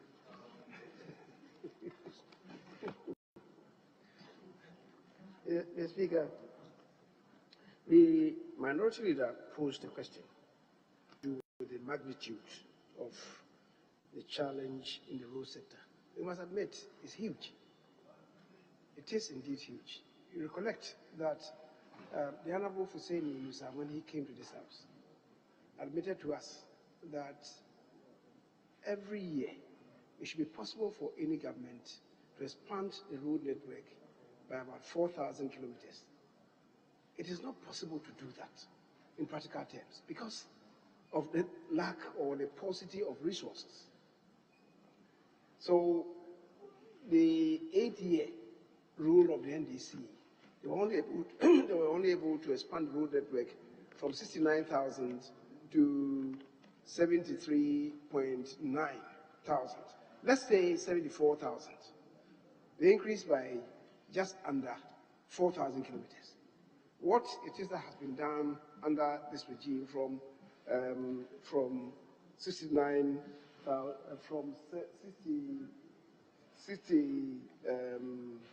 73,000 to 78,000, about 5,000 kilometers expansion. The Speaker, if we have to expand further, certainly what will yield the required dividends for us is the resort to the PPP. Other than that, it's not going to be possible for any regime to do that. President Kufuor, he was able to expand the network from 39,000 to 69,000. But that one had to do with opening up the countryside, feeder routes. Some of them existed as tracts, and then he was able to grade them and bring them into the national basket. But indeed, if we have to position the country to expand, we did this. The Speaker, I like the PPP regime because we talk of price escalation, which at the end of the day means that we don't have value for the roads that are constructed in this country. Because you budget to do, let's say, 10 kilometers with about $10 million. By the time it's gone, the price has escalated because you're not able to pay on time to about $30 million. That's the bane. If you resort to PPPs, they come with their money and take the risk and do it. In that case, there's little room for price escalation and indeed for corruption. So, Mr. Speaker, I think that indeed should be the way to go. I also agree with colleagues who have advocated and indeed supported the ministry stance that we should increase road tolls. Because, admittedly, since 2009, under President Mills, when the road tolls came to be increased by 900% to 1 city, Speaker, they have not been increased again. Perhaps going forward, we should devise a scheme where there be some automaticity in the increment of road tolls, so that they don't even have to come to this house to engage us to increase the levies charged at such. And I agree that even then, perhaps we should resort, as we were told by the experts when we got to Ho, that we should look at automation of the road tolls, the toll booths. The human factor is also something. Today, we anticipate that if we increase by, let's say, 400% or 500%, go to 400% will take you to 5 cities. Average. Speaker, that then should be able to yield about 4.8 billion. Are we going to get it? Are we going to get it? That's something that we should look at. You may increase by 400% from 1 city to 5 cities, and you anticipate to have 4.8 billion. In addition to what you are supposed to be getting now is about 1.2 billion to take it to 6 billion. Are you going to have the yield if it is not automated? The Speaker, it is something that the Minister for Roads should begin to look at, together with the Ministry of Finance, that we need automation so that we have the highest yield when we increase. The Minister of Roads and Highways is the one who comes under scurrilous attacks in this House, because every constituency, every member of Parliament requires good roads in his or her backyard. And yet we are not able to do this. Mr. Speaker, I think that we must agree with the current state of affairs, and indeed going forward that must be done. The Minister intends not to introduce too many new roads, but to ensure the completion, consolidation, and continuity of those roads that are already in the the pipeline. Mr. Speaker, the ceiling for the ministry is 1.967 billion. I believe that if the tolls are increased to enhance the yield, the ministry will be well positioned to do much more construction. Many more construction than we have done. Mr. Speaker, but one issue that I want to raise with the ministry. The report before us indicates to us that as of December 2020, the 4-tier Pokwasi interchange had gone up to completion. As we speak now, what addition have we seen, Minister, on that? And I believe that the minister should be able to assure us that between now and maybe June, that project should be finished. Because, the Speaker, significantly it has reduced traffic, even though it's not been completed yet. It's reduced traffic.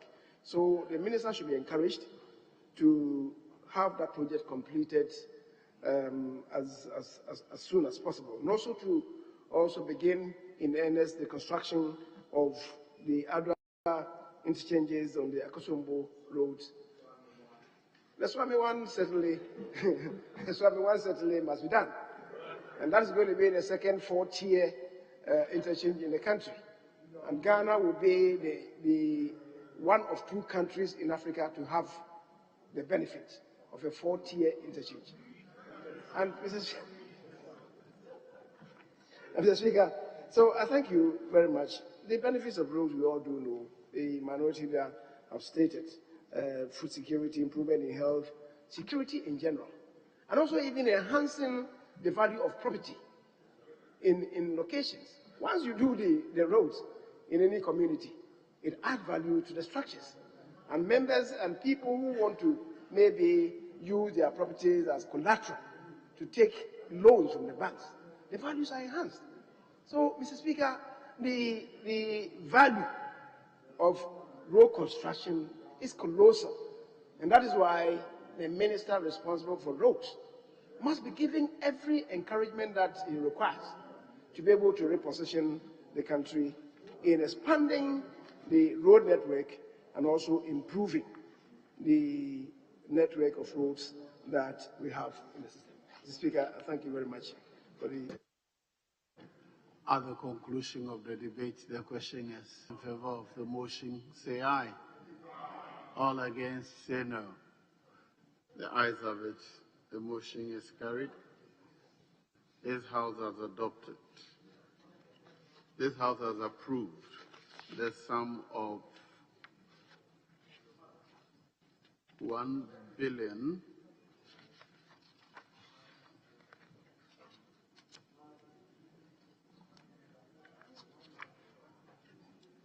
trying to find the exact figure to be sure. 1,967,771. Sorry, 1,967,771,491 Ghana cedis for the programs of the Ministry of Roads and Highways for the fiscal year 2021. Speaker, if you can let the minority leader lay the reports from the Special Budget Committee captured on page 4, as items 6E, I.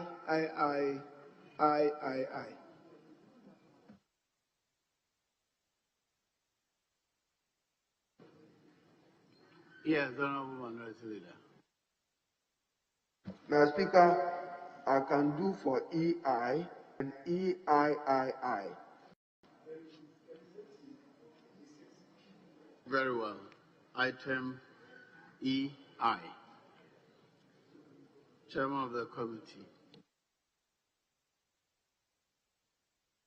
Report of the Special Budget Committee on the annual budget estimates of the National Commission for Civic Education for the year ending 31st December 2021.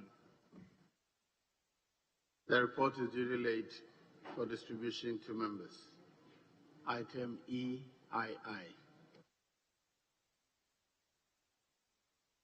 Not ready. Item EIII. Report of the Special Budget Committee on the annual budget estimates of the Commission on Human Rights and Administrative Justice for the year ending 31st December 2021. The report is duly laid for distribution to members. Mr. Speaker, yes. Item 6, P, Roman number 1, on page 6.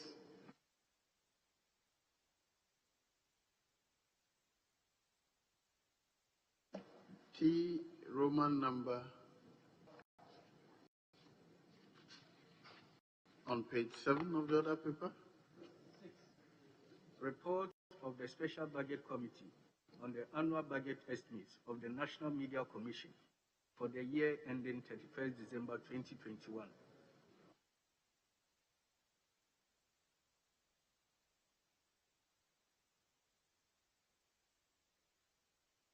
The report is duly laid for distribution to members. Mr. Speaker, item number 6M on page 6. Michael or Noah? Moro. Item number 6N. Yes, Honorable Majority Leader, you are laying the report. Please proceed. Report of the Committee on Mines and Energy on the annual budget estimates of the Ministry of Energy for the year ending 31st December 2021. The report is duly laid for distribution to members. Mr. Speaker, if I may present these papers. Page 3, item 6. A. Roman numbers 1, 2, and 3. Item 6AI by the Majority Leader. Annual budget estimates of the Audit Service for the year 2021. The report is duly laid for distribution to members. Item AII.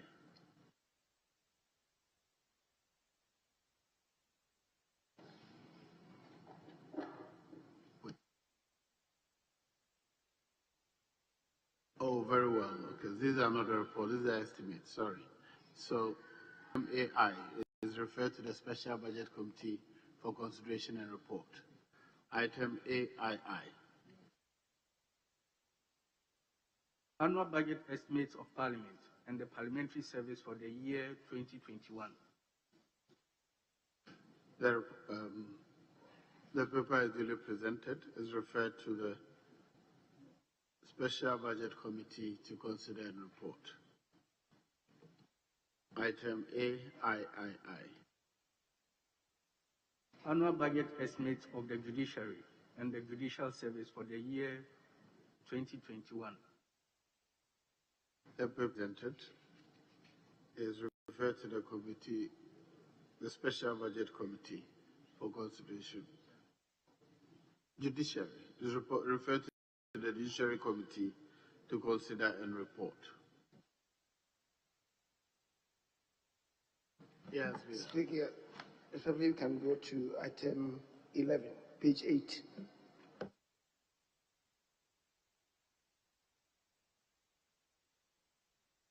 Item 11, page 8, motion by the Minister for Transport.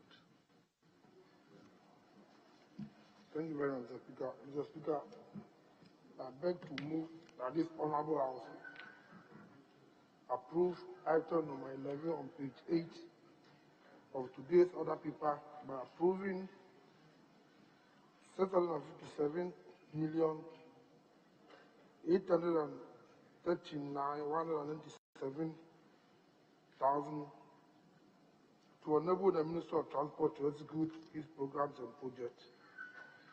Mr. Speaker, these amounts comprises of compensation, goods and services, and keepers.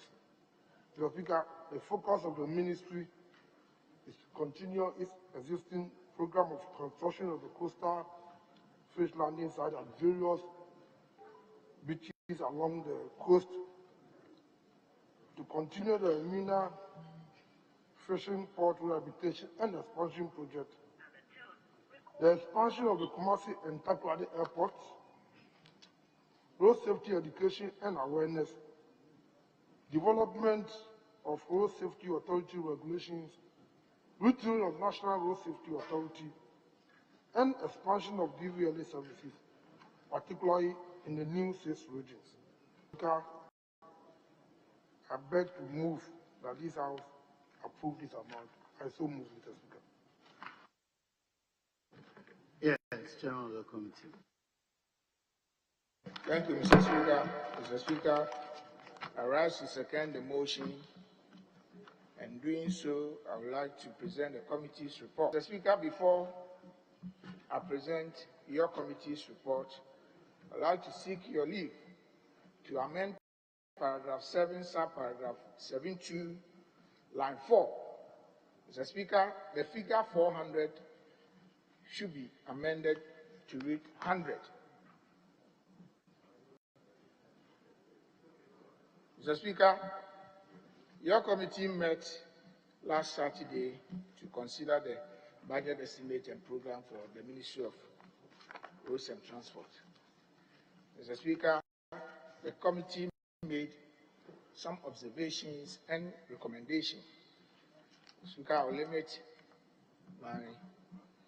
the presentation to the recommendations and the observations made by the committee. Mr. Speaker, paragraph 7, subparagraph 7.2.1.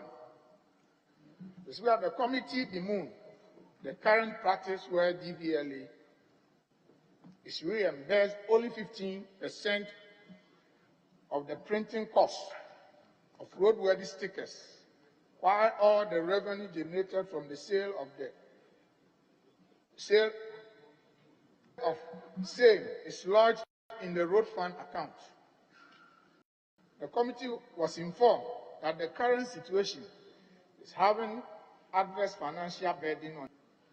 The committee strongly recommends that an arrangement be put in place where either the Ministry of Finance fund the cost of the printing of the stickers or give back at least 60% of the printing cost of the stickers to enable DLE to continue to fund the printing of these stickers.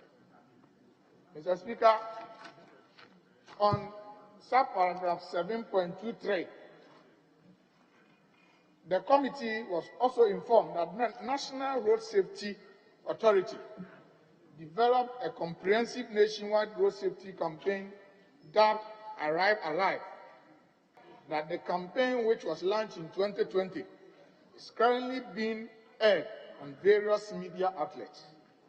The overall objective of the campaign, it was explained, is to deliver various media programs, outreach, advocacy, and enforcement activities to influence the required positive change in road user behavior and laxity in addressing road safety issues in the country. The committee hopes that the campaign will be sustained to yield the required outcome. Mr. Speaker, on paragraph 7.24, the committee noted that the National Safety Authority could not achieve some of its targets relating to road accidents, particularly in the area of number of people killed and injured.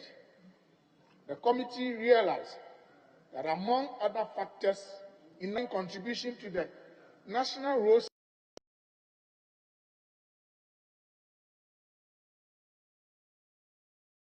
Safety Authority is one of the hindrances that is they are facing.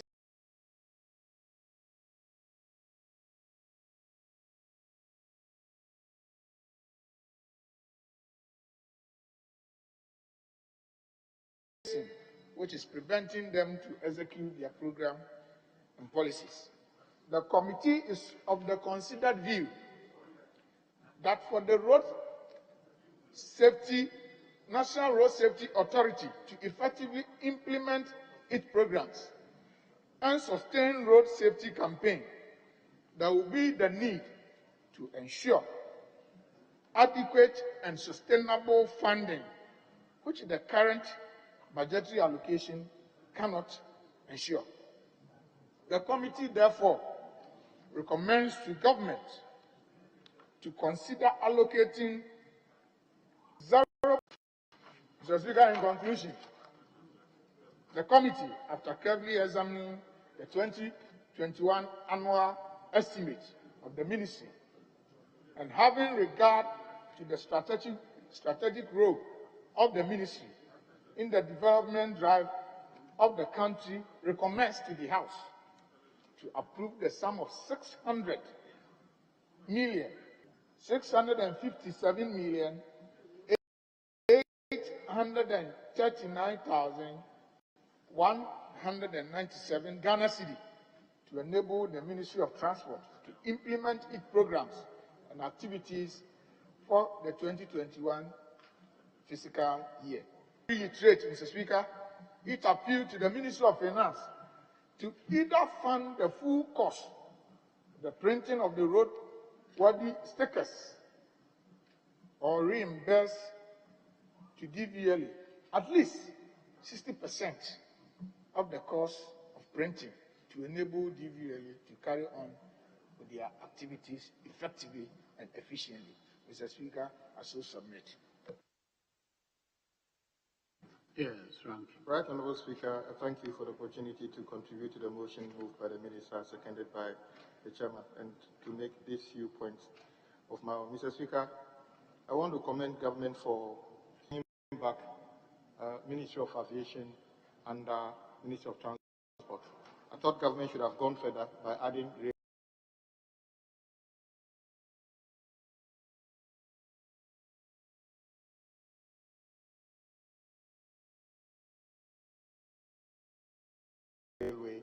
as well to that, to consolidate, because it is important for the coordination of these things to be done at a central location to enhance work. So, Mr. Speaker, they've done 50%. Maybe in the future they can add railway.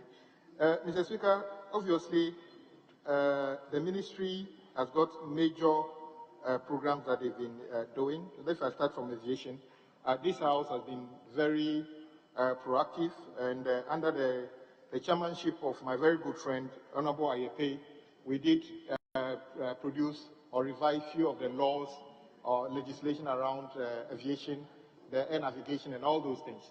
And all those things have enhanced our status as an aviation hub. It's not a fluke that we've been named as the second best airport in Africa, Mr. Speaker. It took investment, it took commitment, and though he's not here, I would like him to go into the record that he's been part of this, Honorable Ayepe, for the word of chalk.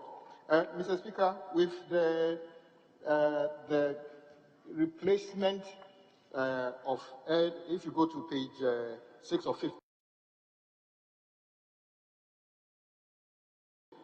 15, the first line, replacement of aging communication, navigation, and surveillance equipment at Tamale Ho and Kumasi airports. Well, there isn't any at Ho yet, so it's not a replacement. It's a new thing that is going to be put there. Mr. Speaker, government is intending to expand aviation in the country, Mr. Speaker, but we need to be cautious how we do this. The Ho airport is still not activated yet. I hear government saying they are going to go to Cape Coast. That is fine. If we can get airport in every every region. I don't have a problem, provided we can fund it, because the funding of Terminal 3, Ho, Tamale and Kumasi, which was one of the 400 million we took on the back of the balance sheet of Ghana Airport Company, was standing. So when we are unable to pay existing debt and want to add more, well, that is government's decision. We would support them if that's what they want to do. Mr. Speaker, the building of the development of the integrated logistic terminal at Buankra, integrated logistic hub, so that by the time it's completed, it can be fully utilized. I heard my chairman talking about the Ministry of Finance reimbursing DVLA for the printing of the road wedding tickets. Mr. Speaker, there's a third way. Let's do what the insurance companies do. They don't print those things anymore. By the look of your registration plate, they know whether your vehicle is insured or not. So instead of spending money printing these things, let's remove the printing completely, do what the insurance companies do, and use technology to enhance that. That whole money that we are using on printing can become something that we can use to do other things. So though it's in the report, I've always said that the way forward is not to pay anything at all, but to use technology to enhance this. Mr. Speaker, on page 12 or 15, the Minister's implementation of government-backed private sector-led lease-to-own financing arrangement. Yes, I can see the Minister trying to do something, but the point is, what is in the budget for this? Which one are we talking about? Is it a promise, the Minister, is it about this one, that government won't legalize risky Okada and then you provide? Is that the beginning of it? Where is it in the budget? Mr. Speaker, if you go to page 13 or 15, you will see the same thing the Minister is promising, that they will not legalize Okada. I agree with him. That's a policy decision. But the Okada riders in Adaplu are waiting for when you instruct them to come for the vehicles on work and pay.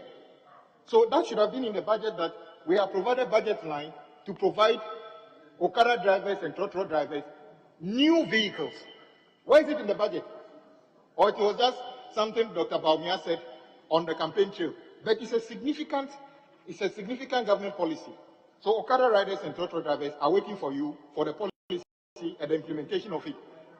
Yes, because VW, we were told VW was manufacturing cars in this country. We saw what they were doing at the airport. They manufactured the vehicles in Germany. They take off the tires and the engine. They bring them and fix them back. In fact, if that is a car manufacturing, a car assembly plant, then we have 2,000 of them already. Because even at the back here, you can get your engine removed and replaced. You can get your tires changed. So where is the vehicle? In Specifica, I actually went to VW that I wanted to buy a car. They don't have any car to sell. They don't have the cars to sell because they did those things during the campaign time, brought polos. Yes, Mr. Speaker, the polos are not there. I'm telling you, if you go to VW today, the polos they were using for politics, tell them they tell you they don't have one. I don't know which fact you have. Mr. Speaker, but I have them. They are things on my desk now. I went there, selected. You come to my office now. They are invoiced. Mr. Speaker, just this week, just last week, I said I wanted to buy a polo, the 60-something thousand one. They told me they don't have one. Yeah, so I'm saying that, but because last year, I bought the last one.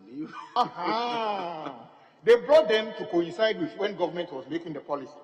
But now that the campaign is over, VW, show us where the VW polos are. I want to buy one this evening. Show me where I can buy one this evening. I'll pay for it cash. Mr. Speaker, I agree with my chairman very well. The committee feels that the 30% that government want to take on fuel, I am not personally entirely against it, but I'm against it on principle. When you take money off drivers and put it into something that benefits them, it is reasonable. Now, if you take 30% and give some to do sanitation, and National Road Safety, which is an organization that needed to be enhanced as in the report, and you don't give them anything, Mr. Speaker, I don't think it's right. So I support the chairman when he says that at least 5 pesos of that money should be put into the National Road Safety Authority so they can expand as required to deal with the carnage on our roads. Mr. Speaker, if that is done, maybe I will consider supporting this. Mr. Speaker, MMT, Mr. Speaker, that's Metro Mass. We who live in the villages, who don't have Uber, who don't have taxi, our savior is Metro Mass. It provides a very vital service to us in the hinterland. Mr. Speaker, indeed, this House has taken loans to buy buses before. The current minister also added a fleet of 100, promising to add another 100. Mr. Speaker, they needed buses in excess of 600.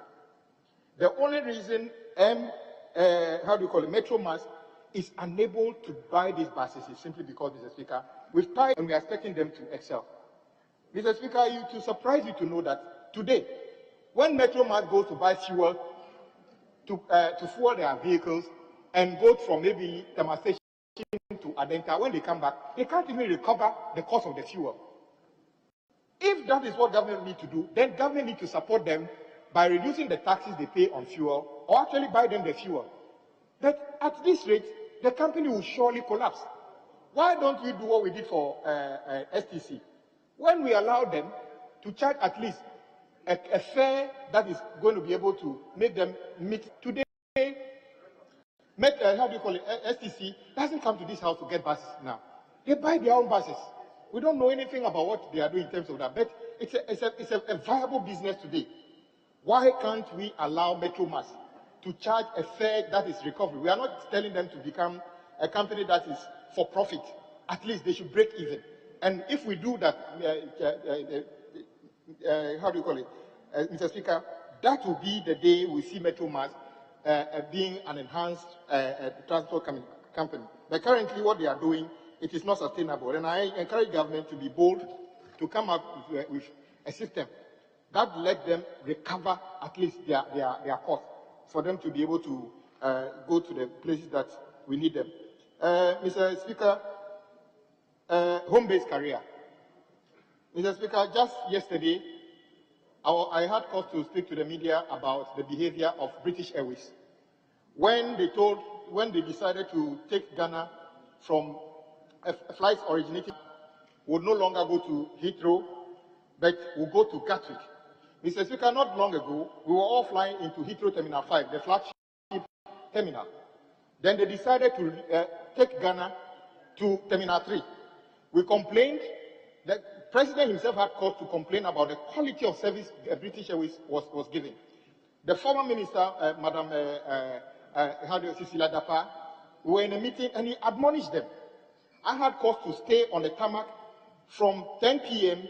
to 2 a.m. before, because the British Airways, knowing very well that if we are at the gate, they will have to disembark us and put us in a hotel.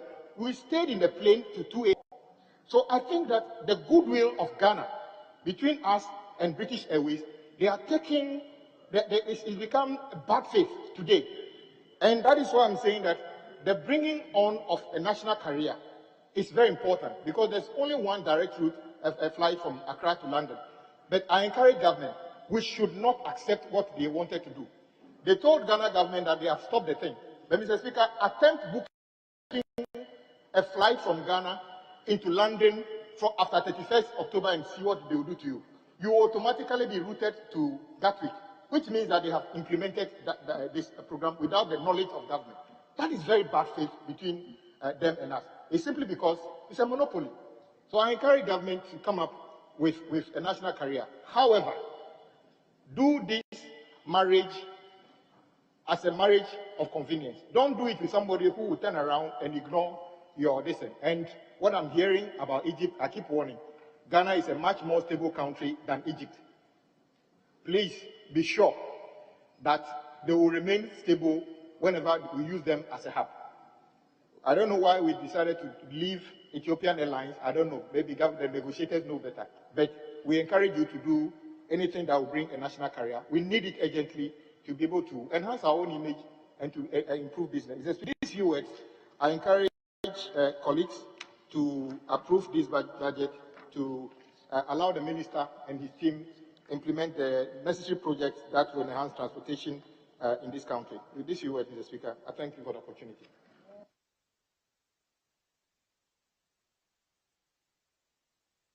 Yes, Honorable. Thank you, Mr. Speaker. My name is Kofi Mafo at Chaste constituency. Mr. Speaker, I want to start by saying that I, with my chairman, and I supported the motion in full. Mr. Speaker, let me move to the development of an integrated logistics terminal at Buankra. Mr. Speaker, as Rankin said, it's very important for us to have this particular project. It's a 30-year concession agreement between Shippers Authority and Ashanti Port Services Limited. Mr. Speaker, it has three components, and these three components are very important. The first one is to decongest the Tema Port if Buankra integrated terminal comes in operation. We are talking of decongesting because as we speak, the terminal of Tema Port is in progress and it is working. But unfortunately, the turnaround time is still very high because of the terminal, the way the terminal is. And then two, Mr. Speaker, the Takrady project, the expansion that is being done by Ibistec Limited is also ongoing. But unfortunately, it is not completed. And if it is completed, we will still need a Buankra port. Mr. Speaker, the second reason for getting the Buankra port is the transit trade.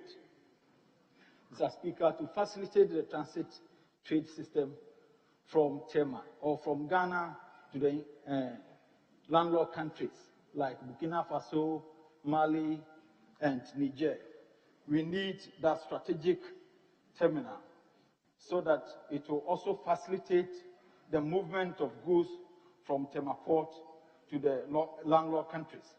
And so it is quite important that if you are getting this concession agreement that is giving us 30-year agreement, it is very important that we go with it. Mr. Speaker, the final one for Buankra is the industrial hub that we are expected to have there when the port is in session. Mr. Speaker, it is important that our people, our teaming masses, will also get opportunity to have employment when this project is completed. So I urge members to agree with us to approve of this budget. Mr. Speaker, talking about Metro Mass Transit, my colleague, the ranking member, mentioned it. But I believe that it is important that the social services that they are providing, we as MPs also support them, because these projects go a long way to help us socially in our various constituencies. So we want to urge members to support the Metro Mass Transit system or the Metro Mass Transit operations, so that at the end of the day, we also enjoy the benefit of their social services. Mr. Speaker, with this, I want to urge members to approve this estimate. Thank you very much, Mr. Speaker.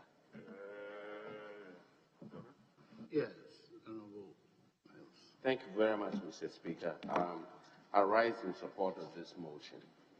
And Mr. Speaker, I'd like to remind the Minister that the airline for the National Road Safety Authority is needed and needed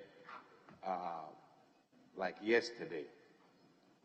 From Accra to Takrady, that is one of the high accident-prone areas, because we have so many issues on this road. Unlike the Accra-Kumasi road, part of it is dualized, and they have passing lanes from here to Takrady, no passing lane. Now, on a good day, it can take you 5 hours from here to Cape Coast. So you struggle through Kaswa. As for Budumburam, I won't talk about it. And when they hear the sirens, that's when all the cars come to the middle of the road that they want to block you. Then you struggle to Winneba Junction. So the slightest opportunity that a driver gets, you want to overtake. And that is why we have these problems. If we could have a passing lane, I'm sure Ministry of Roads also can help you. After Mankesi, there are so many unnecessary speed ramps. And you don't have the chance to overtake. And at night, between 6:30 and 7 o'clock, or 6:30 and 7:30, some of those speed ramps don't have any warning that they are there. Some of them too, the signs have been removed, either through accident or anything else. So we need National Road Safety to be around to help us reduce some of these accidents. My second one is about the landing beaches. And Mr. Speaker, if you look at the report on page 11 about these landing beaches, the one at the very bottom, which is Elmina, the rate of completion, they have completed 0.5%. But this is where history helps us. In 1972, we had a president called President Edward Akufo-Addo. He went to this same Elmina with Mr. J.H. Benson at the castle, and they promised them a landing beach. Now, that one was supposed to be a fishing harbor. That was 1972. Then came President J.J. Rawlings. He also went to the same place and promised a landing beach. Then we had President Kufuor, who went to the same place and promised us a landing beach. When President Atta Mills came in, he said, I'm not going to make any promises I can't keep. Now we sent President Akufo-Addo to the same place.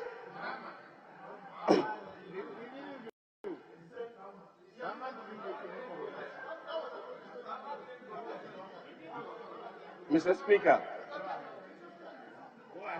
Mr. Speaker, then we sent President Akufo-Addo to his father was in 1972 and also promised us a landing beach. Now, if we're talking about these landing beaches, I would have preferred to see the Elmina. Our landing beach is maybe about 30 or 40% complete. It's 0.5. Now, the same president comes to Cape Coast to promise us an airport. Yeah, from the 10. So, Mr. President, I will support this motion, but at least when it comes to the Elmina landing beach, Elmina, which is the biggest fishing, capital in Ghana, as Honorable Howard Kunsi. We need to build this landing beach. So, Mr. Speaker, if we could remind the minister that he should try and fulfill what President Edward Akufo-Addo promised Elmina, 1972. Thank you very much, Mr. Speaker.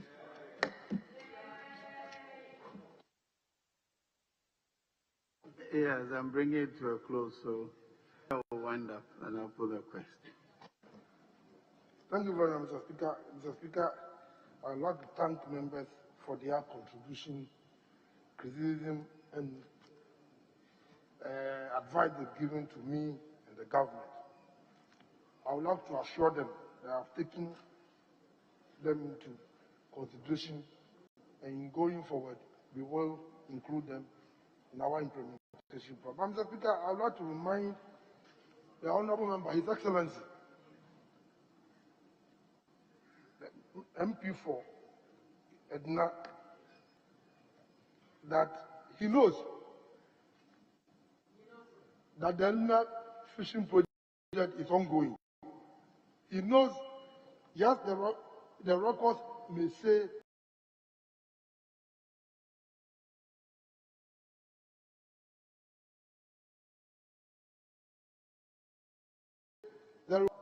Mr. Speaker, this rock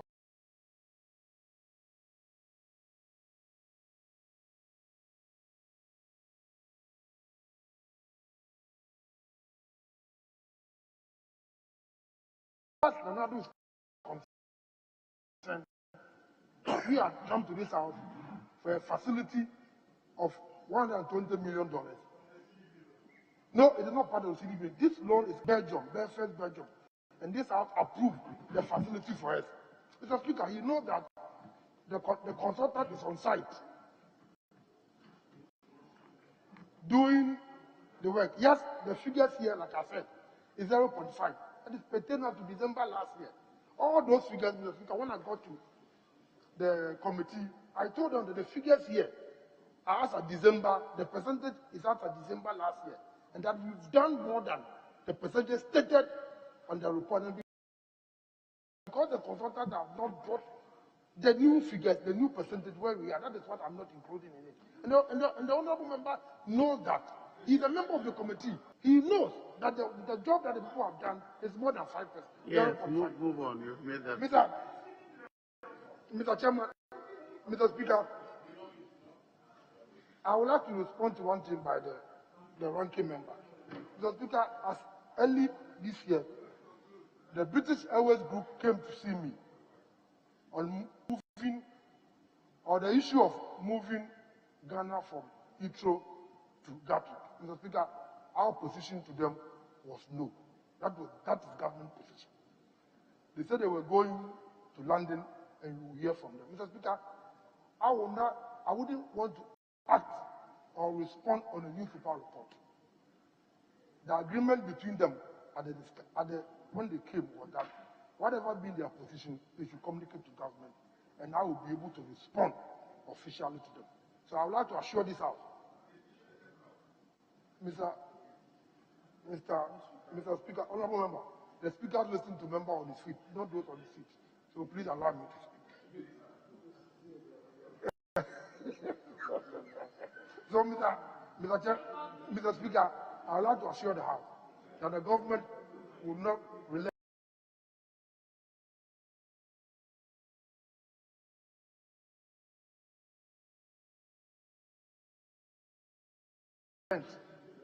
on our decision of remaining in Heathrow. But how will we want to respond to a newspaper report? I'm sure that whatever decision British Airways want to take, they will communicate to government, and by that time, government will give them a befitting response. So based on those few remarks, Mr. Speaker, House, for the opportunity given to us, and I'm urging you to approve this budget for us so that we can pursue our programs and policies. The sum of the budget and 850 now. Thank you very much, Mr. Speaker. At the conclusion of the debate, the question is all in favor of the motion. Say aye. All against.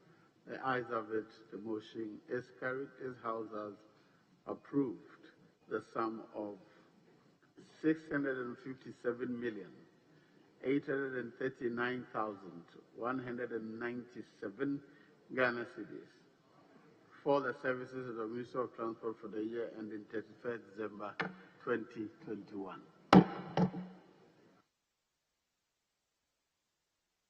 The second Deputy Speaker to take the chair. Speaker, just to lay a paper. 6H.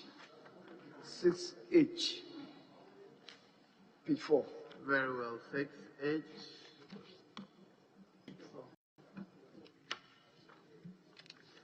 By the chairman of the committee.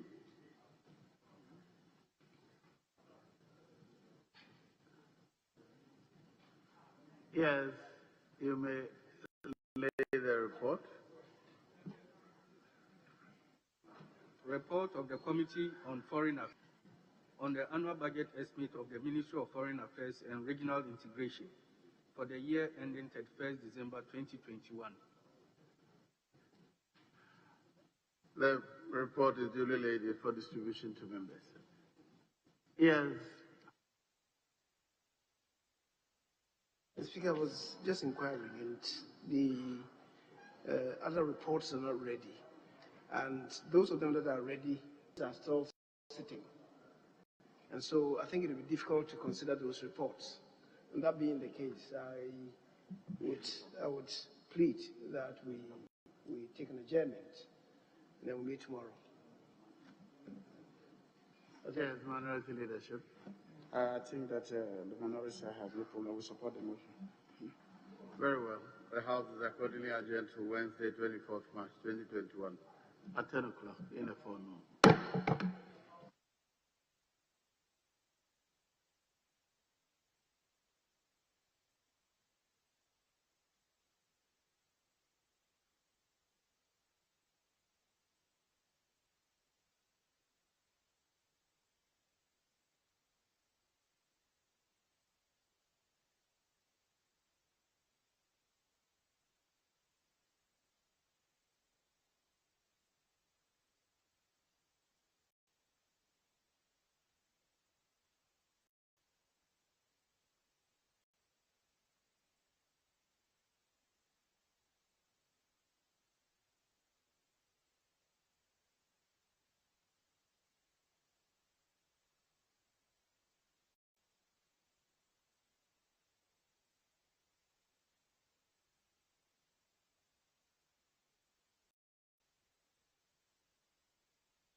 Powers and principalities.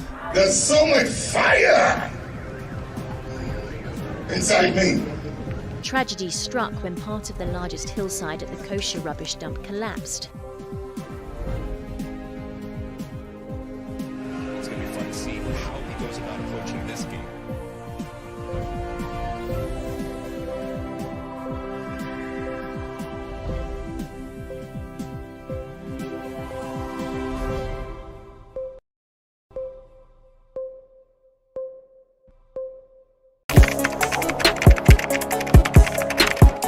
We table issues relating to the arts and entertainment for a riveting discussion, of course, without fear nor favor.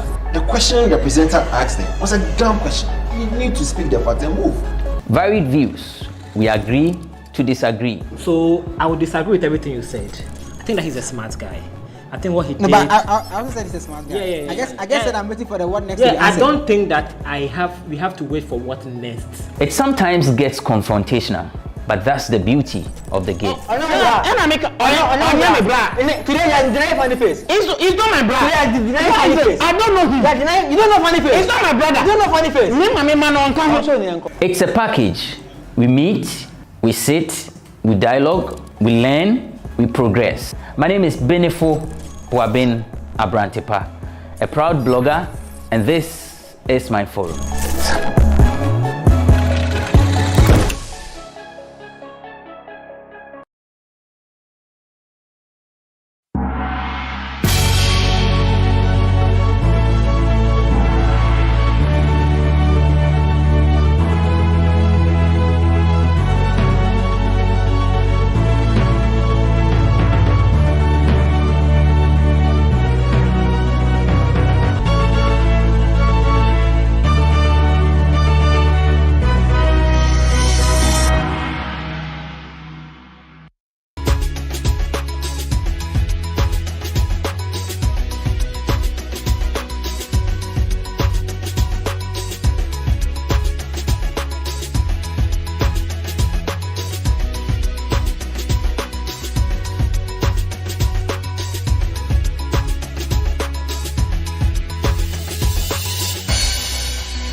memile amabroni dibe mi akbode. Amabroni serve me lo egbe enye Elsie Lama yimele news akovenami for inkomo wo ho. Yes. Almost se men catchy ne. Ne de be yire wa hamum. Textbook edition of inkomo wo ho. Ye twa ye ho abasisi a menko bebia.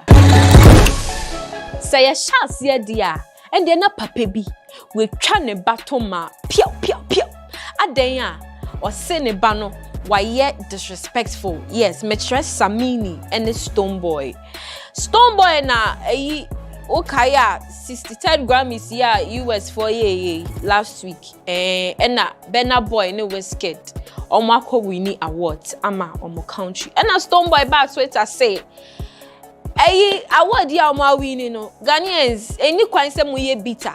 Rather no, we should applaud them. Yeah, bomb about to say money your moye jumapa. Na Ghana pa dear or kwaba shaking my head. Nature say in some ho. Samini who Stoneboy tweets or see Stoneboy adding. One of the reasons are Nigeria for far Grammy ne say omubu omumpenyi for omudi obo ema omo. O share two baba money ni ekeka hono. Nigeria for omubu omo fine. But Uba Ghana has had any ho in collect way say wait. But ono Samini no a typical example. Ombu ono as a godfather in Tina. Se opese Grammy. Ebi Ghana padia and the onu Stoneboy and on chance ye embuno. Stoneboy and susomu or si je odie or say anyenye bia mimbo udinye. Me come asem and now de one will be shame. Na se opese ya ku social media dia me mouse our audience no. Na uni me number uni me personally. Pese ye nya argument a ye share baby. I want as a minute so to aso. Ombu adie Stoneboy ombu adie wahwe ne so saa wa ne channel fitting in collab ne young age I was starting music ni na ono no hwe ne kakra sesi a office say wenye ska waye artist big artist wa Ghana inti on pese obebu no say ni na ye ni magajia Gangalia huge fan of Stoneboy Aisha Modi social media no your friend say she loves Stoneboy. Ono so abeye video say Samini Pacho sa godfather godson and sem no thing of the past. Stoneboy nya kolabio jano no onye na ejuma na sorry ade bia Pacho pe o baby natna. Still on the Grammys, Kojo Sheldon oye popular YouTuber and a blogger oye videos with YouTube breakdown with Kojo Sheldon and a yawa of the day. Just artist releasing your ma obefa no waye review say enyom ne ya obeka say bass manika bass say enyom ne so nya dia and dia obe criticize o pa on fa ho nche o say Ghana pass say ebe we need Grammy then would have to write good songs. Emwa na ode enua Shatta Wale aye example. O say Shatta wo nyoma wo to no nyanse nim o sorry a dede nkwa freedom Shatta my name is Shatta Wale kekpu when so bravo aye de but kwachire nyame enumwa na Shatta nso ba o say Sheldon baby a when ye drew no. Senka o pe ejuma foforo bi ejuma pa bi ye na wo jai sa yawa of the day no. Wan ka sanka ye mboa o. Se me so me ye nwumfo an de wo so crafts na ye fun. Kojo Sheldon so say, Shatta. Me o level no me drew ho yo. Sorry ade bia I get money pass your father. De bia what's live or yet Facebook live. No. All the songs you sing there are no sense in it. Susu de kakra melemo. Lastly, on the Grammys, CEO of Xylophone Media, Nana Piamensa, and also dene ho abeshe Grammy controversies way mo. Ono dio otrese pa se country way Ghana yebe winning Grammy award the end the because country way country be sorry say ye business abe boa creative industry and I say set up business boa artists say omunya omu engineer so omunye ya na party we ba power say dabi kokoko na we go business na amanfo say na one enye de hie ni o amanfo sika na wajidu no pacho hwe so na tu ama omo na se no na opese wo kan ho asema o de fefa fan chen de eja pacho pake wo ho. Away from the Grammys, Cecia dear unam kroma enyuma obetiane I swear you I swear you I swear you ampa free water and electricity I enjoy last year during the 2020 election. No pasho say ye betua ni mu odin enu mu ana Prince Davido say aka Mr. Former for Nana. Who's say last year election no jinemu say on in for calibers and Tatia Bibi Bryce mo no mu craft flyer no mu jina shashi no mu jina makola agbogloshi baby former for Nana former oka no dia social media nya agro twabon crofo sa vote for Nana or say Nana campaign na ye ma no. One of the reasons I campaign ma on say this freebies, free water, freeway no. And no na ye en campaign. Na se wa na wo say free water no. Ye mfa wo sika ma wo de end la yo. Na chese o pese o chese ye campaign no. Ye sensible and I say ye ni adwen. Chese how will people even see? Still on the free water. Ye na ye ni me nuaba Lydia Forson. Eye actor Lydia Forson. Or say, Chrome has say Cecia de opesa o kasa na opesa o kasa de na wushu. Esan say ye government aye omo wosui MPP4. Opesa o kasa na foot soldiers na ba. Adena o kase, adena o ye say. And to say Mahama Brenna ubetumi I feel free, I voice out your opinions. Nana kroya no say yenye citizens and not spectators. Na say ye kasa boy, yan kasa so a boy. And the nana Cecia no wo pese yenye wo den. Sherifa say ever since omo record this song together no. Wa fresh out kwadia fra on fan call. Or sending a message blue tick. Na eja ade na oya mesa. Or say sa kwa die pacho Brian twa video. Ye nyoma ya bo fefefa aye hiti. Ye nye video man enye fe. Nanso obede so on fan call. Bro obede pacho se wo hwe ya. Pacho bomodiana fi Sherifa fan call na monye something together. Why na mon shoot video no. Na ye straw. Na nipa enso ye din. Poof swag MDK bomidin mame Metra Medical edin a strong man fans etia na almost say subtract your fraud money from your real money ni ebeka no that be your own money.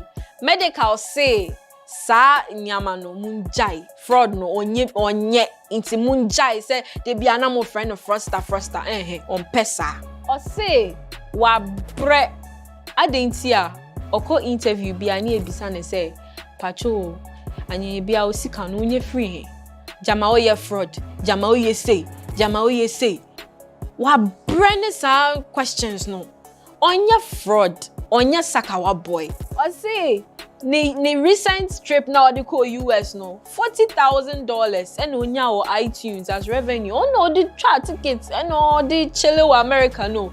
Inti or person on my youth need to say you can still make money from music. Na say radio presenter be nim na okoni show so no bisane say how do you make your money? Oh yeah, fraud boy yamutu or best sorry free studio. Just before we go, Hafimi Akpa ne krakra ne say Empress Gifty ane ye mame Empress. Media sida be me radia. Mashame sama di pebi acheme ono no boss anyum no. Or say Ghana for or sermo Osremo na de bia wakoye otun and na wakoye otun and na we say gift otun no na gift wakoye lipo and na we slay queen na we slay queen na enfan ope ni kunu penesa inti Ghanaians momfa ni si aheya na se mudi ni si aheya dia ende ye de enne dwumedie e di si aheya midindi Elsie Lama ye besan ehia biom mi agadogo.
It is between the lawyers and the court.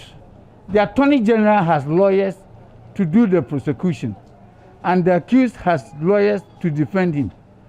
But in this case of the Republic versus Prince Charles Dejo, what is happening is that people, especially social media, as for the print and electronic media, they are a little bit more responsible. But the social media, anybody gets up and says anything he or she likes without recourse to whether what he or she is saying is true or not. And meanwhile, as I said, my client is in custody. My client cannot say anything, nothing at all. Is that affecting how you are prosecuting your case? Oh, well, I won't say it is, but it is making the work more difficult. You see, because judges are human beings like you and I. They live in our society. They hear all these, should I say, all this banter going on in the media. And they become compelled to be a little bit more, circumspect in decision making, which is unfortunate. I won't say public opinion is going to sway their decision. But what I would say is that the trial, when it does come on, will be by a jury. And the jury is ordinary people in the society who will listen to the facts and take a decision. That is the position taken by my lord. Personally, I disagree. But that is the position taken by my lord. In the Martin Kpebu case versus the Attorney General, the Supreme Court held that any court that any case is arraigned before it can consider the possibility of admitting the applicant to bail. So I don't understand why my lord should take the position that it is only at the committal stage. The court then the court is seized with jurisdiction at any point in time to grant bail to any accused person, depending on the circumstances of the case and depending on the discretionary favor of the judge. The prosecution has to answer that question. I don't understand why the prosecution, knowing that the case is today, they did not bring my client. I'm surprised, because it is his duty, it is his right to come to court so that the court will see that this is the man. But I won't be surprised if he is not here because of medical reasons. As a women's rights organization, I represent FIDA, that's the International Federation of Women Lawyers. We are here to support the family of Lillian. Domestic violence is a major problem in this country. UN has called it a shadow pandemic, and it's actually a shadow pandemic here because the people who die, which go unreported in this country, is so high. And the number of cases that are reported and unreported in this country on gender-based violence is so high and unacceptable. So we are watching brief. We want to make sure that justice is served. And that's why we are here, to support the family and to ensure that nobody goes through what Lillian goes through again. It's just a recurring problem.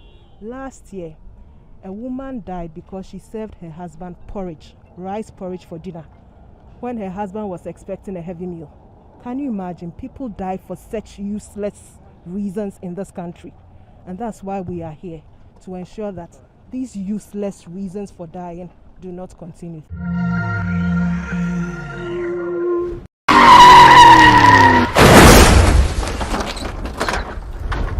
We are still talking safety on our roads with GhanaWeb Road Safety Campaign. Today our guest is a veteran actress and media personality.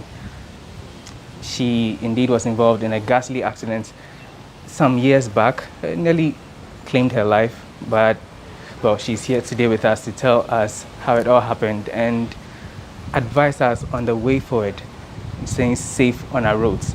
Our guest today is Nana Mama Brown. I like your smile. Hello, dear. 2013, January, must have been hard. Yes. Tell me, how did it happen? Wow. Okay, thank you very much. 2013, I had met my husband. It was like 5 months into our relationship. And I had to do a friend, let's say a favor. You know, when you're in this job, hand go, hand come. Okay. So I had to go and do a video for the group prior. At that time, the video had been rescheduled. So that night was a night I just had to finish. You know, it's like I'm getting tired of the job. I just had to finish. And I was going before from the house. It was just a lonely night. I was driving alone, and my husband was like, then my boyfriend, was like, oh, let's go together. You're tired, let me drive you. And then, so that we can hurry up and we all come, because it was late. We were looking at what time? We left home, I think, around 9 p.m. Okay. Yeah. So we got to the scene, we finished everything, and it was around 2 a.m. and we're coming home. Yeah. So me, I was just in the car, relaxed, at the front seat, and my boyfriend then was driving. That's my husband now. Yeah. Was driving. So there was a game I was playing on my phone. Oh, you weren't even sleepy? No, I was not sleeping. I was playing a temple run. Then time nothing about. So yeah, and I had a record on the phone, and he broke it whilst I was doing the video. So he was like, my breakthrough record, you know how it is. Yeah. So on our way, I said, okay, let me break my record. And he was like, if you can break it, I'll give you $100. Great. I said, okay, don't talk to me, Masa. Don't distract me, let's go. So we're just in the car. Once in a while, I will respond to him, and then I'll just look at the road once in a while, and then we go. And when we got to La Paz, long story short, when we got to La Paz, all I heard was, Amayewu. Yeah, because I was on my phone and he was just driving. So when he said Amayewu, and I just stopped. By the time I was just trying to look at what's happening, it was like a movie. Everything happened so fast. Yeah, everything happened like 5-6 seconds. Do you understand what I mean? It's like the action. The sound of the impact and the you know. I saw him going right, but you see, right at the main La Paz traffic light, there are taxis on your right, parked in front of the Las Palmas. Yes, that's at the billboard. Very busy. And okay. Yes, and a lot of people are in between the taxis and all that. We were coming from Achimota heading towards Marlem Junction. Okay. So all I saw was a car coming from Abeka, the inside Abeka there, no? Into the main road. So, one, the traffic was on amber. Around that time, no. I don't know, it's a Ghana traffic light. I catch them say after 12 o'clock. The same was on amber. Yeah, I don't know. I think that question should be answered. And it was on amber. So suddenly I saw a car into us. Okay. And my car, like, Max drove to the right side, but I realized, and I know that's how you also feel, that there are a lot of cars. If he goes there now, Obe Kunkrofo, so he had to come back to the left and meet the car. So he... Oh, who car no? Or no, who car no? Or right. Inka, either say, you bet me a room la pass na ko board then be more or whatever. But right now, obe to me a rat taxis ni mo. And yet can't one over say no. I believe Zenka will be home back. So he went down and then he came back. And then the Baba Clan who said, Kano. Kana be boy aside. Not carbon and amuchi, and then which car? Range Rover. Okay. And so funny, can Opel Astra. Is it Astra? No, Opel Tintin Ibino. Omega. Okay, part of the Omega. Omega. That's a strong one. That's a strong one. Omega is a strong car. That's a strong one, yeah. So, Range Rover is a good car. But, to be honest with you, say a cost speed pa, I am driving. So he wasn't even speeding? No. Between the two of you, when I was speed. Okay. No credit how I know. I me pay speed. And yes, I me pay speed, say, me kwa say but them no. On se sebe sad no what take up more. Wait yes kakra. But where na to be an to say odo akwenti on get be jolly ride be. Inti to be honest. Na speed in shada nim. Ni yakọ yet range of one na je yakọ. Be 100 I think say no be do. 80-100 more there no. Inti it was like a normal ride. Suddenly and then the car came. Inti ebe share sano na. I think say of course say no ba say na e share na me side hoko ball main traffic light. Okay. Main traffic me don't ball main traffic light. Me don't. Inti a ball no na. You say can e jina be dia be bobo mu bia bobo kan ho. The windscreen kakra ties no bebre papa I mean, and I felt like the car didn't meet me. So and this is what happened to you. So we began to say, "Are you okay?" And I said, "Yes, I'm fine." And he was moving, and then even your condition, you were asking him what? Because the car came from his side. And I said, "Yeah, niate, yeah, but okay, I can talk. Let me see if he can also talk." It's I think adrenaline. So I asked him, "Are you okay?" And he was like, "I'm fine. Are you okay?" So I was going to go, yes. And then I realized that something wrong. My hand is not coming. You couldn't feel your arm? No, I couldn't feel it. The right one? This one, yes. Wow. Yeah, I couldn't feel it. Me pushing on in my head, I want to bring my hand, but I feel like me try with the shoulder, but I'm not feeling the arm itself is not. The hand, the fingers and all that. So I realized that I could share Range Rover no side, between the door and the seat, Means I could show. It's not a lucky room. It's not a lucky room. So I had to lean there and try and find it and bring it slowly, like this, because me page I know who say me bone no nyina pie. Are you serious? Yeah. Me bone no nyina hana pie na hana so abase nti me elbow no me sana chia. So I had to bring it say na me pie bone no enye say na enti me bra. Wasn't it and painful? Me. At that time anti-pain. It was still the blood rush? Yes, anti-pain because I as a drama I just felt like it's not real. I'm It's trying to picture the whole thing. Yeah. Seeing your bone and you're not going to arrange everything back into your arm. I mean, situation, you know. That's how I felt. Like, let me save what I don't know. That's how. That's what's going on in your head. And see, me pushy bone on say no, and I'm in Sanoba, and then I placed it like this, and I got down from his side. Cause my side didn't there. I bought traffic light, traffic light not chair. Kakra, it's a damage, so.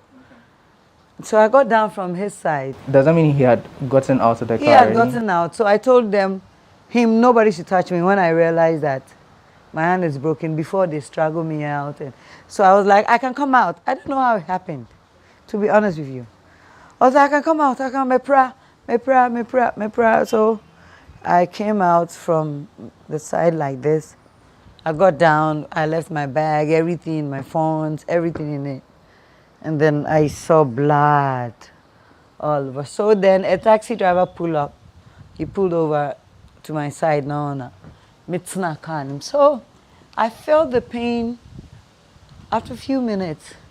Like 10 minutes later, we got to Jolu, the railway at Jolu, Perez Chapel there. He was in speed, as in full speed, trying to save me. And that time, doctors got strike. Oh, no. Oh, yeah.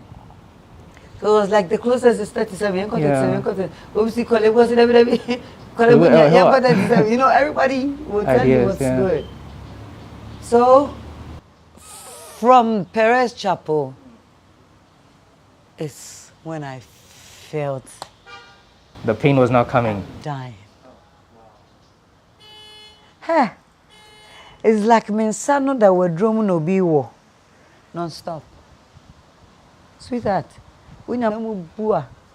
That's a whole different. Oh, there will be pre-malaria, but now it's too late. Bone no, and I don't want to. I don't want to go through this again. But every day I go through it. You know why? Because not long ago I fell down again and I broke my arm. So I did a surgery about 3 months ago. So it's something that has become a reminder. It's with you now. It's life. It's with me as I speak. So I just did it 3 months ago. I fell down there. You know, at 37, they put metal. They screw, they join the bone, they screw. And the metal broke, the bone broke again. And I had to go and do refix. So they've done it all over again now. It's not strong, but what can you say? It didn't cut off. You didn't die. So it's painful, but you live with it. From your narrative, I'm trying to find what may have caused the accidents in the first place. What may have caused it? I don't know. Because we were driving, and somebody too was driving. And then your friend is saying, have you ever planned an accident? That doesn't, but the traffic unless it's a movie and then it goes wrong or it goes bad. It doesn't go according to the script. So the traffic light was not working at that time. So that could have been the reason. So it's like every day, everybody has a right to go. And the man too, I heard, is a chop bar owner be inside. There's a very much something. The owner of the other car. Yeah, so I believe he was also tired. What? Okay, you obviously didn't see what may have happened to him. Yeah, his car. Did you see the condition? His car was messed too, got messed up, crashed. So after me, I didn't see him that night. Neither have I ever seen him. No, because me from there, I had to. The hospital admitted me for 2 weeks. And in between, I think family members were talking. They went to the police station, as usual. They had to tow the car to the police station. So they probably have met him there. But as long as I live, you know, you can't hold a lot of things for long. And what happened? We had to let it go. A lot of things. 8 years down the line. It's been 8 years. But yes, 2013. Yeah. 8 years was last month. Yeah, January 30th. Okay, the dawn of January 30th. Would you have done anything differently now that you look at, when you play back everything that may have happened? You see, you can't understand life. Oh, we all wish to live, but how?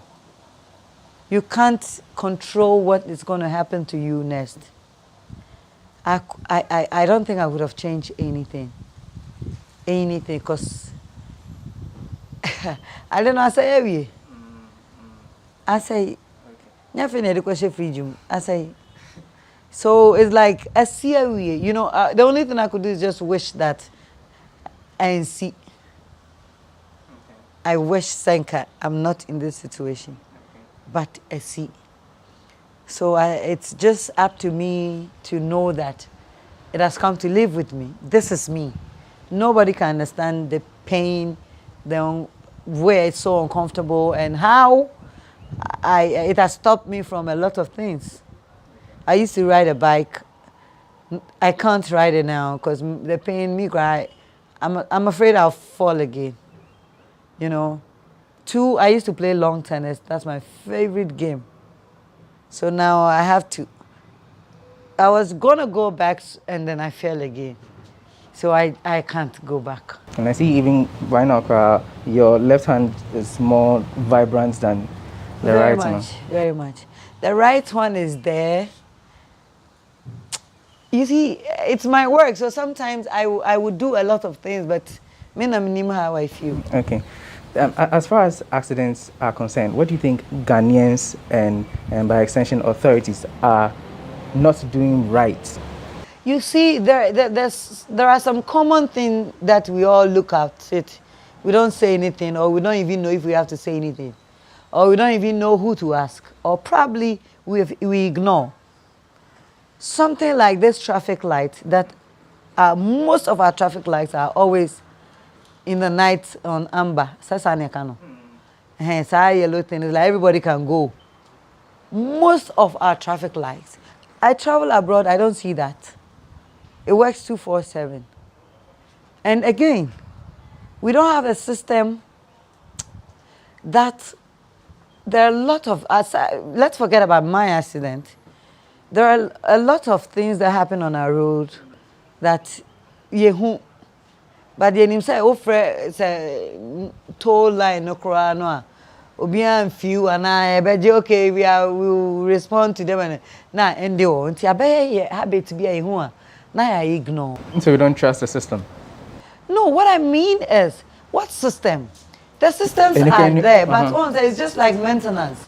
If we don't keep maintaining or reminding ourselves, look, travel on Accra Kumasi Road, and you see the number of cars. I say, see one more, dear, and I try dear landmarks.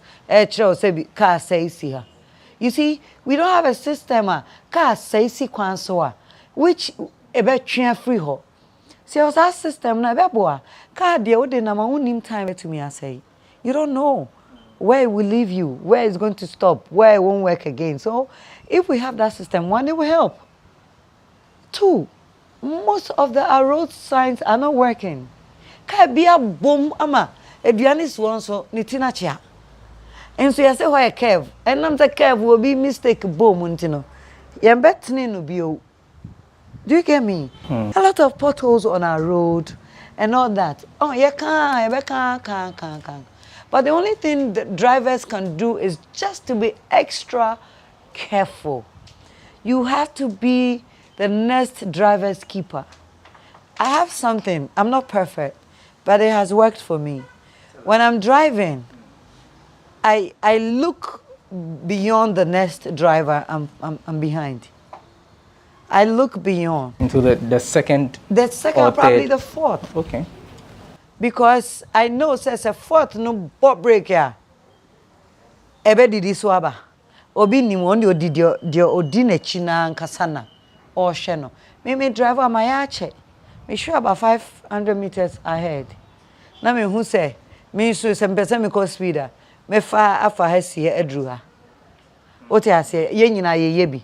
Enye se wo kona na fu se we nkwa na betimi asan no na okwa na kobo a punchy breaker now. Do you understand?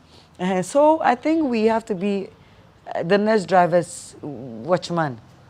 It helps. You can't be too careful. I mean, you can be careful at your end, but Yes, somebody to her. But I think say careful now. Me 57 accidents no. Mejai sabe. In fact, I'm quite speed ko sabe. I can't cause speed on that speed now say hey let's go hey. So from here to junction now. As I would take up once a while, any idea? Forgive me, but I think we should be careful. Any idea once a while, hey, my spirit, especially with the car, papa moi.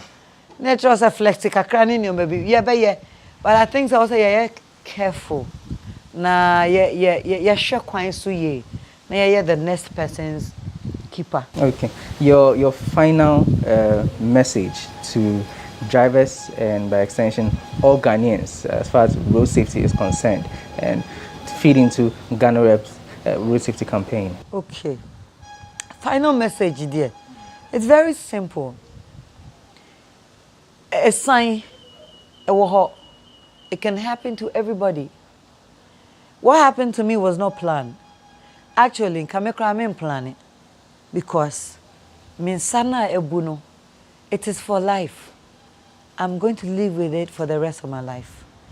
And this is not what I want or I wanted. Intino, I will pray to God first of all to protect all of us. Again, I will plead with authorities that there should be more campaign. We are all here to stand as an ambassador if we have the support. Do you understand? We can't do it alone. So we need to let the campaign out the more. We need to speak about it. There should be everyday video about it. You should have ambassadors to people who are ready to talk, who are ready to remind ourselves. There should be videos. There should be videos around. Everybody has a mobile phone. And now I will be a sponsor. Now a quick thing, now be good phone. So whether you like it or not, you read it. There should be a way that road safety messages should go around like that. Again, our traffic lights. Me, I've had an experience with it. I don't know if it's we should accept it like that in the night. Most of our traffic lights are on amber. It's like everybody can go. Yeah, I don't know. But please, if it could be changed, if you can go to the regular traffic light system, red, gold, green that we all know. Yeah, if you want someone, you may try more right, but don't wanna be careful. So we should work on that. Again, if we can have a towing system that can help on our road too, it will help. Our road signs, most of them are the form, and I say wachia and komabu, and I say you're ref, you know, a biwa car ko bomb and all that. Please, authorities, let's help us help yourself, make your job easier. Again, to drivers, in all this, the Akaka in road signs, you are not careful, obua. Also, a sign a bit to me at all. Into yanya careful. Yapam Chokumasi Accra Road at Demua, caught Shoka one day nefako. But overtaking rough. Any kasawa phone so na ya drive na ya send message ni ade ade no yenyina every day yebi we can't be hypocrite yenyina yebi inti ya pa yenyina ho cho yenjai na yensre rade no mbo en ho ban corona ba yentumi emfa a sign we inside me keka to hey 35 people fear death. Hey, Sabra for Miss Ropa in Timpacho. You're careful. Thank you very much for this opportunity, GhanaWeb. Hi, my name is Nanama McBrown. I'm proud to be part of GhanaWeb Road Safety Campaign. Please do the right thing. Save a life. Brim. Nanama, thanks a lot for your time here. Wait, so this has been GhanaWeb's Road Safety Campaign with the Empress, veteran actress Nanama McBrown. My name is Lord Harisidosari. Now, don't forget to send videos of some of the things that you may see as far as maintenance of the roads is concerned. Anything that you see about the road that you are not happy about, send it to our social media platforms. On Facebook is the GhanaWeb, on YouTube is GhanaWeb, TV, same as on Twitter, the GhanaWeb. Do join us for our next one.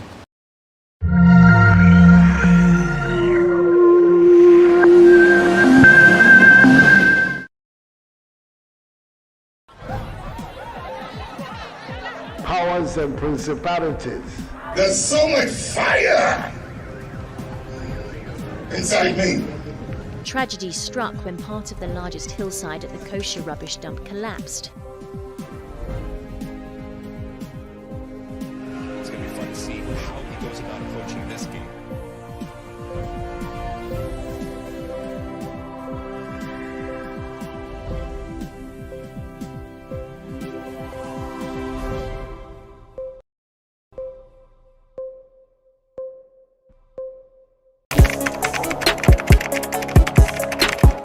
We table issues relating to the arts and entertainment for a riveting discussion, of course, without fear nor favor. The question the presenter asked them was a dumb question. You need to speak the fact and move.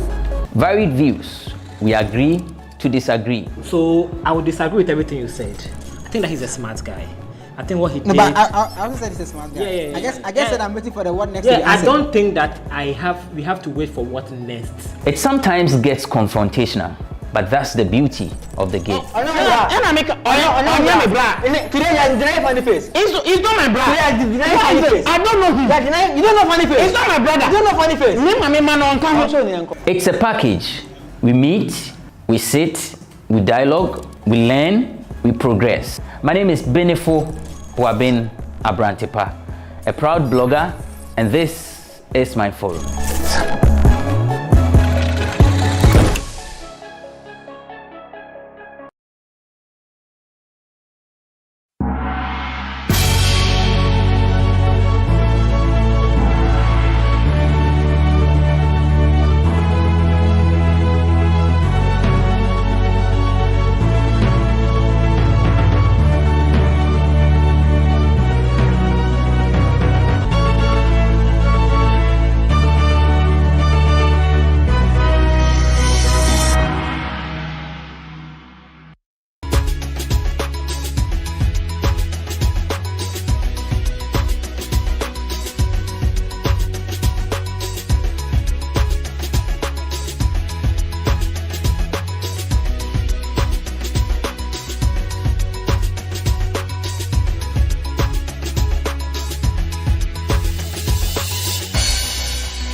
From the dawn of time, people have engaged in several businesses.